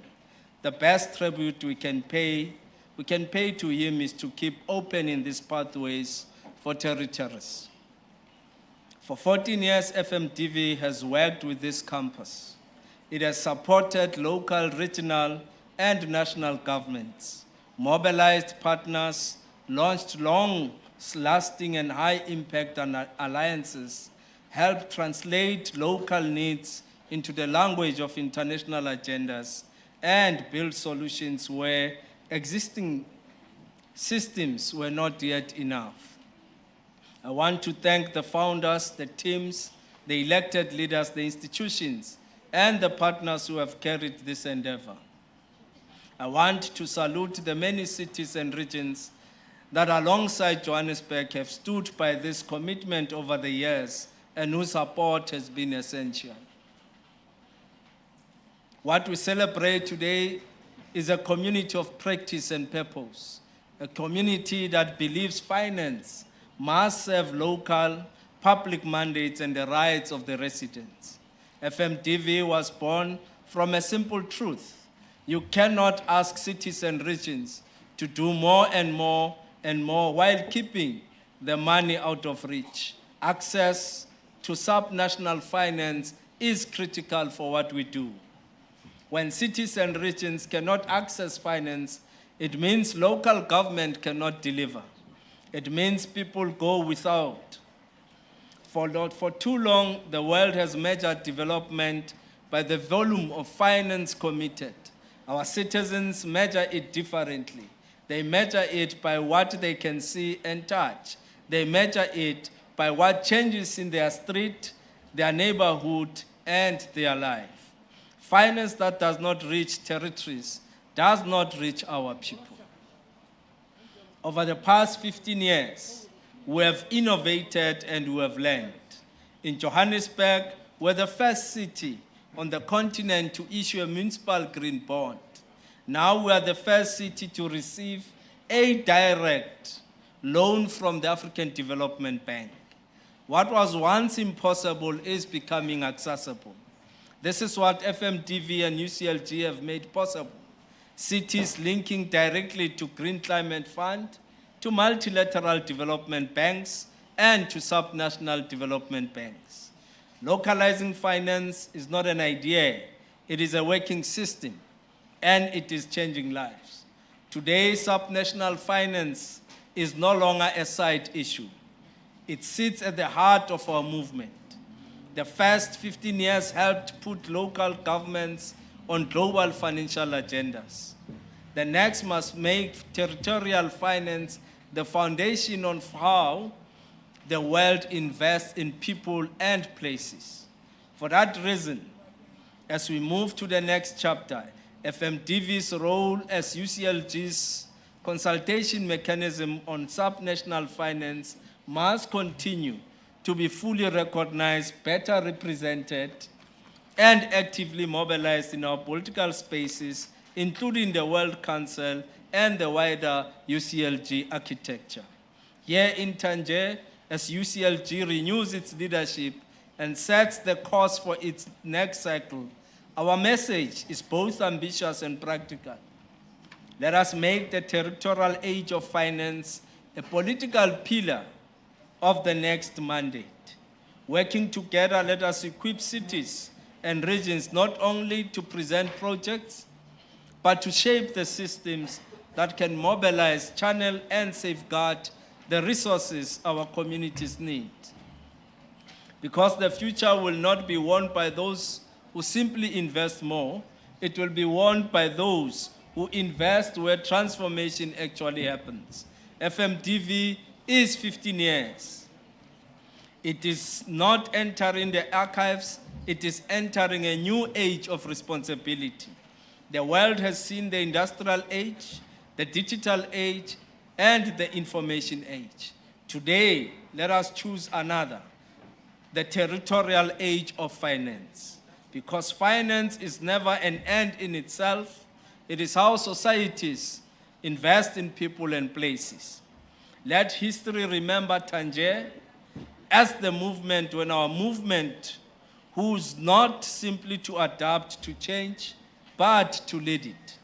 Together, let this be the mandate that made the territorial age of finance a reality.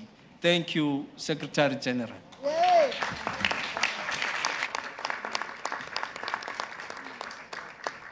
Thank you very much, dear Mayor Morero. I cannot stress enough how relevant it is for a movement like ours, for our secretariats, for our teams, to count with the steady support of cities, of the importance, the relevance, the size of Johannesburg. Without you, it would not be possible to do the work that we do.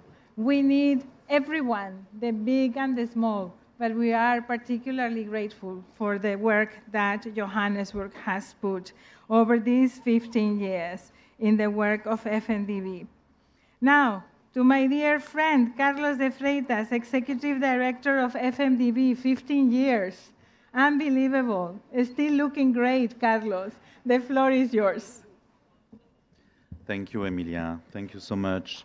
President Fatimetou, thank you so much for being here with us also. I just want to add my gratitude to the members whose commitment made this journey possible. Alongside Johannesburg, I want to thank the regions of Nouakchott, Île-de-France, Bruxelles-Capitale, Rabat, Salé, Kenitra, Santiago de Chile, and the cities of Abidjan, Antananarivo, Barcelona, Bamako, Chefchaouen, Dakar, Guarulhos, Kampala, Makati, Mashhad, Mexico City, Montreal, Nilufer, Ouagadougou, Paris, Porto Alegre, and so many others. Their trust and leadership build this community. This is where the next cycle begins, as President Morero just commented. FMDB is reaching the end of one form and the beginning of a new responsibility. The territorial age of finance requires more integrated, more political, and more systemic forms of action, designed from the capacities and innovation of local and regional governments and connected to the wider financial systems. For 15 years, we listened, translated, and structured. Now our responsibility is to institutionalize, to turn territorial finance from a request into a system, recognition into operating capacity, and political commitment into platforms that move resources to where people live. In the months ahead, with the UCLG movement, we will bring forward new proposals, new partnership models, and new pathways for collective action. The first 15 years proved that finance can be localized. The next chapter is ours to write. Together, let us make territorial finance systemic, fair, and territorial by design. Because when we change the way finance works, we change the way development happens. And together, we can give our territories the future that people deserve. Thank you.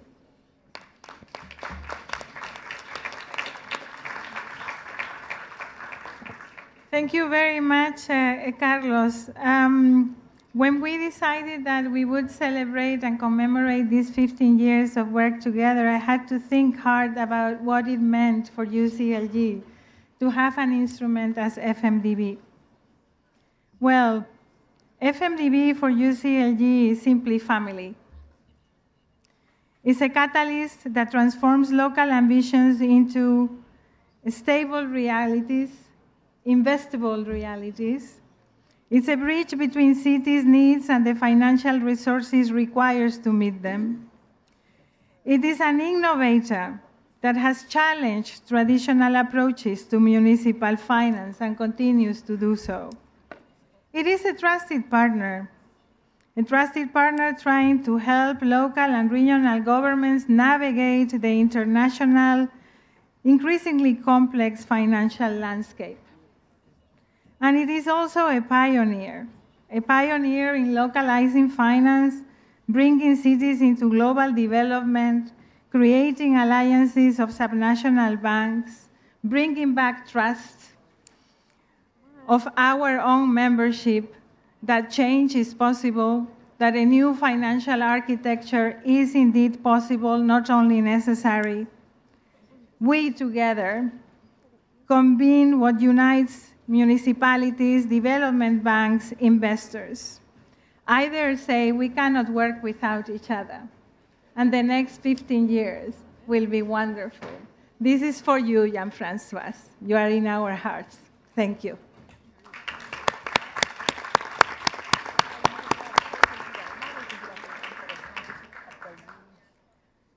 Madame la Présidente, à vous la parole pour terminer avec ce segment. Merci beaucoup. Permettez-moi d'abord de vous dire que je suis la plus courageuse de tous les candidats parce qu'ils sont sortis toute la journée, moi je suis restée là. Merci. Alors, il ne me reste plus qu'à vous encourager tous les membres. S'il n'y a plus de prise de parole dans la salle, concernant les points qu'on a évoqués de ce point de l'ordre du jour. Donc, il ne me reste plus qu'à vous encourager tous les membres et les partenaires à s'engager activement dans les processus, événements et actions de plaidoyer à venir liés à ces initiatives et à soutenir la diffusion des résultats et des recommandations issues de ces initiatives phares à travers les sections régionales et les mécanismes politiques. Est-ce qu'on est d'accord? Sommes-nous d'accord? OK. Merci beaucoup. La parole est à toi alors. And we don't have the results yet. We have finished on time for once in the lifetime of UCLG. We need to have more elections. Makes us finish on time. I see a request for the floor there. So since we need to wait, if you bear with me, I would give the floor. Please, Patricia. Sí, quería hacer un comentario sobre la revista que comentaste, Emilia, y quería dar una felicitación al equipo porque lo tenemos en el lenguaje fácil. Así que es un gran avance para CGLU haber sacado un documento accesible para las personas con discapacidad intelectual. Gracias.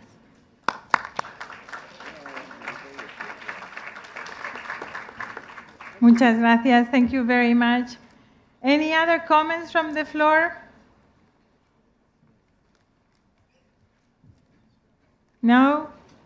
Okay, so we will need to wait until the result. Oh, there, I see the representative of Cités Unis France.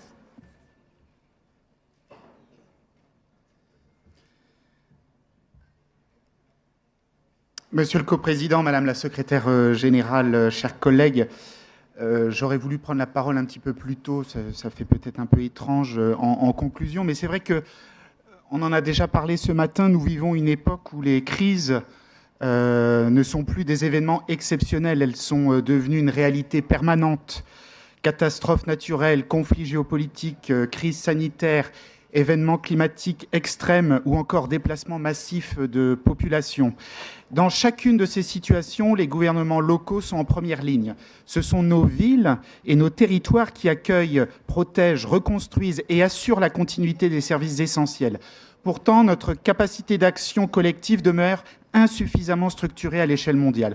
Je souhaite donc proposer, dans cette nouvelle présidence qui nous attend, que notre organisation engage la création d'un outil innovant de gestion des crises, capable de mobiliser rapidement l'expertise, les ressources, les retours d'expérience et les solidarités entre collectivités. Un véritable mécanisme international de coordination entre gouvernements locaux, avant, pendant et surtout après les crises.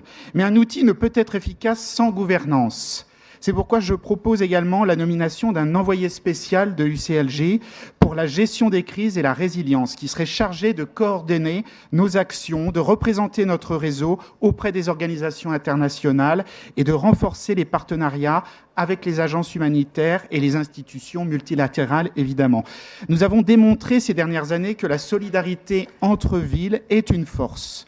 Donnons-lui désormais un cadre, une méthode et un leadership identifiés. Parce que les crises de demain exigeront une réponse collective. Faisons de UCLG non seulement le réseau mondial des gouvernements locaux, mais aussi un acteur incontournable de la résilience internationale. Je vous remercie.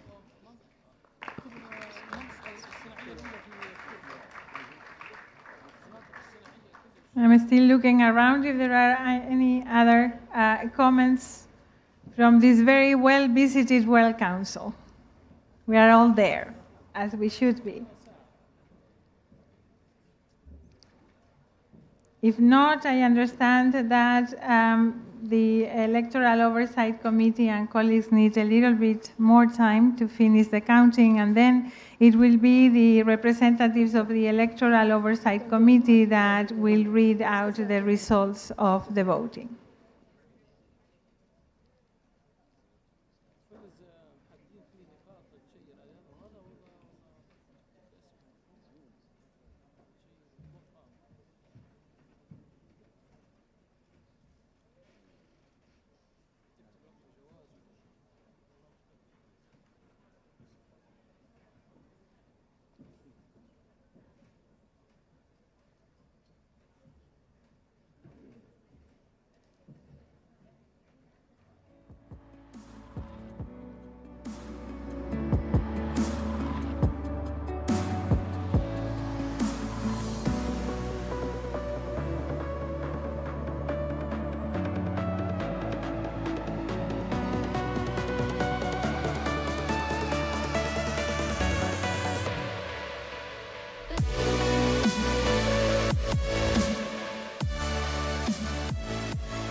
Even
We are done with the program. I need to go in the park. You know, I'm leaving 4 a.m. in the night. When are you leaving? Oh.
عم بفرزوا جيت ابارك لك شو المشروع اللي بتفرزوا فيه بهمني اعرف.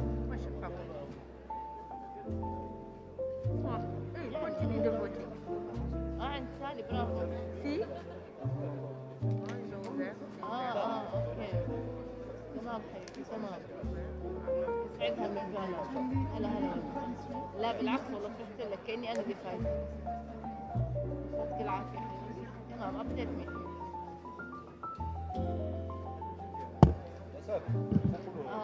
اوكي.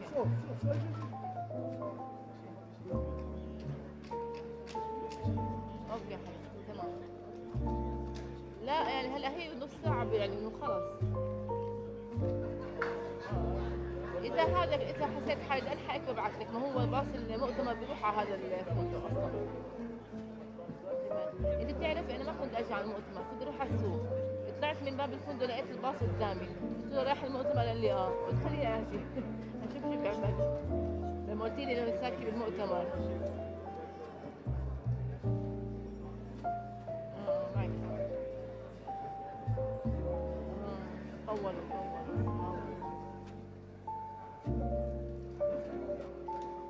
ضحكوا عن جد انه انتخابات. قال لي يعني انه اسمعي انه ماخذين الدور شفتي عن جد بجواز السفر، ونحن عملوا له بصمة الحبر الازرق يعني هذا كان ضايع او وفوتوا فلان وطلعوا فلان وشفتي.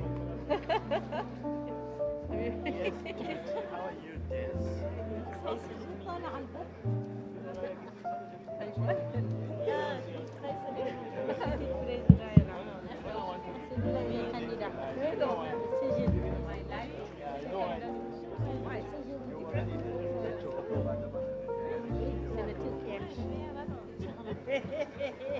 L'autre Léo, deuxième.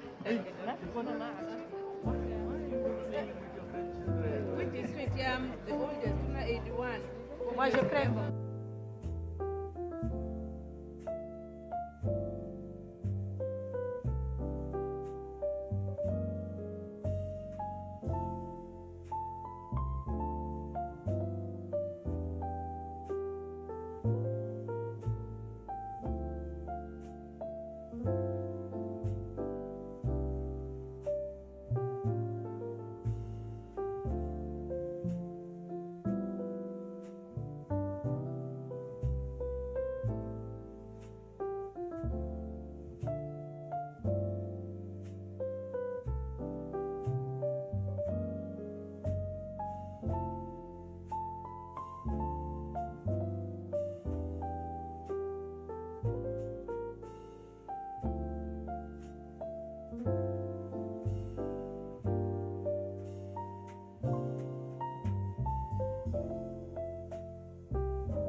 He's on.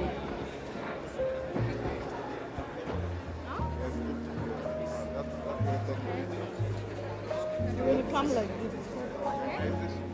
this. It's dead. This one is poor. This one is no good camera. Check with yours. Go there.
Dindir Başkan, Dindir Başkan, Dindir Başkan, idareden.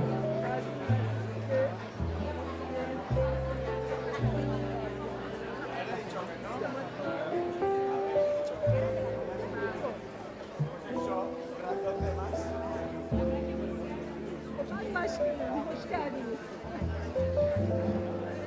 Çok sıcak ve siz de sıcak konuşun. Vallahi bakın bu çok işe yarıyor.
Raz.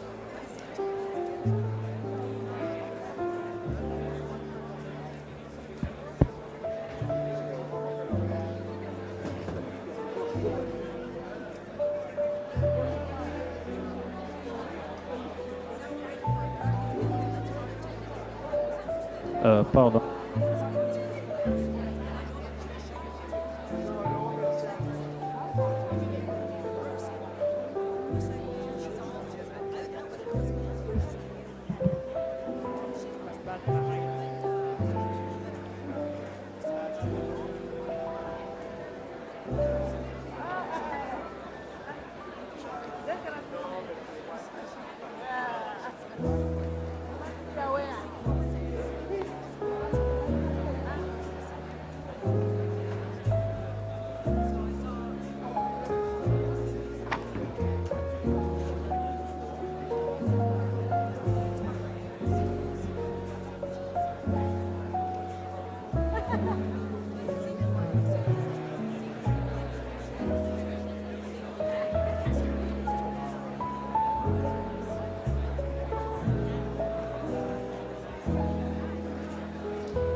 Beno.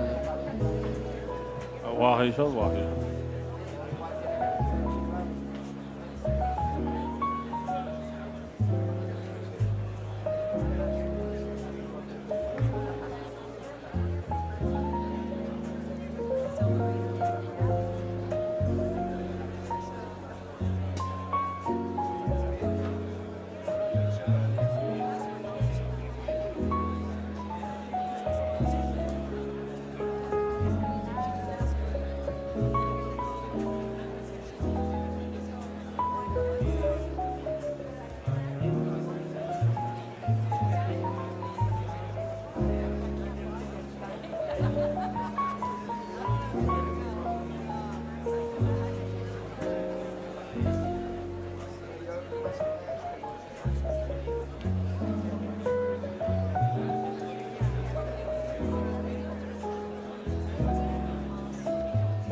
If everyone can please sit down.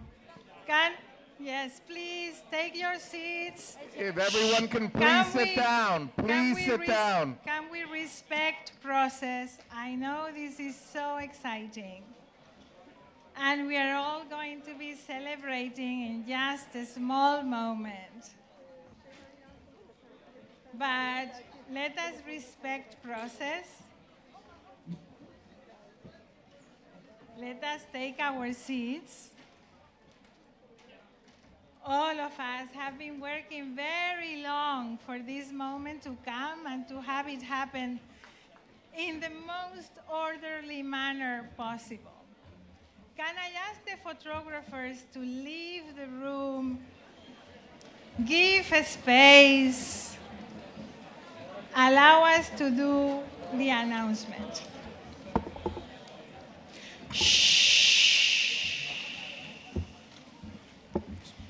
Thank you very much. The World Council of United Cities and Local Governments has voted.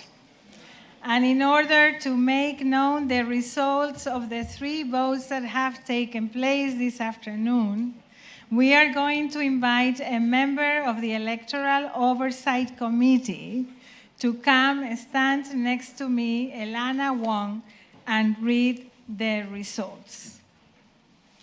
And I beg you to be calm until we reach the end, and then we'll all celebrate together. Elana, whenever you are ready.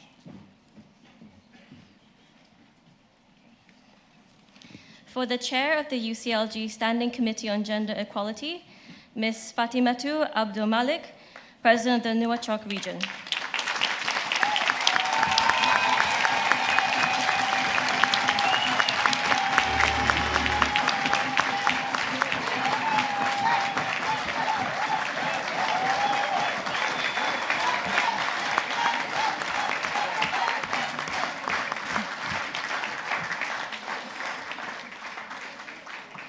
For the new co-presidents of UCLG, Mr. Beke Stofile, President of SALGA,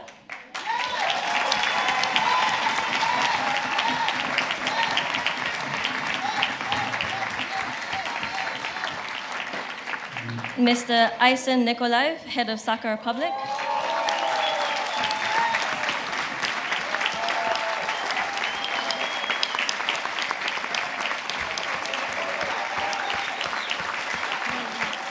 Mr. Jan van Zanen, Mayor of The Hague,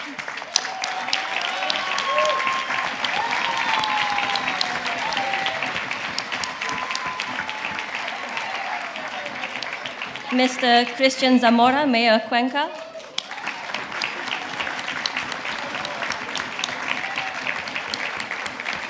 and Mr. Barry Vrbanovich, Mayor of Kitchener.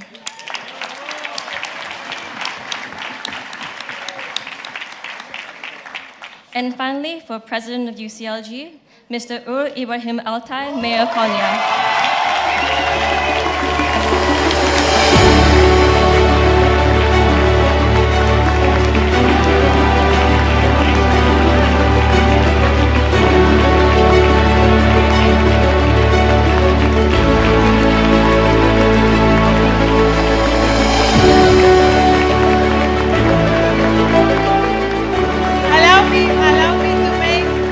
Allow me to make one more announcement. We also have a wonderful treasurer, the mayor of Rabat. She's also fun. May I invite all the new leaders of United Cities and local governments to stand out so that we can take a picture before we go to the closing ceremony, because the fun is not over. We can still hear from the candidate in the big room. But let us, from the president, sorry. Let us take a picture all together here. Thank you so much for your understanding. And now you can keep celebrating. Yes.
political leadership of UCLG to take their seats, they need to sign the formal papers that will inform Spanish law that they are the new leadership of UCLG for the next period.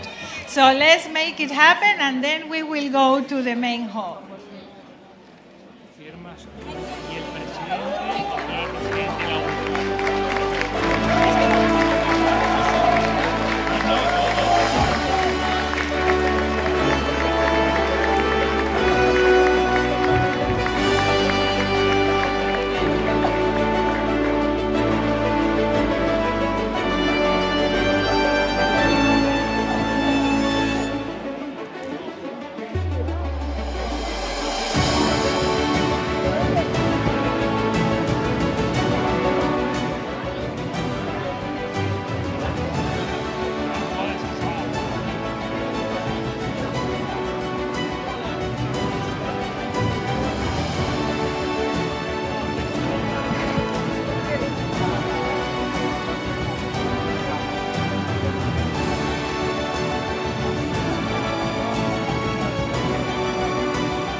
For presidency? For the presidency.